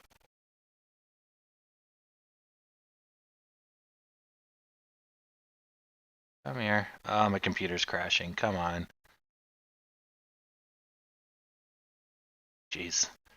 You accidentally hit F1 on desktop and Windows comes out with help that you never need and your whole computer has a stroke. These days. Okay. So we're still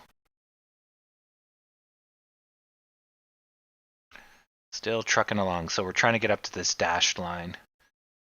We might do it.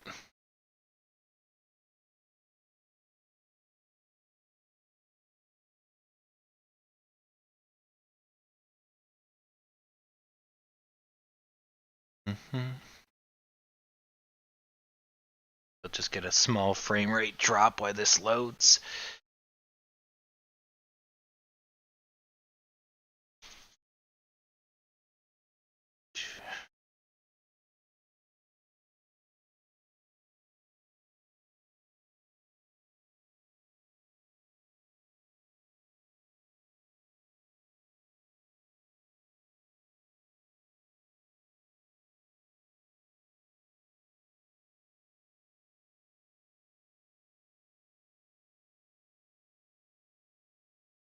Poop.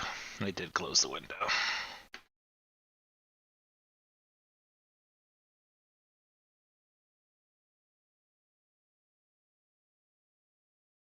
Alright, we're still climbing. What's the volume? The volume now is 38 million, so we still haven't really gone up any amount in volume. The volume in the last minute was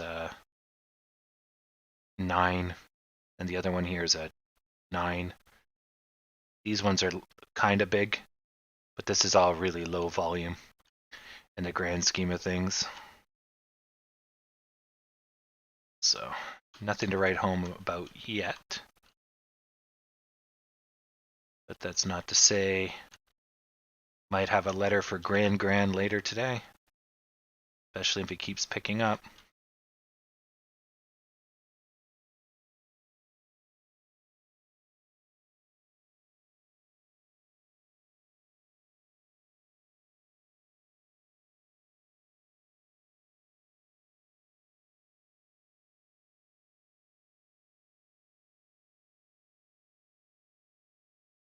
Mm-hmm.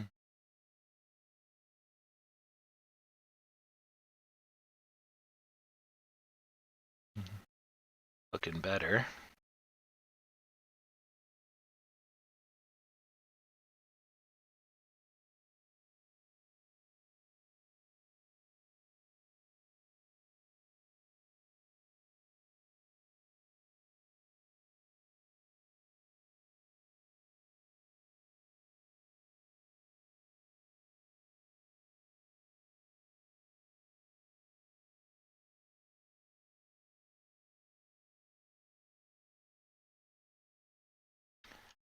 I think I actually want it to go this way. I guess it doesn't matter. Do do do do.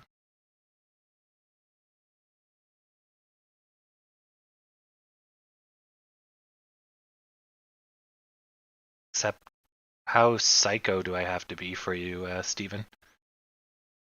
I don't put on an entertainment show here. You know, you could, if you want that echo chamber, there's plenty of. I get you're trying to help, but yeah, there's plenty of people that will provide the echo chamber psycho happy, you know. But I can't do that. That's not stock trading. You don't get married to the stock. You got to be cold, calculated. You know, I'm quite happy. I'm printing money right now, right? But don't get too excited because the baby can turn around at any second, right? But if you like that emotional roller coaster, you know, that's what all these YouTube personalities do, right? They every day is, oh my God, today's the day. And then when nothing happens, the next day is, well, maybe it's tomorrow. You just keep moving the goalpost, right?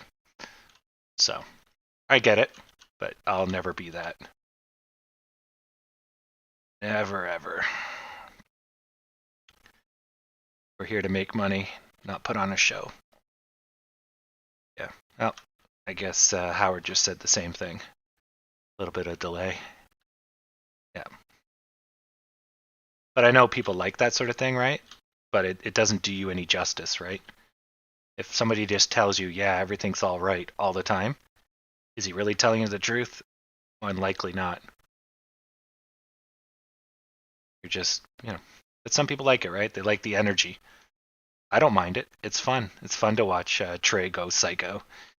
But it's, after a while, you know, are you here to make money or are you here to be entertained? Are you not entertained? So it's up to you. Do, do, do, do, do, do, do. Mm,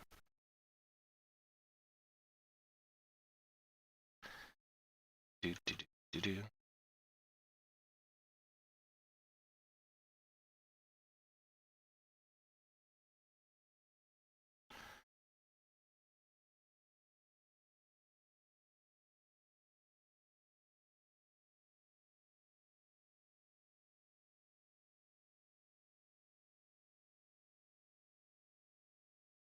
Oh, excuse me. Dying from. I turned my coffee into a frappuccino, and the dairy is haunting me. I thought it would turn me into legendary, but did not.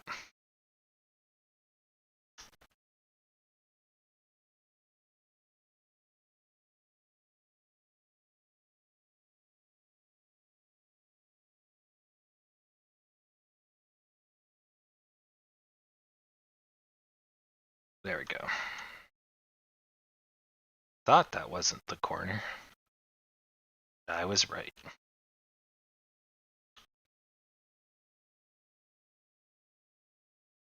So we're not even making it up to the top. So we're at 2 o'clock. So did we get any boost? No. No boost for us. Okay. So it might be delayed. The volume is slightly higher than it was. So that's a good sign. But I'm not too hopeful. It's not happening directly at 2 o'clock. Then we're looking at, yeah, we're looking at probably just before close then. But maybe we'll be pleasantly surprised. But as I said earlier in the day, generally it gets harder and harder. The steam basically runs out, energy runs out near the end of the day. So.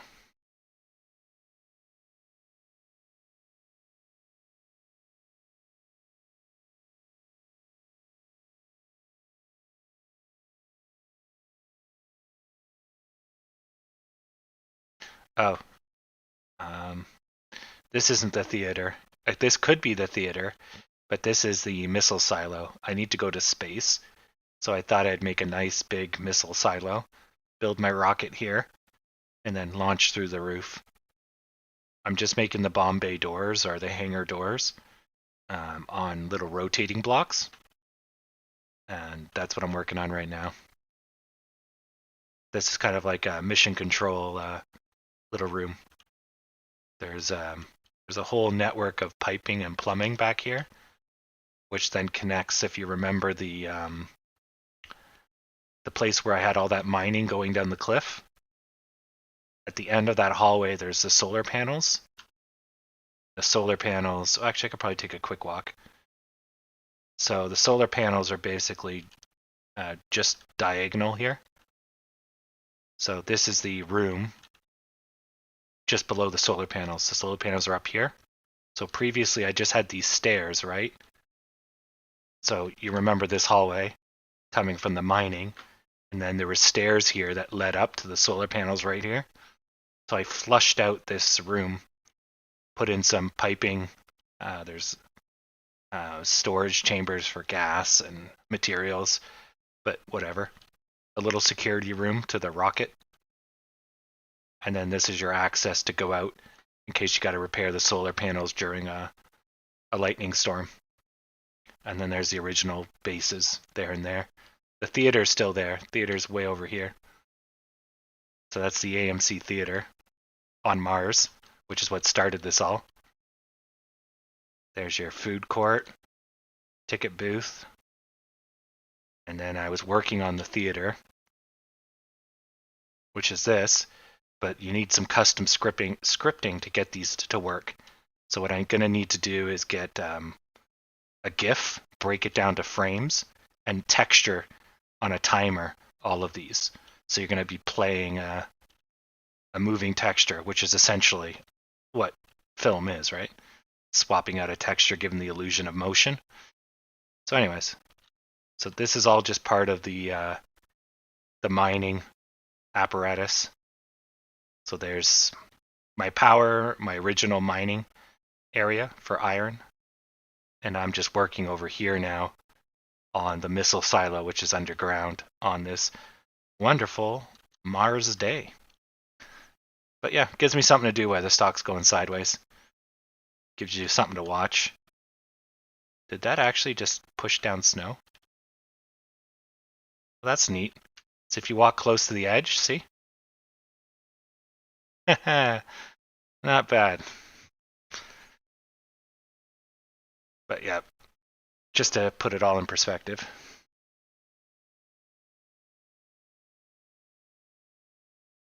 Yeah, well, what it would be is that the you would start the panels. So you just take an image and divide it by 4, right? And you just start them so they would all sync at the same time. But yeah, I hope it would sync at the same time. So I'd go one image, pause, Next image, pause. So it's probably the pause that I require. If not, it's just going to go like blip, blip, blip, blip, blip, blip, blip. So hopefully it's fast. But games are pretty good at swapping out textures. If they couldn't, you wouldn't have a game. So it looks like we're testing a low again.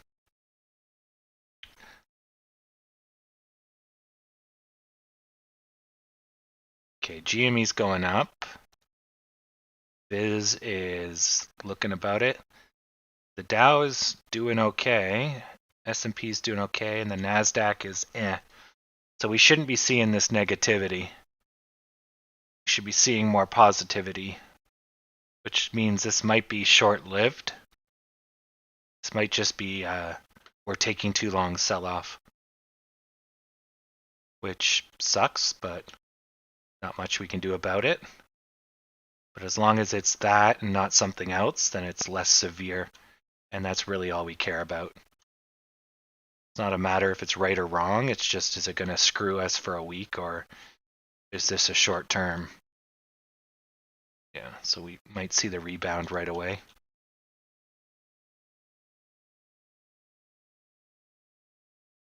Oh, it's a lemon. Lemon rock. Just carving away some of these bumps. It's definitely a difficult thing to do, trying to get in a giant wall smooth. But it looks cool. It's definitely got a sense of depth and grandeur. I'm just working on my evil lair that I'm going to buy with my AMC dollars. Just planning it out, you know. You can fit like 100 Lambos in here. Yeah. All right.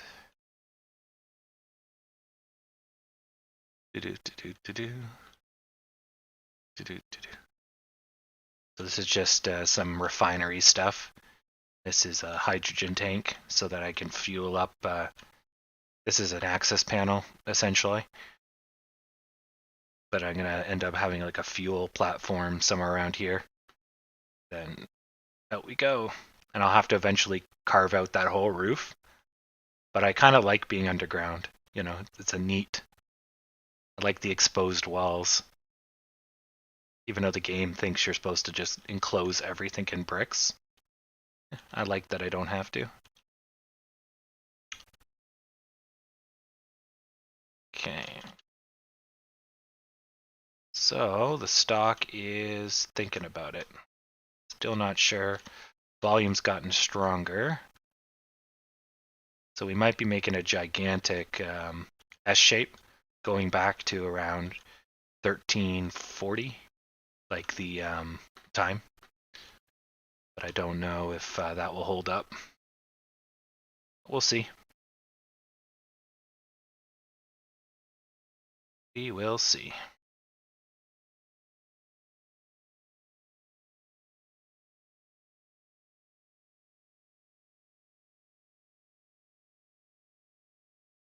Okay. Still thinking about it.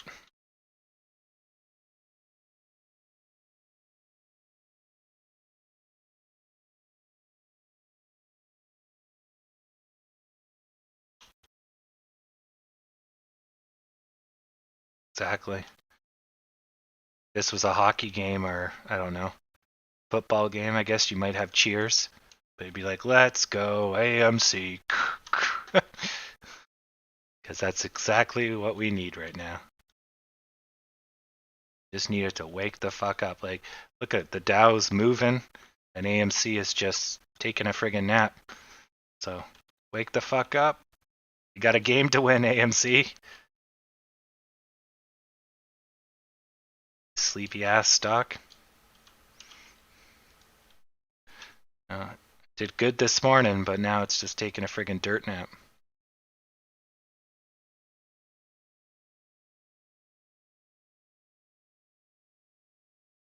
Or maybe we just need to summon some whales. Does anybody know how to speak beluga? Get out one of those. Oh, I completely put that in the wrong spot. Shit.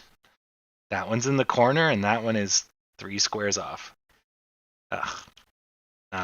Yeah, we need one of those horns that. Brrr, news team assemble. Don't know what they're called. Summoning horns. But we need one of those. AMC assemble.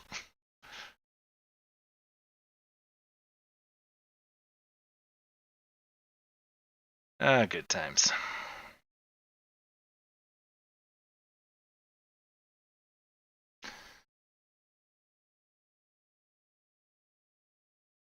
No, that's not a hunting horn. It's a ram. I think it's a ram horn. What it's historically made out of.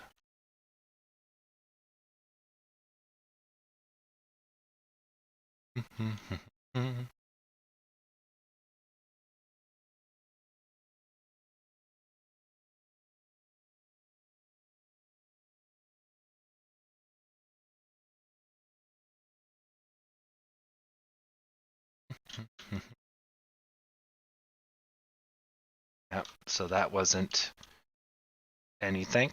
It didn't want to do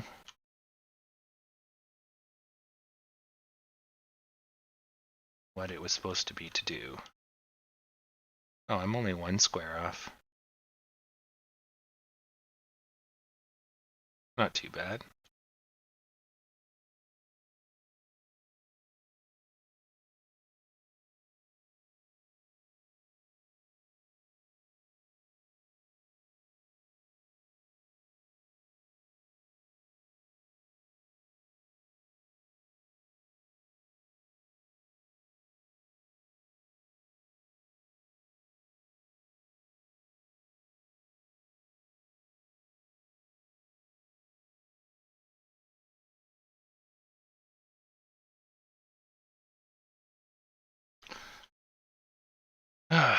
Come on.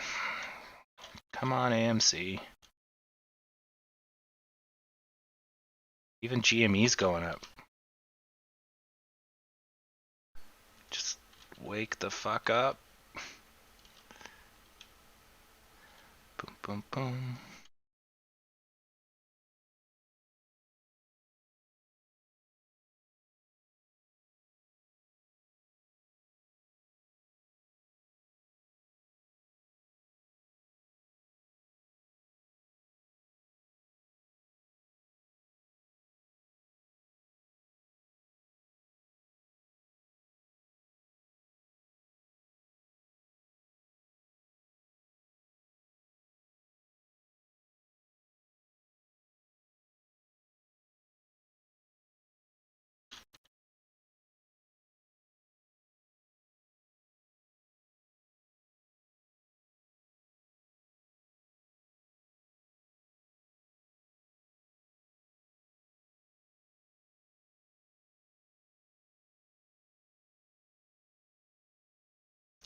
It's like slow-mo again. So for those that are new to this channel and that are still here, this is when we get paint drying moments. So not every moment's going to be, exhilarating. But yeah, this is about as bad as it gets. Get a slowdown. But if you've been following the stock, then you're well aware AMC has slowdowns, just like any other stock. So bear with us while the AMC lion tamer goes out and cattle prods AMC in the nuts to try to wake it up so we can give you a good show. Yeah, the volume's basically 0. We had a little bit of volume there, but it didn't do much. Now it's nil. So it's a good time to get some food. Usually when the volume goes to shit, you get about 5 minutes or so with AMC, and then it will retest its volume, or people wake up, or whatever you want to do, or call it, or think of it. So that's usually the case.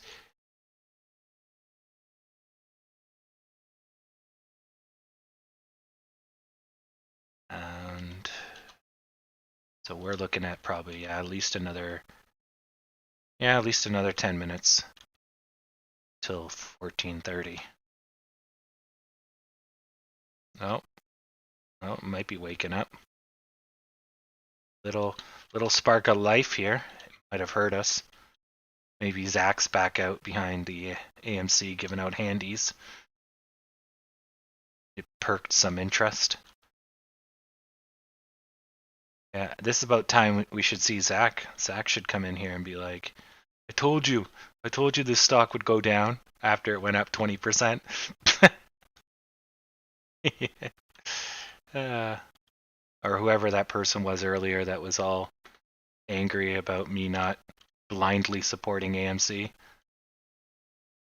Meanwhile, that person probably has like, I don't know, $100 invested, not 60,000 or 100,000 or $500,000. Yeah, they wouldn't talk like that if they had millions invested. Hell, when I say let it ride, that's like dangerous talking. If you're a millionaire, you wouldn't say that.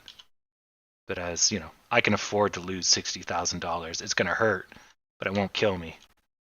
Whereas if I lost $1 million, it might take me my whole life to get back there, right? So making your first million is hard, and then afterwards it gets a lot easier. That's the goal of every thousandaire, to finally graduate from school. Jesus, come on, stock, what are you doing? Should be going up.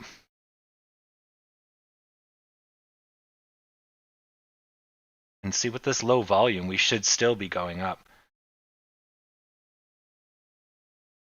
I wonder what's going on. So we're testing the bottom again,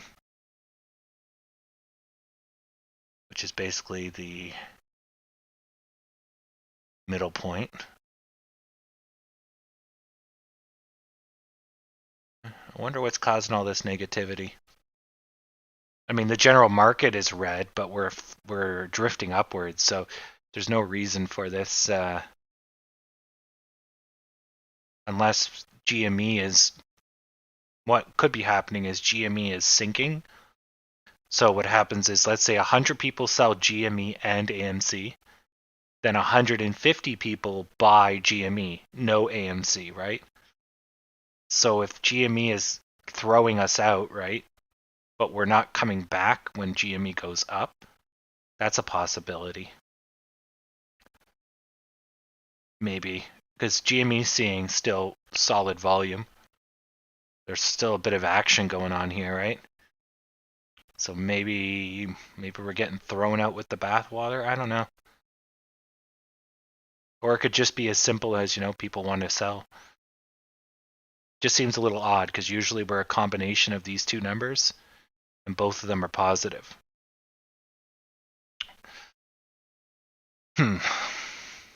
Something to think about.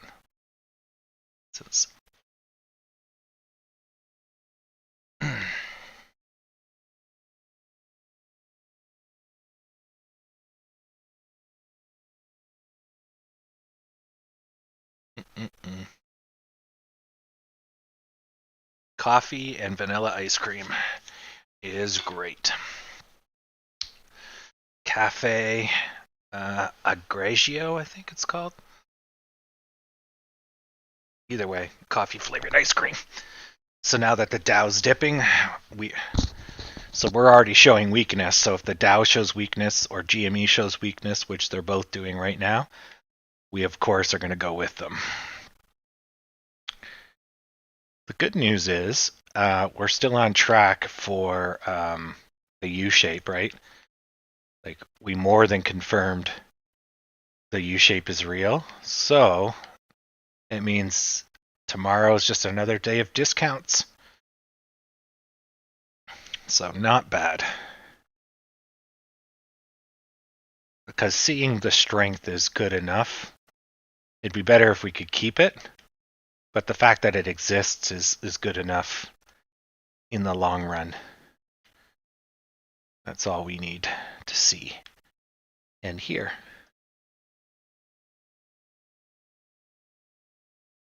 Yeah.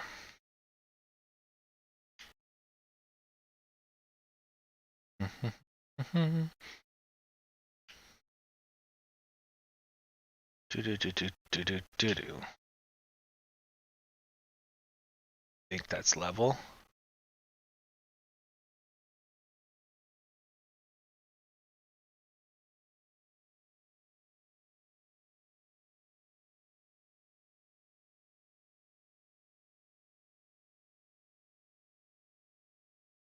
Okay. I'll just adjust that in a second once I get this rotor attached. There we go. My back's killing me, so I'm just laying on the couch with the controller. A little bit slower to get this thing. You can tell my controller has a little bit of a drift. Thanks, Chinese controller. You spin me right round, baby, right round. So it looks like it's doing okay. Mivis is crawling along the sea bottom. Mivis might have a breakdown. And maybe. The Dow's just tearing. Well, it looks like our 5,000 lemon did its job. Excellent. The turnaround point right there, right in the heart of the lemon. It needed pure citrustanium to turn that baby around.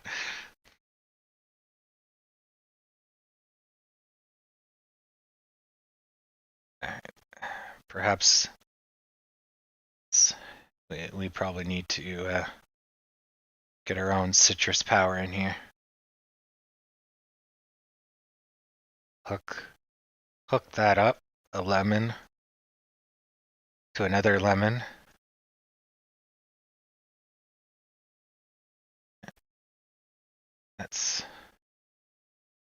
There we go.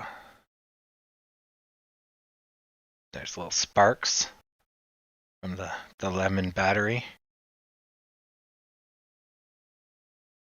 There we go. And we'll get a shot of adrenaline into that lemon.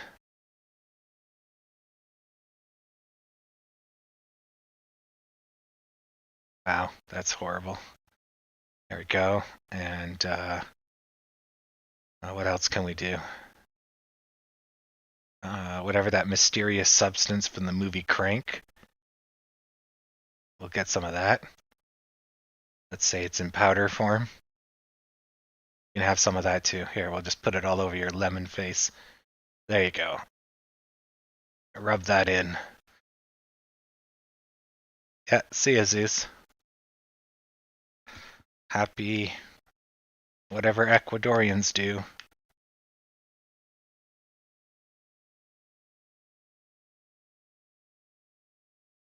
Yeah.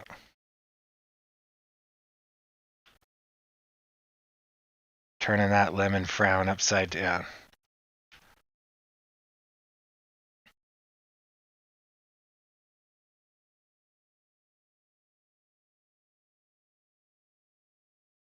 No, that's a lemon with providing power. I could have made those lines curly, but I figured straight lines look better.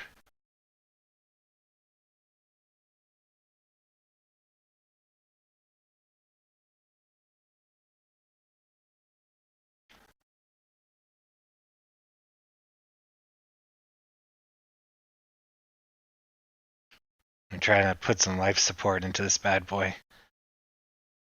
Giving it some ephedrine or whatever you use for restarting the heart. We're basically recreating the movie The Rock. We're just jamming it into a lemon instead of whoever that actor was.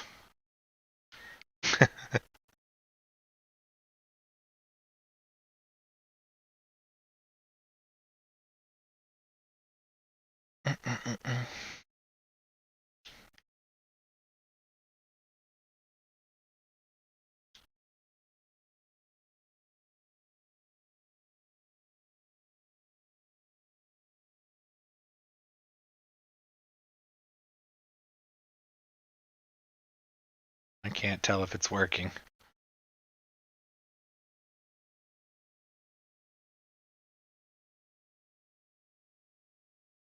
Yeah, we really do. We got to get out of these numbers.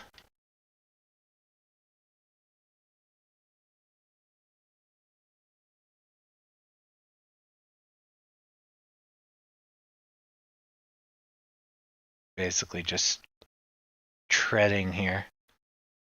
I want to see a boost. I want to see life. I could have been a contender, Rocky.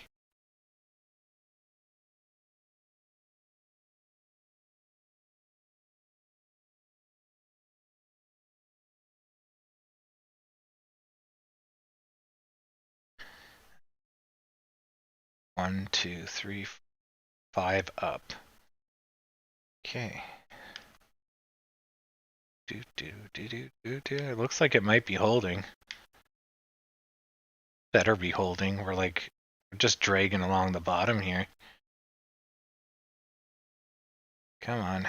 Up, up and away.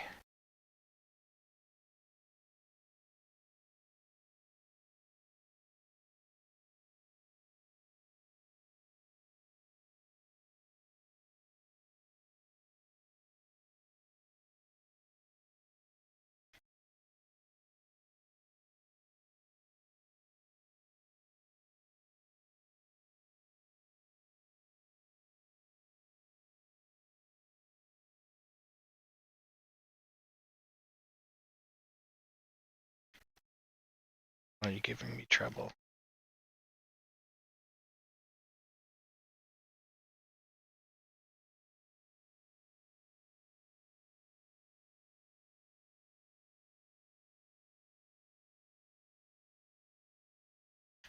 Okay.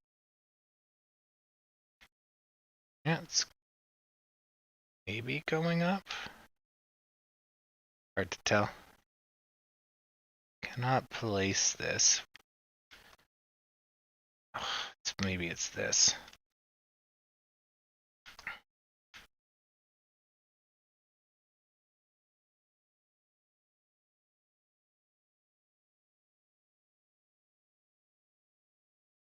There we go.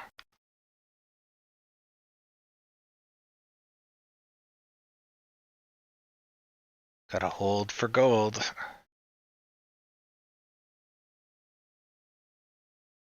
That's not happening. We just broke through. Sad pandas. Doesn't want to live. All I can do is add more lemons, hoping that one of them turns it around.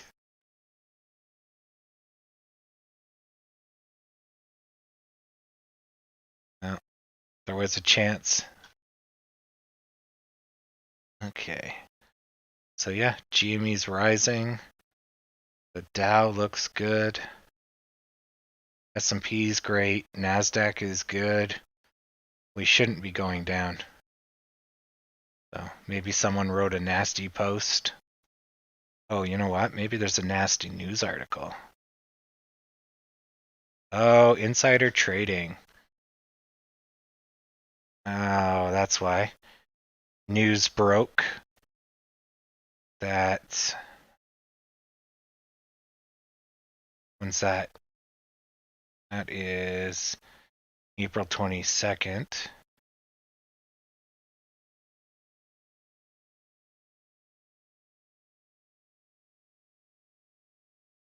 Yeah, we already know that. We can see that on FINRA.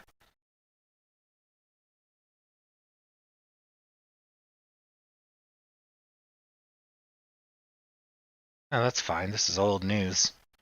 Your old news, Barry. Maybe it's just hitting Reddit now.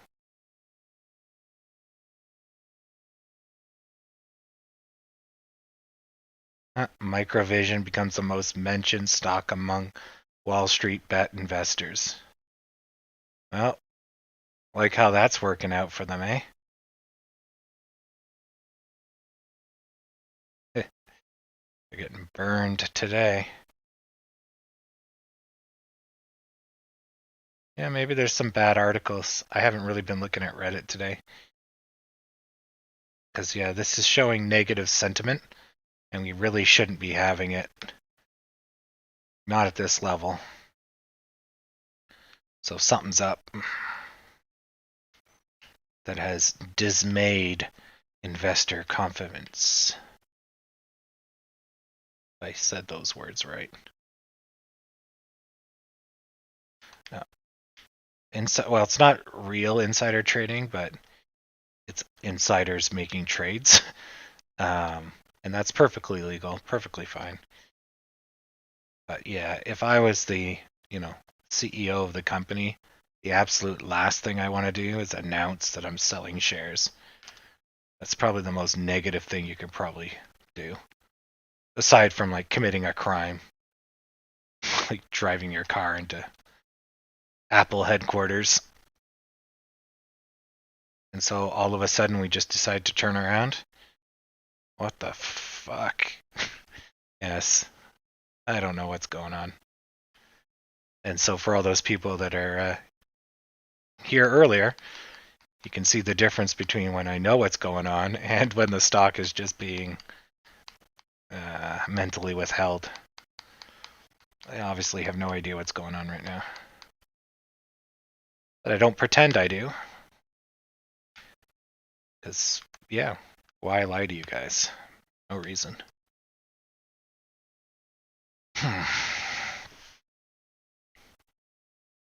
So weird.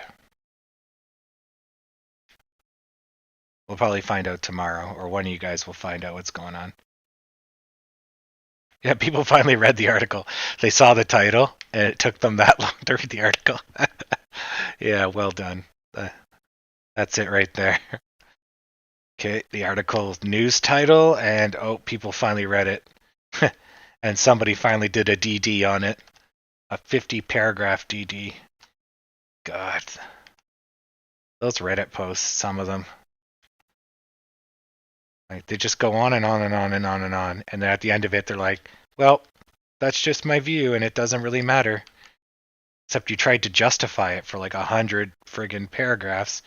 And in the end, you just finish with, that's how I feel. That's my evidence. I feel. It's like, oh my god, what a waste of time. You're killing me. Whoa, just about fell to my death. That's why you never drill between your feet. Learn from all those cool YouTube videos with people from India doing construction. And clearly with no labor or safety board. I'm just gonna drill beneath my feet on a bridge over something. Oh, the piece that I drilled just gave out. Who would have knew? Safety equipment? Nope. Goodbye. Yep. At least I have a jetpack. Oh man, some of those videos are great. Why is it not letting me attach? Oh, now I can attach things, finally. What? Ah, son of a bitch. The rotor wasn't locked? Why is that one not moving? Oh, I know. Because this one had power. Fuck me. Okay. This is not connected. Oh no, it's connected. It should have power. Good, good, good, good, good. Whatever. I'll figure it out later. Gotta watch this stock. Looks like it's going towards the cocaine. we might see some motion soon.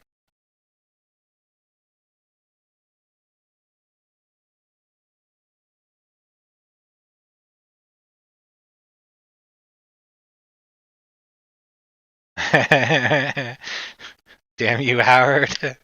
It's just like belts, and he wants me to get a better microphone. Like those damn 10-minute videos.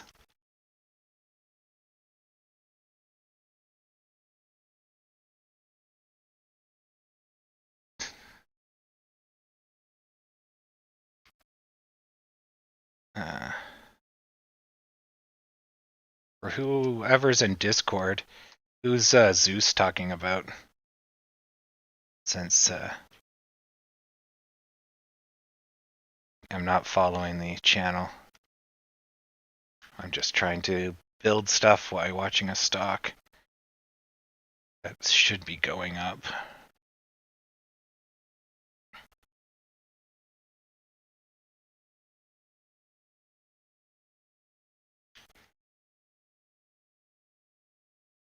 Come on, come on, come on, come on, come on, come on, come on. Come on.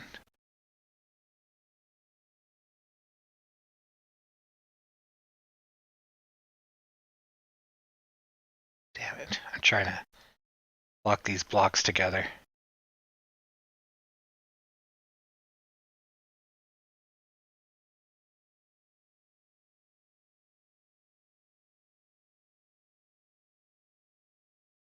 Come on.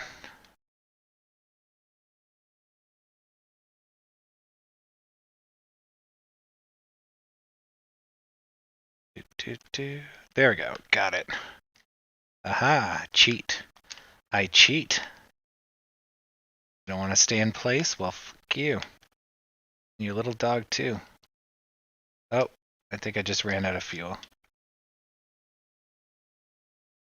Yep. Ah, shit.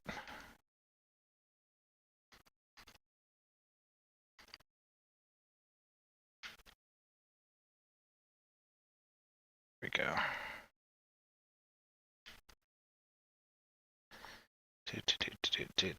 So, yep. I don't know what's keeping us depressed right now. Hopefully it gets a taste of that sweet, sweet crank. But we're just going to keep trending sideways.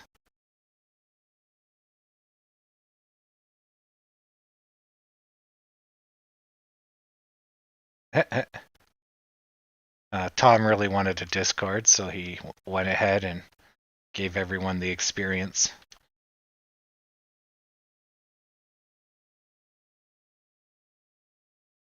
It's really simple. It's just a chat room with voice chat attached to it.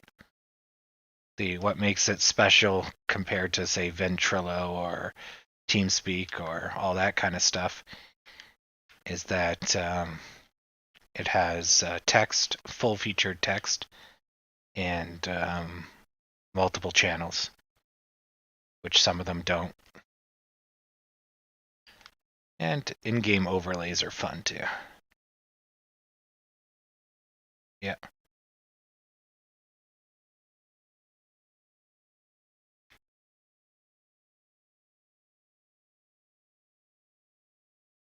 Am I moving or is this moving?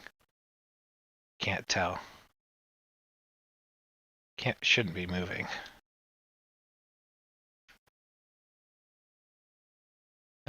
Well, anyways.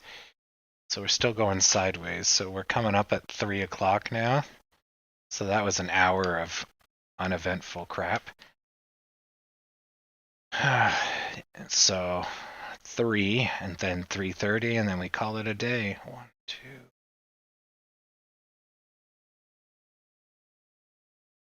Five.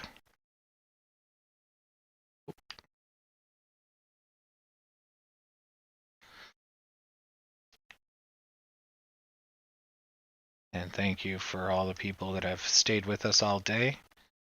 And for the 600 people that came and gone, you're dead to me.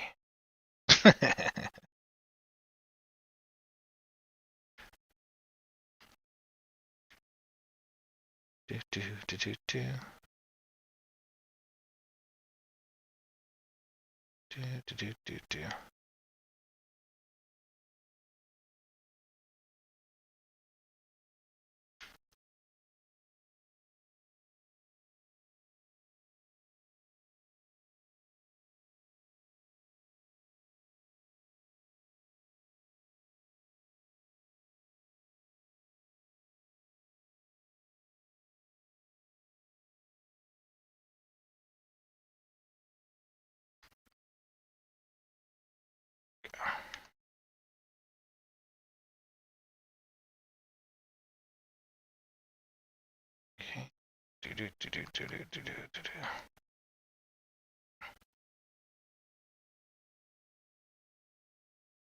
Everything is good. This should connect.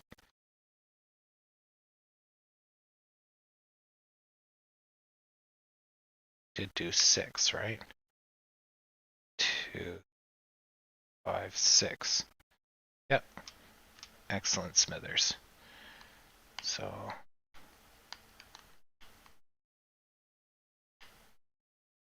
come on. Good.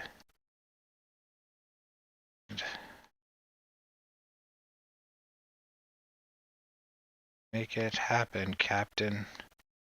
Boom. Headshot. All right. For anyone that remembers FPS Doug, excellent. Excellent stuff. All right. Nothing's happening on the stockometer.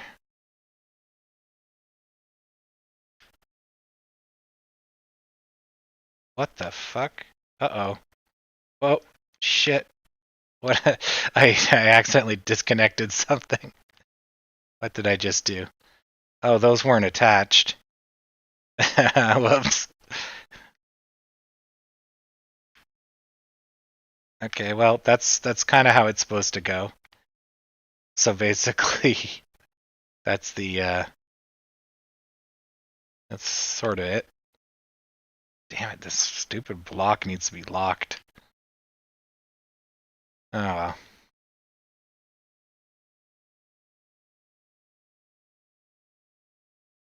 Did Kramer go on about AMC?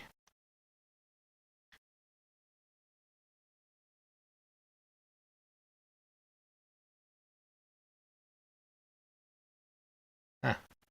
Okay. Apparently those were not attached.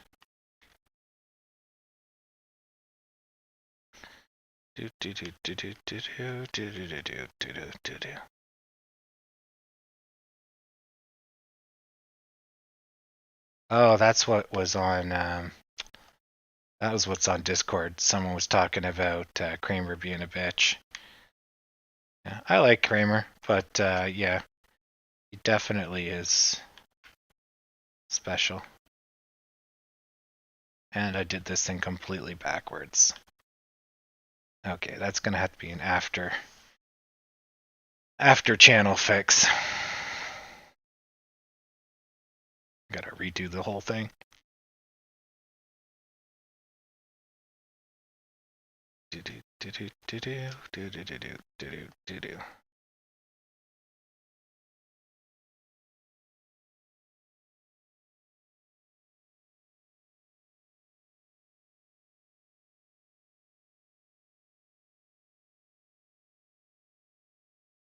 Oh my god, wrong key. Wrong key.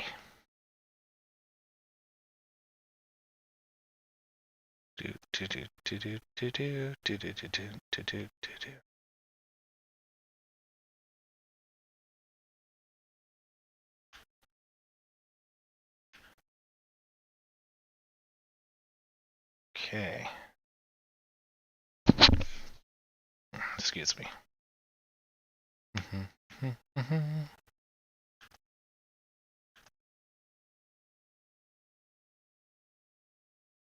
Nothing. I was trying to stimulate the stock with some ephedrines, some whatever they used in the rock. Just trying to keep the good times rolling, but AMC doesn't want to live anymore. It's just refusing to live. And we're like, not on our watch, and AMC's like, ha ha ha, this isn't even my final form of sadness. And I'm like, you're right about that.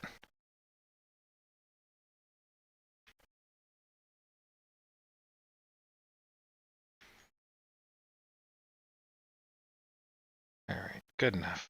Goodenough.com.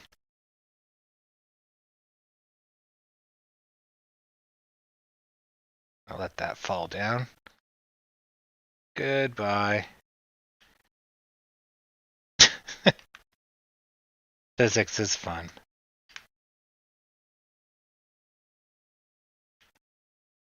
Stupid rotator. Don't know what's wrong with it. This one's doing perfectly fine. This other one just wants to rotate.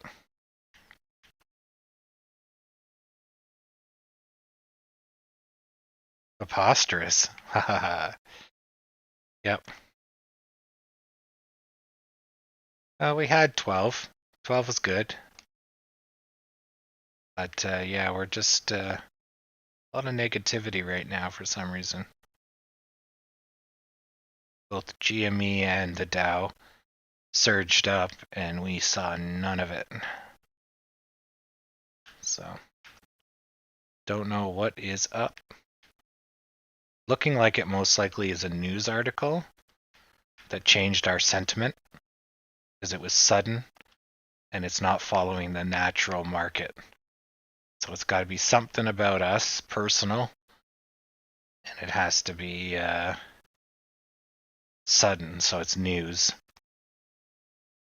Either they just found it or it just got reported.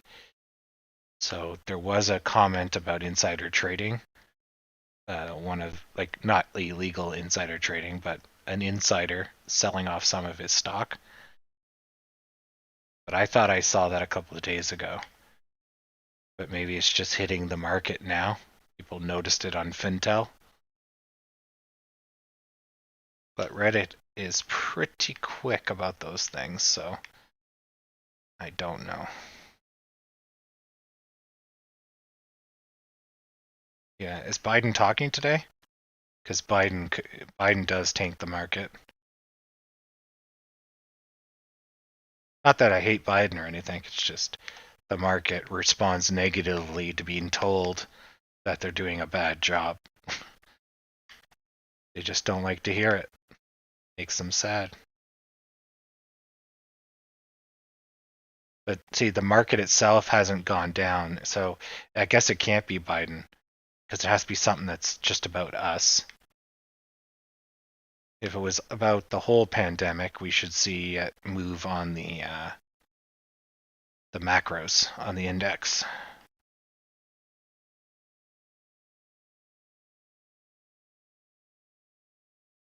Maybe. When was that? Do you know what time?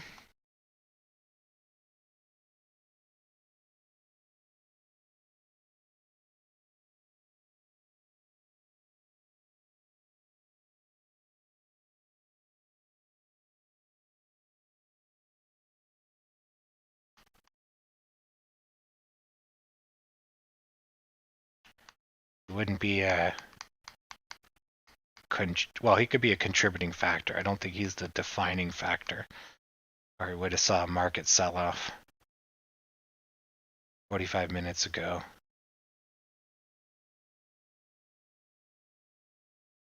Yeah, that's about right. So that's 12 o'clock. Or sorry, not 12 o'clock, 2 o'clock. So right here. So we could probably see the impact he had on the market, which is right about here. So this is probably him talking, and then this is him finishing. Probably what that was. I still wonder what this was. Right? But it doesn't matter. So that was probably Biden right there. Because if not, the market would just do this. But something gave it a catalyst to do a nice surge. But yeah, we didn't see any of that. In fact, we saw increased negativity over that period. Holy crap. Why are we going down? What was that? That's only, well, 7,000. And the one before it was like 1,000. We're just bleeding out here. We're about to go into a major technical breakdown. And that's no fun. I don't want to erase the whole day. Oh, we already have. Right, we just gone 6 cents into the red. Sad pandas. Yeah, there's got to be something we're missing. Can't be this negative for this long. There's something up. Because we're now trading at discount.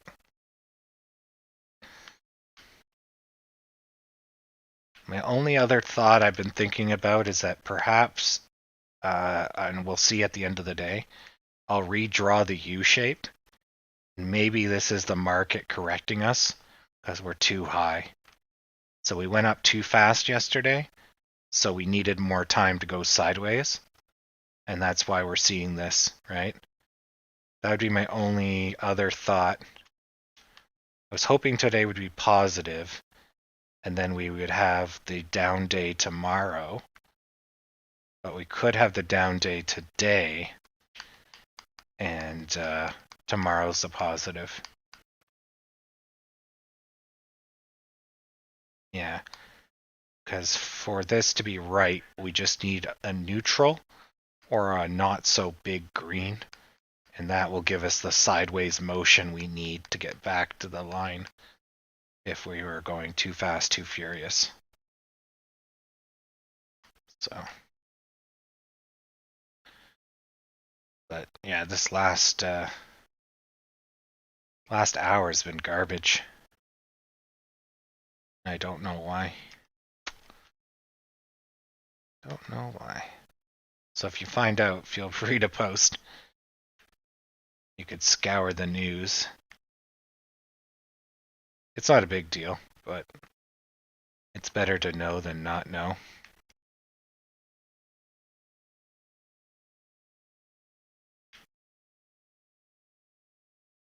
Because then at least we know what we're fighting against.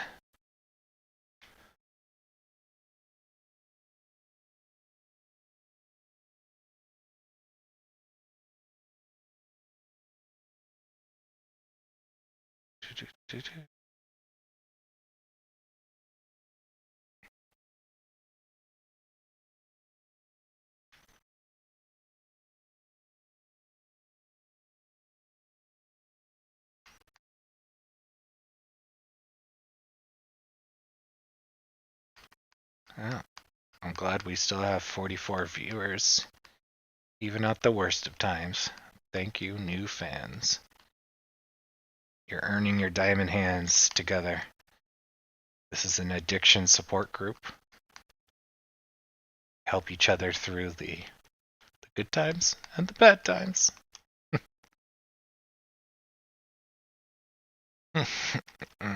There's for those that are just joining, there's a Discord link in the description, and there's also a Reddit sub channel if that's more your thing. So you can post images and notes and all that sort of stuff. Get flamed by other members. What is this? A DD for ants? It's got to be at least 20 paragraphs bigger with 10 pounds of emojis. Gotta keep those high standards.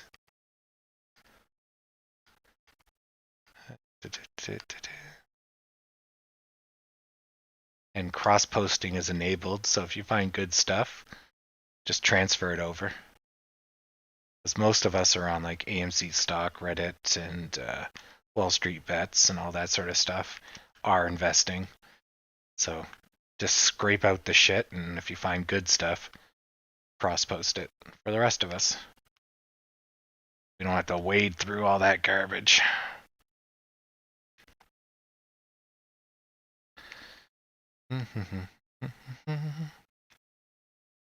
Okay.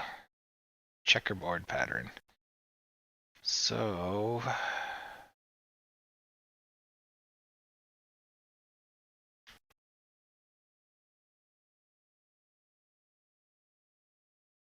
going flat. So that's weird.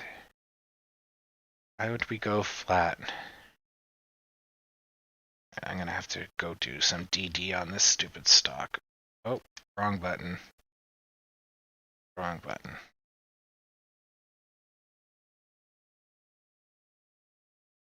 Did I just throw all my stuff on the ground? I did. I'm sorry I'm lagging you out. The game's glitching. Ah, god damn it.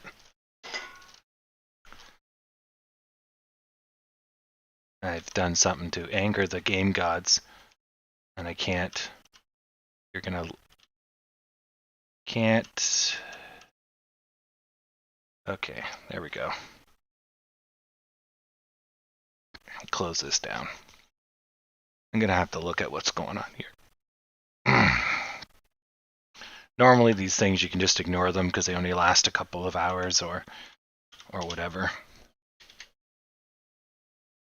This one's being a butt. Oh, did AMC get restrictions?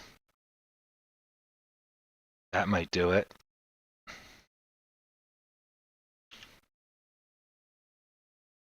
Okay, I'm searching for that. 3 hours ago, they're doing the arbitration. That's fine. That's you see that all the time where this lawyer group is pursuing arbitration. There's all these predatory investor groups that basically, or not investor groups, law firms. So the second they screw up, they try to be the leading class action lawsuit. Motley Fool saying AMC is garbage. More Motley Fool about AMC is garbage. AMC has dethroned Robinhood as top stock 1 week ago. Reddit gets in trouble for Dogecoin. Forget AMC. Yeah, Motley Fool, you're just all over the place here. Let's see what else is going on in the news. Will AMC or Dogecoin grow more by 2022? Oh, that's a clickbait title, bazinga. But then again, you're garbage news, so whatever. Investor Observer, where will AMC go next? Well, it can go up or down. That's all it can do. Garbage, garbage, garbage, more garbage. Okay, so the CEO is saying that short sellers are piling in. And that's a week ago.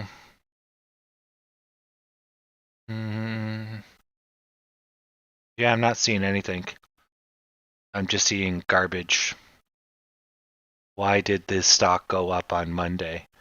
Why did this stock go down? Which is just clickbait titles.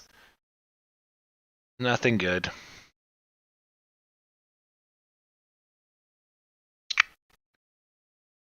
The dividend yield is showing up as 1%.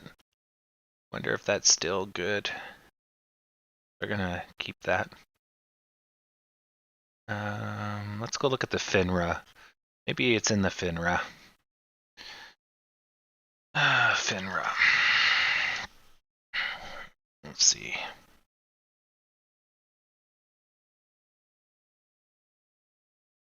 Do do do do do do.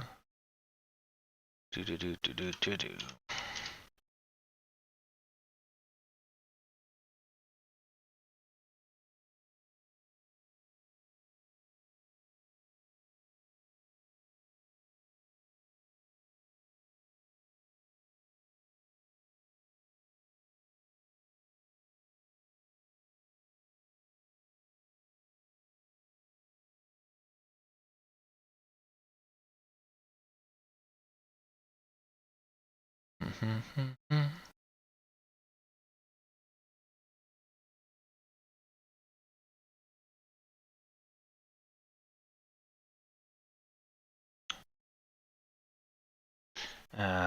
That's Fintel.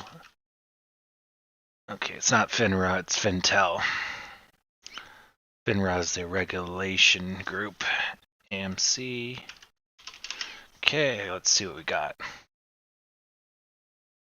So it's updated it as of a bit ago. We're still at 1150.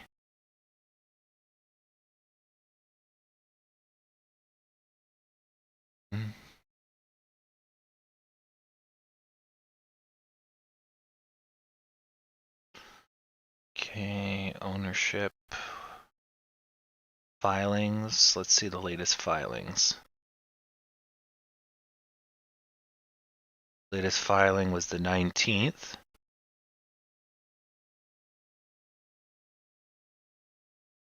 Wanda fucked off. And good.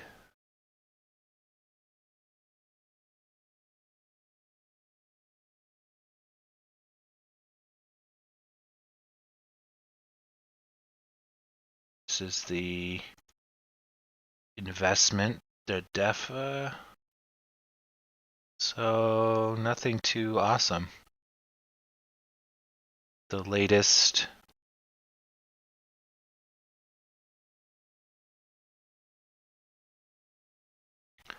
So the latest was Wanda blowing out. Oh, Wanda got rid of a few more shares on the 9th. Or is that the same one? Wanda should have got out on the 19th. Oh, but maybe they weren't institutional. Maybe it wasn't counted as institutional. Let's see here. Overview.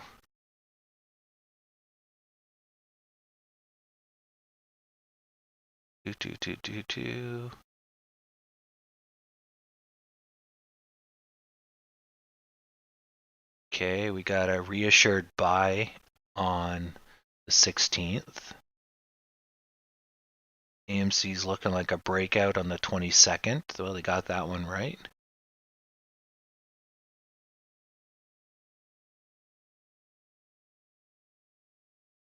I'm not seeing the article here.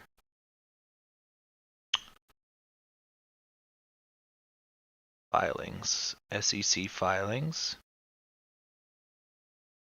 The last filing was the DEFA, which is the proxy, probably for the vote. Yeah, they want to do the 500 million share.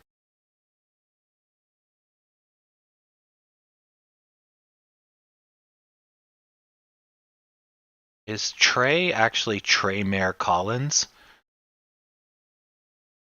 Because his interview ended up getting filed because it's important to investors as definitive additional materials.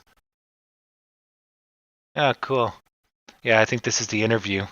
So they published the interview with Trey Mayor Collins and Adam Aaron.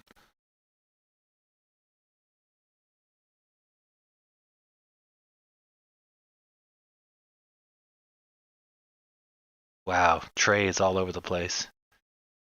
I'm reading the transcript and it's like, what? Although in fairness, I talk like that a lot too.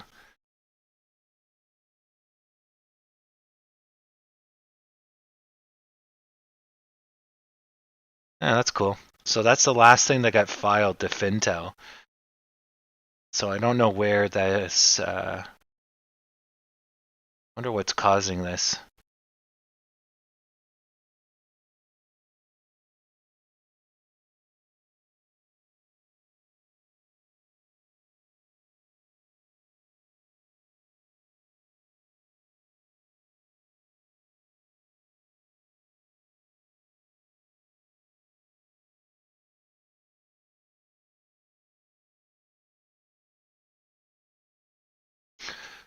Okay, let's see. Wanda here.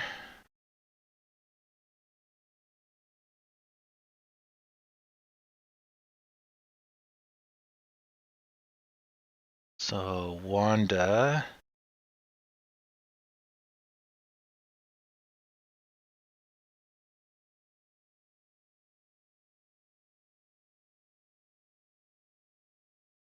Let's see. Wanda.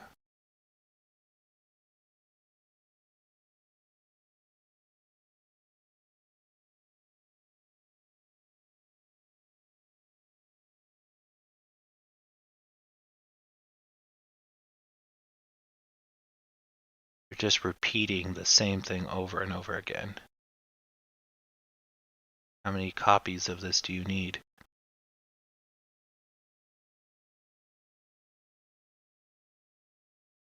Oh, I see. Oh my God. So Wanda is also known as Wanda America, Quando Wanda Movie and Television, Dalian Wanda Group, Wanda American Investment Holdings, Quandao Wanda Culture Investment, Beijing Wanda Investment, Beijing Wanda Cultural Industry Group, Dalian Wanda Group, Dalian Hexing Investment Co., and oh, that's Jialing. I don't know what that is. And a person. So all of those had their tentacles in AMC. And they're all run by basically one person, Ling Zhang. So that's Zhang. Or Zhao. Zhao is J. Yeah. Anyways, by this Lin person. So, yeah, when people talk about, evil China, that's what they're talking about. You have like 12 entities all run by one person under different faces, essentially fronts, right? Which I guess America did back in the day, but that's a lot of faces, right? Yeah. Anyways, okay, so that's what that was. So that was them selling. Let's see what this was. I'm just reading the SEC here. Boy, this does its thing.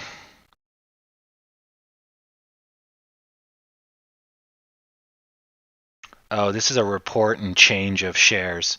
So they still own 30 million shares.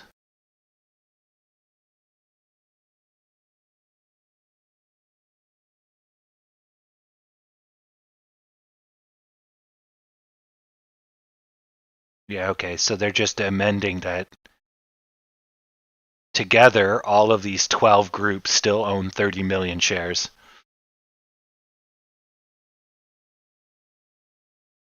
And then their voting power has gone down to piss because they own 30 million of the 450 million shares.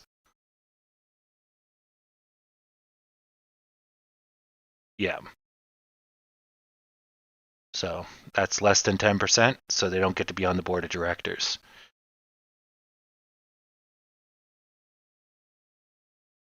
Okay, yeah, here they turned $600 million into of convertible senior notes into Class A shares at 1351.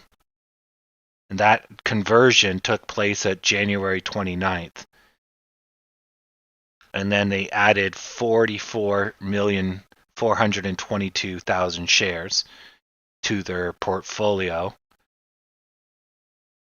And then they got in September 14th, 2018, they got 5,666,000 shares of Class B common stock. And they forfeited that because of the conversion by the note holders on January 29th. So basically, they wrote off, they had shares that they were using because they were debt holders.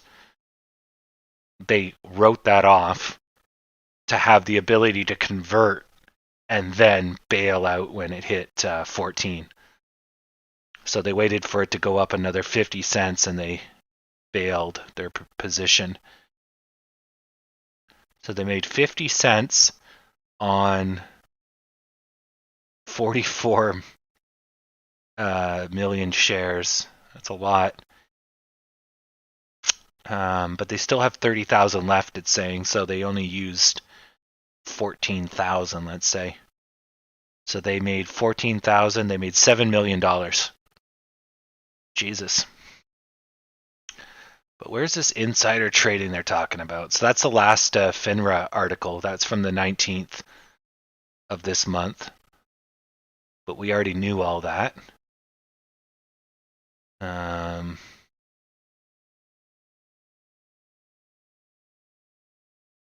and then we have the departure of certain officers. We know that guy quit. That was both on the 19th as well. We lost our not our chief executive, our chief financial. No, they kicked out Wanda, right? And so the report is saying Wanda's no longer there. Yeah, that's who we lost. And wow, the CEOs all got fucking bonuses. Mr. Goodman continuing to be actively employed by the company. As long as Mr. Goodman stays in this company, he'll get a bonus of 450,000 by this year, March next year. Then the year after, he gets another 450, and the year after, he gets almost $1 million if he's still in the company. This one is emerging growth company, AMC. Okay. So they approved a cash retention bonus for Sean Goodman, who's the chief financial officer. Okay, yeah, so he didn't leave. He got a pay raise. Okay. And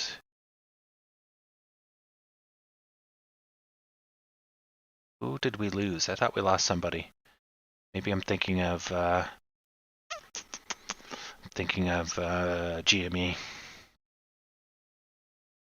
Annual report. We've already read that. Exhibits.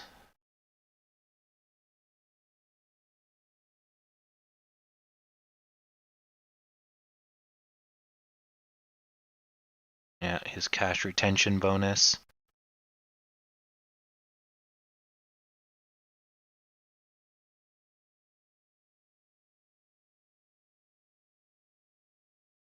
That's the phone call.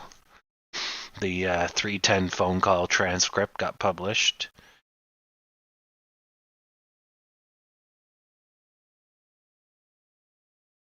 Yeah, I'm not seeing anything. Okay, nothing important. This is the dip for the blast off. They're not wrong, but they're not right. Generally, you need a little bit of retraction to make a strong blast off. That's right. And if this is the U shape, so we're now in power hour, and if this is the U shape, we'll have a surge, which we had earlier today, right?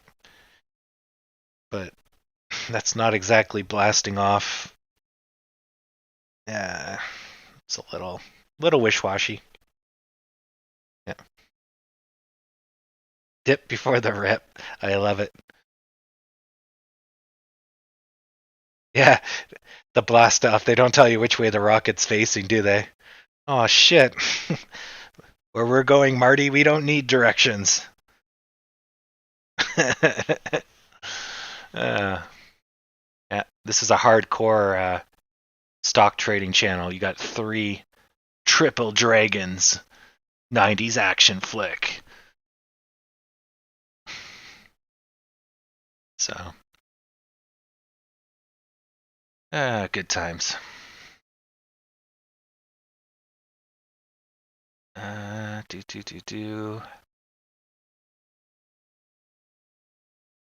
Let's go take a look at the longer term, since we're just pissing along here.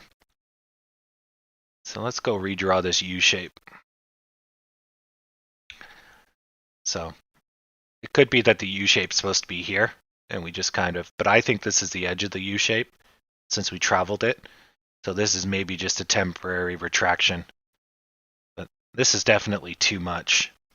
I don't know what's causing our sell-off right now, but it's way too much. Oh, show. So let's do that.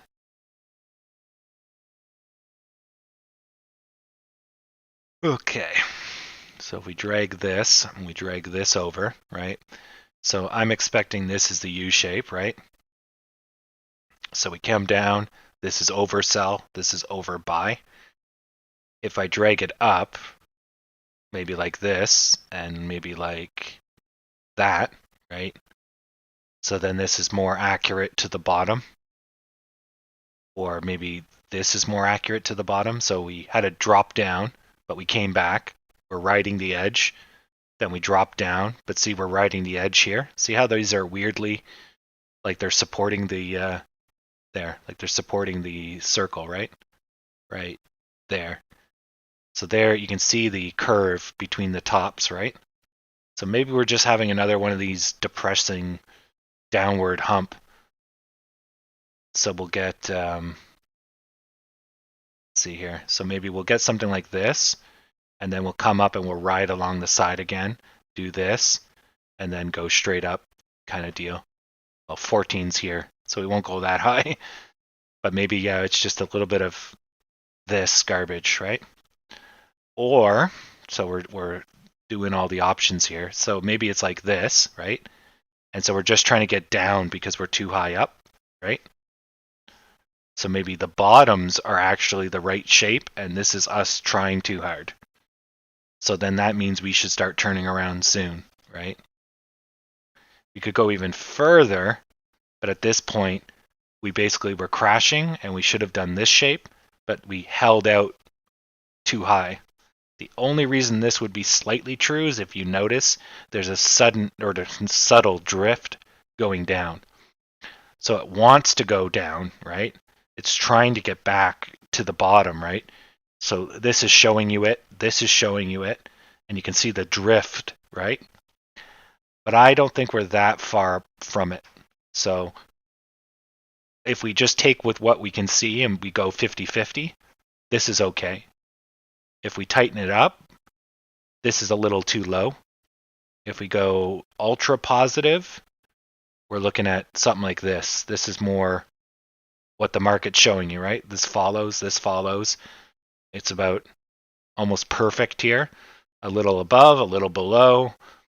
This one here, we could go and maybe do that. Get it a little closer to this guy. But you can see that the stock is going like this, and then it takes on a very distinct angle. And that's usually when it touches this invisible U shape, right? So this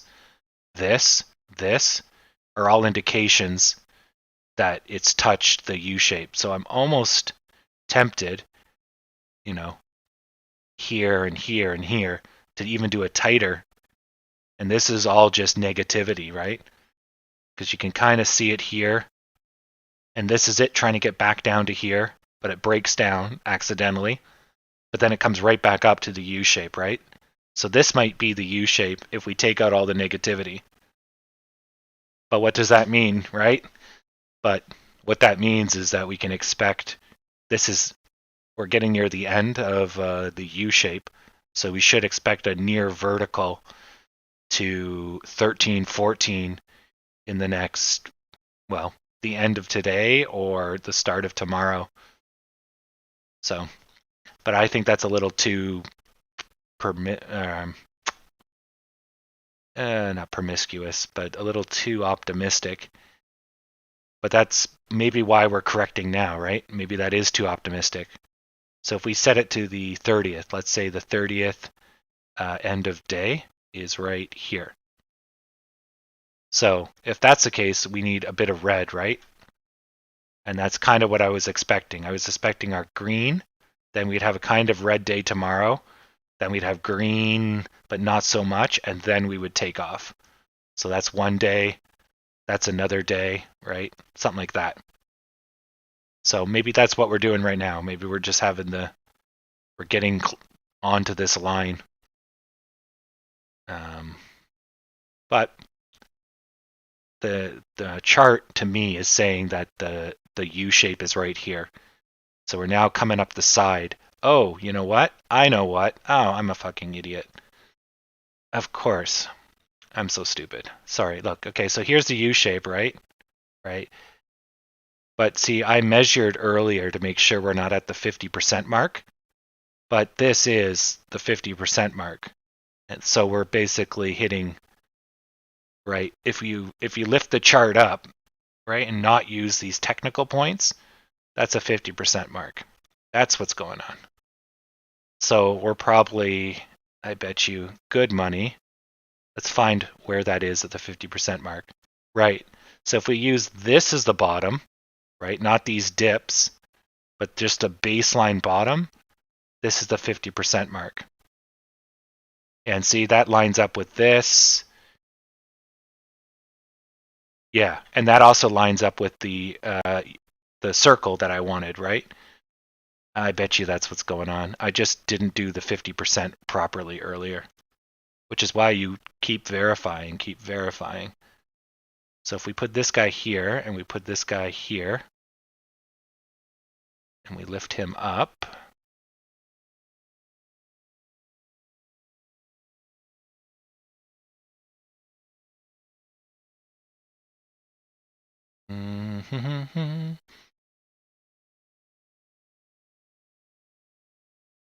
yep, yeah, that works. So I had it a little bit further down. So, but if I do it a little bit further down, that's almost right on the mark. I can drag this up a little, and then it's perfect. I bet you that's what's going on. I bet you.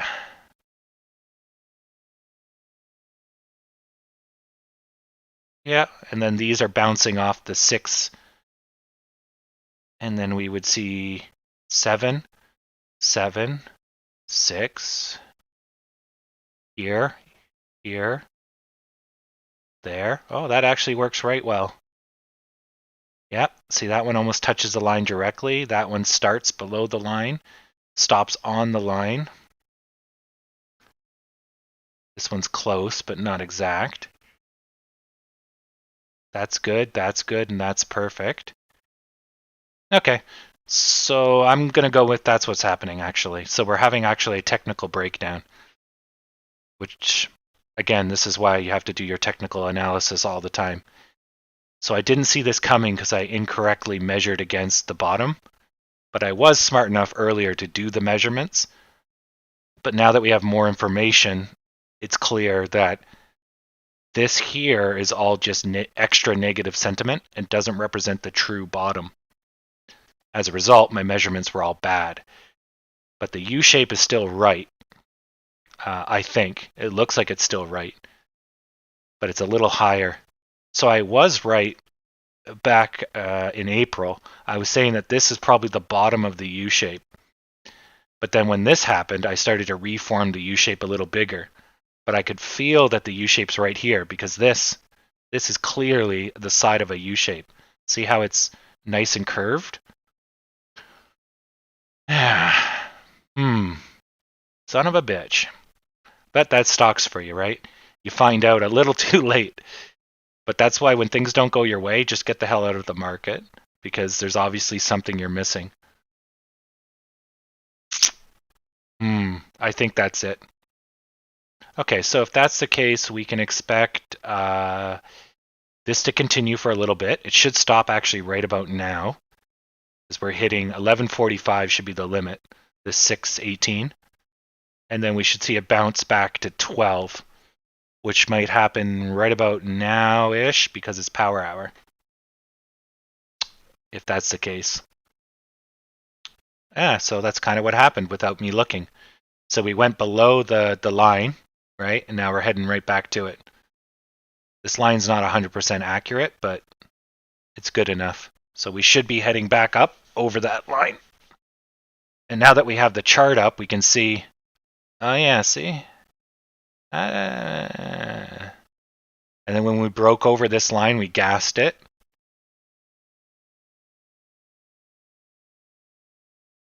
And that's us following the side of the U shape. That's us going up too high, so we corrected. Yeah, so this could be lowered. This U shape could be lowered a bit so it lines up with this. But see, when it's running along the line it wants to run along, it's passive. But when it's away, it goes up, it's angry, right? So same thing here. We went up too high, so we had to come down. And so we're here, we're going along the line, so it's getting there. But then this, we almost hit the 50% mark, which is right here. Or we hit it right here, and this is us curving, just on a larger scale. And I think that's what happened, because that was really our turnaround point around 11:35. And we probably got our nailed in the coffin because of larger macro pictures. I bet you that's what happened. So we were teetering on the edge, and we basically got pushed over by the Dow going down and all that. So that's what stopped us from going up the U shape. Yeah, that makes sense. Yeah, okay, I think I figured it out. Because yeah, normally it's either when you have a problem like this, it's normally news, but it's a change in sentiment, right? But in this case, this is a macro technical that's failing or failed. And so we're not seeing it because we're looking too close at the minutes, right? So that's why you got to step back and spammy robots. But okay, so that's good. I think the end is nigh, so we're good. It's going to recover. We should be seeing a bit of a surge. We got a bot. Yeah. Do you need me to mute the bot? How many spams? It's only one. It's only one.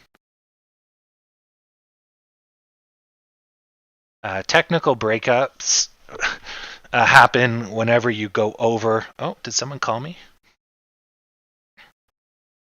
Technical breakups happen when you go over a line of support resistance, or like when we hit the U shape, right? The last 2 days have been a technical breakup. So we're going sideways, and we hit the side of the U shape, we grabbed onto it, and off we go, right? So, and I've been saying that for over a month. That's what's going to happen. What you doing? Talking to the squirrels. What are you doing? Damn, you can't be fighting. No fighting, squirrels. Guess they woke up from their afternoon nap. There you go. Squirrels were just fighting. Okay, yeah, so whenever you get a technical breakup, or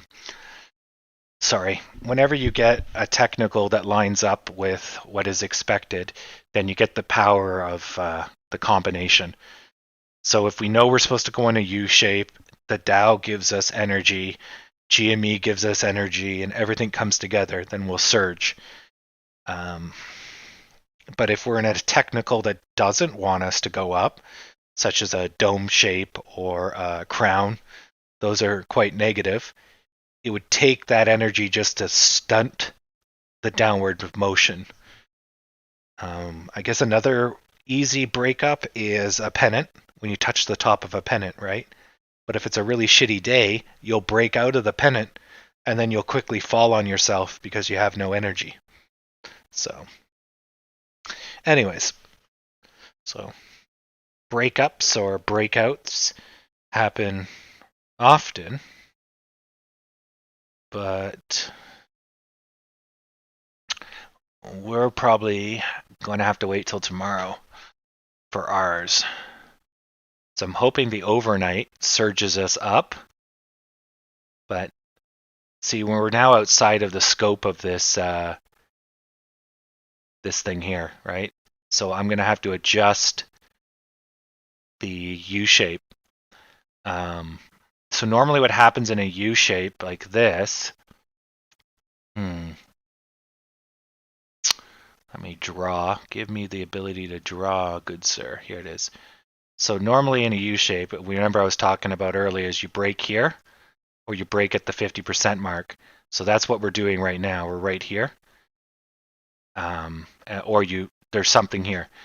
So normally what happens here is you roll, and then it basically either goes into an S and you surge back, completing the U shape, or you start some other technical pattern. If you go out, you might immediately come up. So that might be tomorrow. So the U shape basically just takes a little bit of a dent, but you're basically still on track. Now, this has been pretty long. Normally, once you go away from it, it should be fast and severe like this. So we went into it, we got pushed away. Went into it, we got pushed away. This, we rolled, and it's going for too long. But you see how we're coming back with a little bit of fury here? So this should go like this and get us back onto the path of that. But if that doesn't happen, then we've achieved the X and the roll. So then we're going to roll for a bit, which would mean we would keep rolling for, we keep doing this or something like this for about another half a day or so, I guess, at this scale. It's kind of hard to guess because the scale's all kind of funky. So let's say, another half a day, we'd roll into maybe close tomorrow. Oh no, that's 2 days. So yeah, if we don't see a recovery either tomorrow real fast, getting us back on track, like a huge surge, then yeah, we're going to probably roll till end of 29th, so end of the week. So it's Thursday. So then we'll probably do we'll surge up and we'll go like this. So that's our red day, and then we'll basically blast off and try to achieve 14 some other means like that or something, right? But the U shape, if we don't see an immediate return, this U shape is over, at least for its whatever. So we died at the halfway mark, give or take, which sucks because if you get past the halfway mark, it's just fucking gasoline on a fire. Like, that's easy money. We would have had a 20% rise, right? So now we're going to have to fight for it, basically. It's like we hit a giant support line or resistance line, and now we got to bounce against it. So it just delays us, but I think that's what's happening based on what I can see. I think we're rolling. Son of a bitch. Okay, remove drawings. Yeah, see, it's hard to see all that, but definitely drawing helps. Because when you look at this, you're tempted to go, oh, here's the U shape, and everything is fine. But then you realize that's not really a U, But yeah, if we can just get back right on track, I mean, that's nearly impossible. But if we can do that, then we're gonna do this, which is what we're trying to do. If not, then I can show you an example of it. Cup and a handle. Well, technically this. So here's the U shape, right? This one completes, but see, here's the halfway mark, let's say, right here. So if you take this piece right here, that's the roll.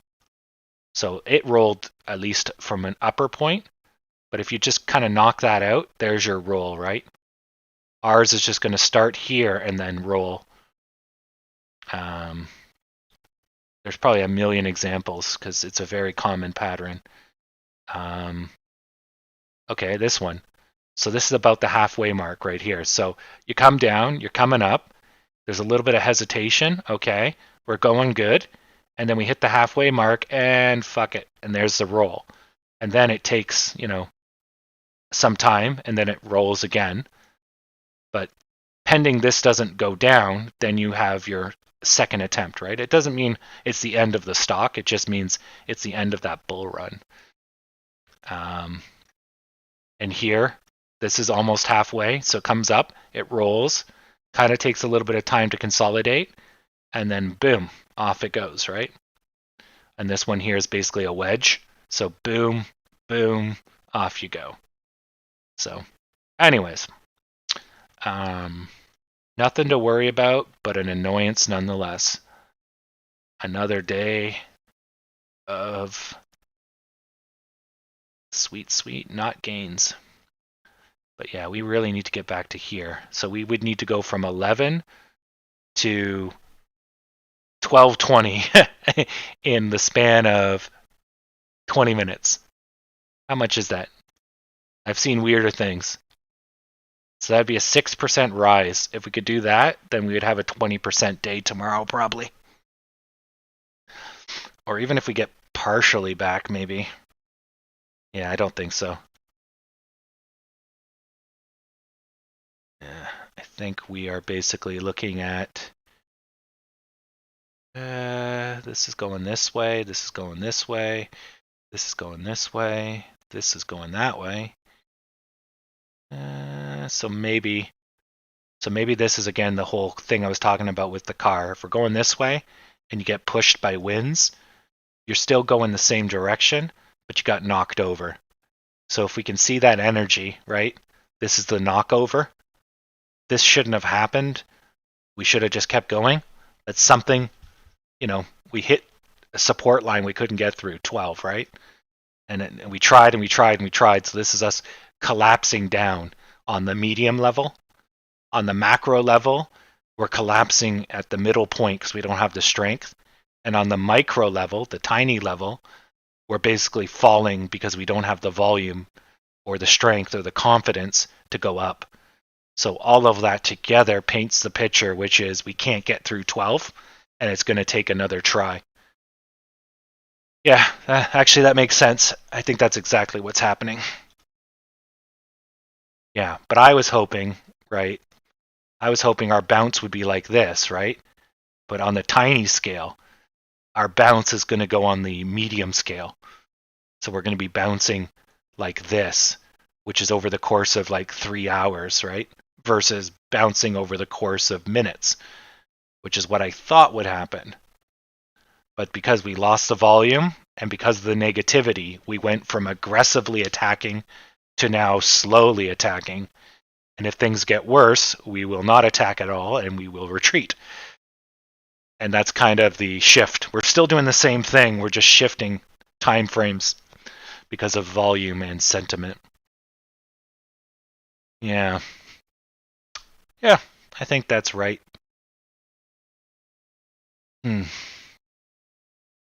But now we need to see that come to fruition.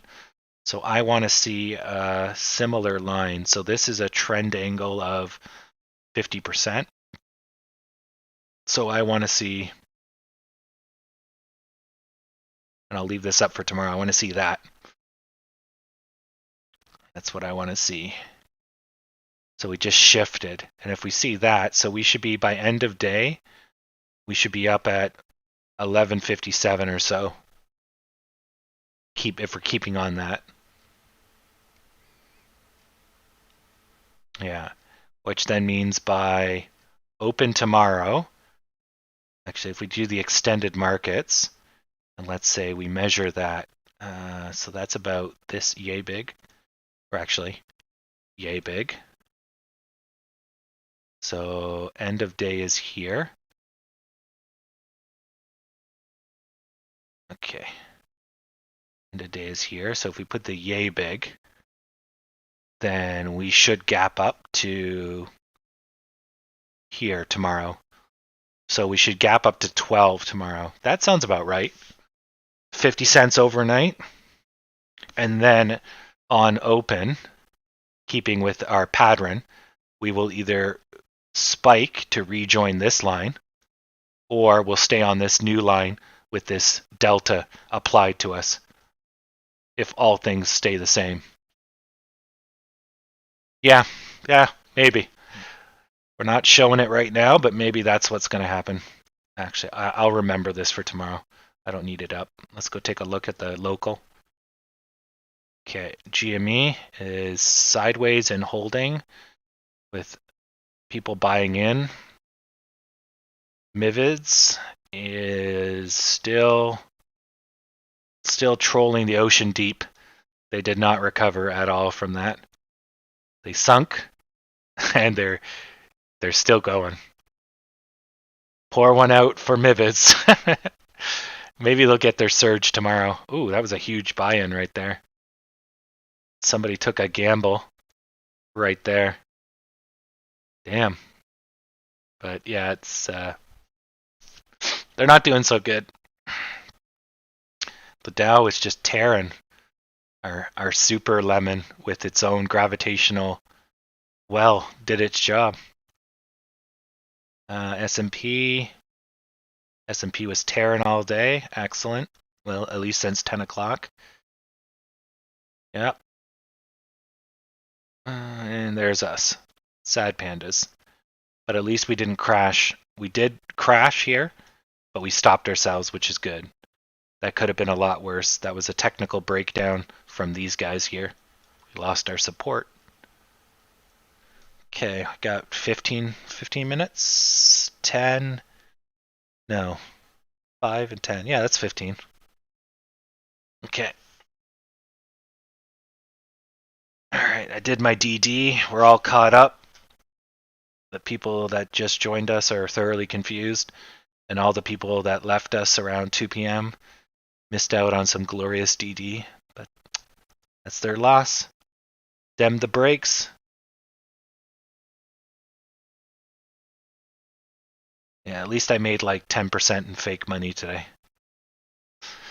Not bad. But see, that's the beauty of short selling, right? Even though it's a negative 0.35% today, right? I already printed my dollars.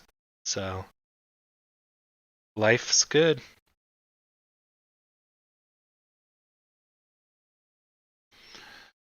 Okay.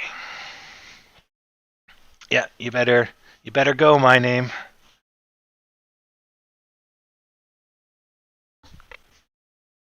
Ugh.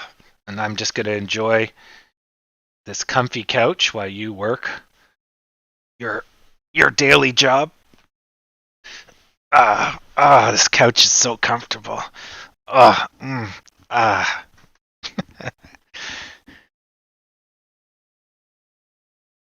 Nope, nope. F you. You're on your own. Option trading is relatively easy. It's just has inherent risks, and that's really the difference. But option trading is quite easy, as long as you know the risks. So, looks like we're going to have a wedge here. I wonder if we can break out before the end of the day. Ooh, fancy. Where's the thing I want? I want lines, and I want the cross. Okay, so right here. There we go. And the other one, it might break out before I even get it. The other one is here. So this should be the breakout, or it's going to happen in the next minute. And we should see a surge in volume if that's the case. Let's see.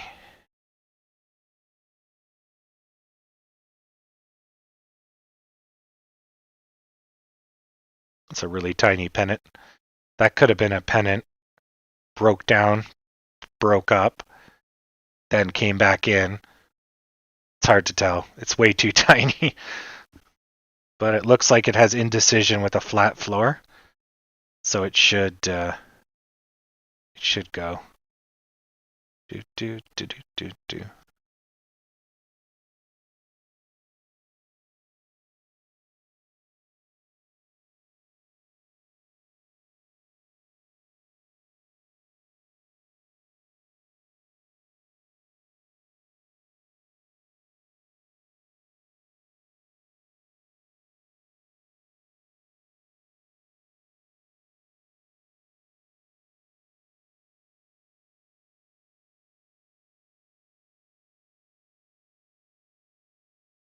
Hey. Well, we got the volume, but we didn't get the motion.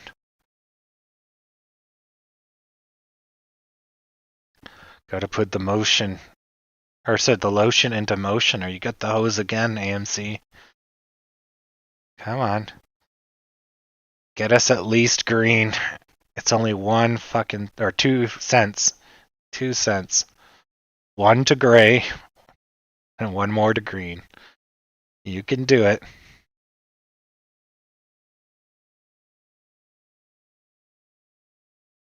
No, I said options aren't that complicated. Like, it's just like stocks. You have to guess direction, whereas options you have to guess direction and time. But it's not inherently ridiculously complicated. It's like chess. Chess is not ridiculously complicated, but the complexity comes from the combat between two people. Warfare is relatively easy as well. There's moving systems, but they're limited in scope. What gets complicated is just the scope of how much there is, right? But if you boil it right down, it's hearts and minds, defeat your enemy either physically or mentally, and that's it. But how you go about that, well, yeah. Just like stock goes up and down, but why does it go up and down? Well, that's, there's a lot of depth there, right? So, winning's not easy, but doing options isn't difficult. It's like 3 clicks. 1, 2, 3. 3 clicks and a wait, potentially. Yeah. Where stocks is 1, 2 clicks. And a longer wait. Potentially.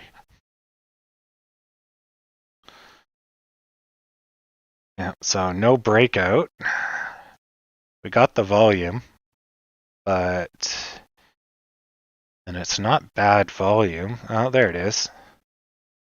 But the sellers were kind of sitting. Yeah, see, the sellers are sitting on us. So even though we got the volume, the sellers stopped us from going anywhere.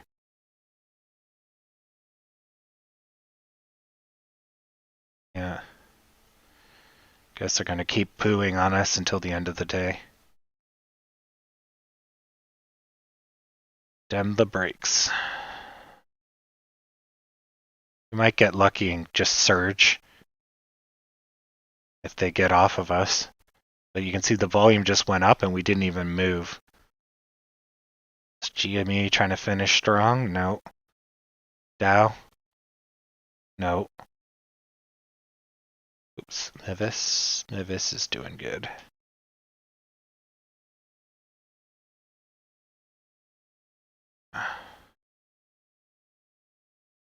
We're down. So this blue line's the closing bell. So we're down to the last minute here. Well, not last minute, but final minutes, I should say.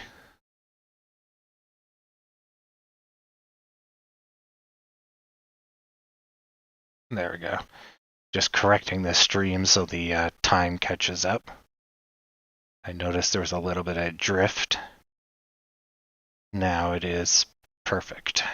Good.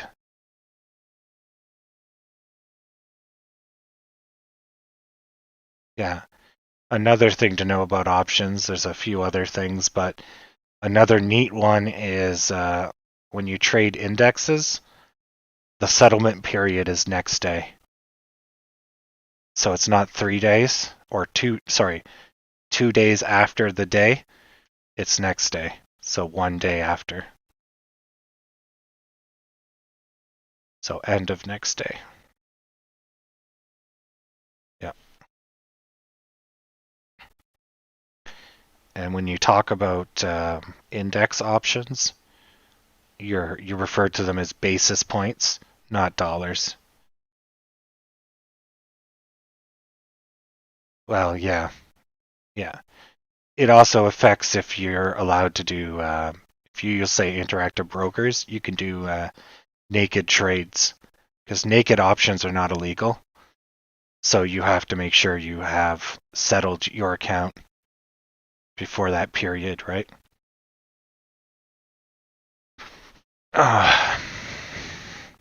Or risk an unholy margin call, I guess. I don't know what interactive brokers would do to you. Probably margin call you automatically.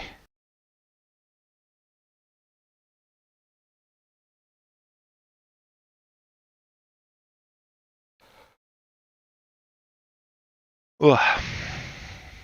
Come on, volume. What's our total daily volume? At least we're in the positives now. We're at 48 million. So we started off real strong, kind of died out there, and then we came back to life. Yeah.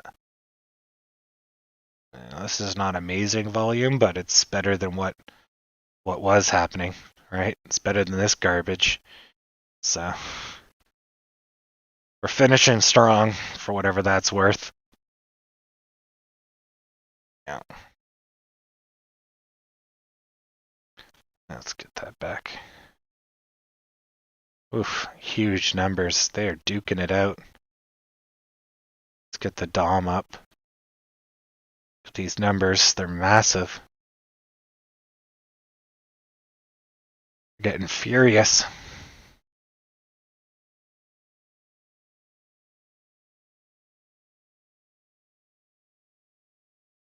No, that's kind of a Reddit thing.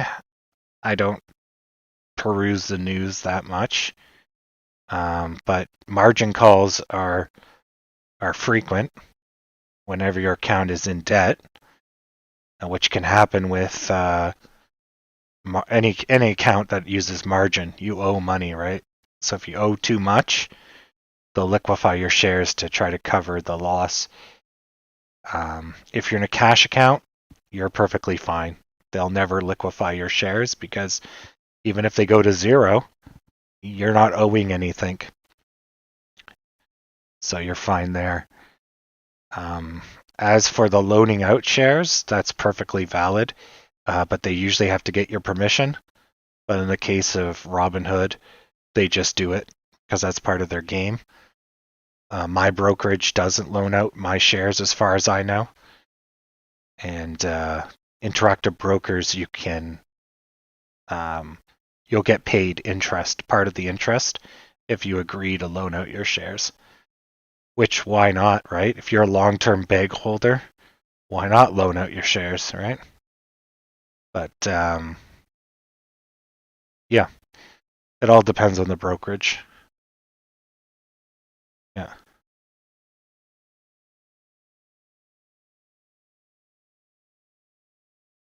Yeah. Yeah, because that's a good way for brokerages to make money, right? They'll loan out those shares and they make interest off of them. So,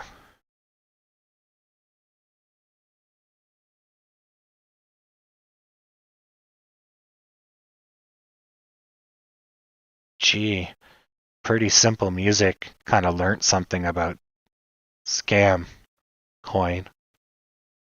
Maybe the name should have told you something.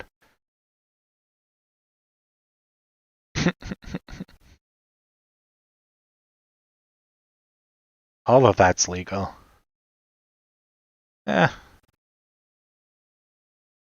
it's not too bad. The end of day kind of sucked. We still got 1 minute and 30 seconds left.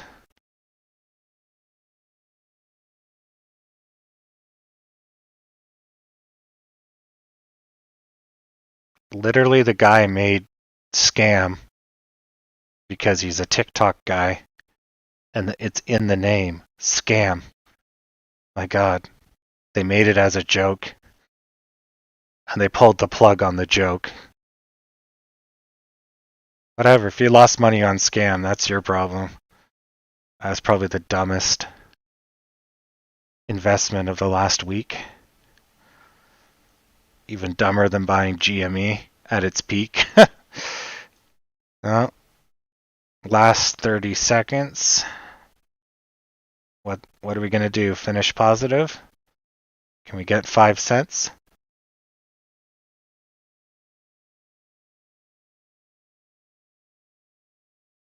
And 30 seconds. Is this frozen? No, just duking it out. These numbers are huge. Look at all the buy volume. It's massive.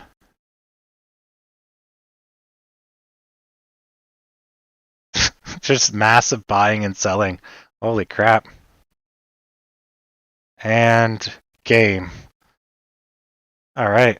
So we just died at 11:44-ish. So 11:44 or 11:45, somewhere around there. Although I see the spread, the after-hour spread, it's actually pretty tight. So it's 48 and 40. It's not bad, actually. So during the day, our spread's about a penny. But here, our spread's about 5 cents. 1, 2, 3, 4, 5. 1, 2, 3, 4, 5. So that's not too bad. All right. So, again, you could look at the post market, see what happens. But our post market is generally tame lately. Oh, we just had some movement. But anyways, that's game, set, and match. We'll be back tomorrow to rinse and repeat since we are over and it is done and Boo earns. But I think this is just a bump in the road. Hopefully all of this quadrant will be erased by tomorrow. We'll basically gap up and then we'll surge and we'll get over 12. All right.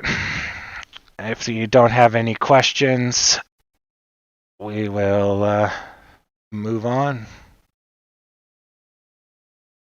Yep. And thank you all for showing up and staying for a long time.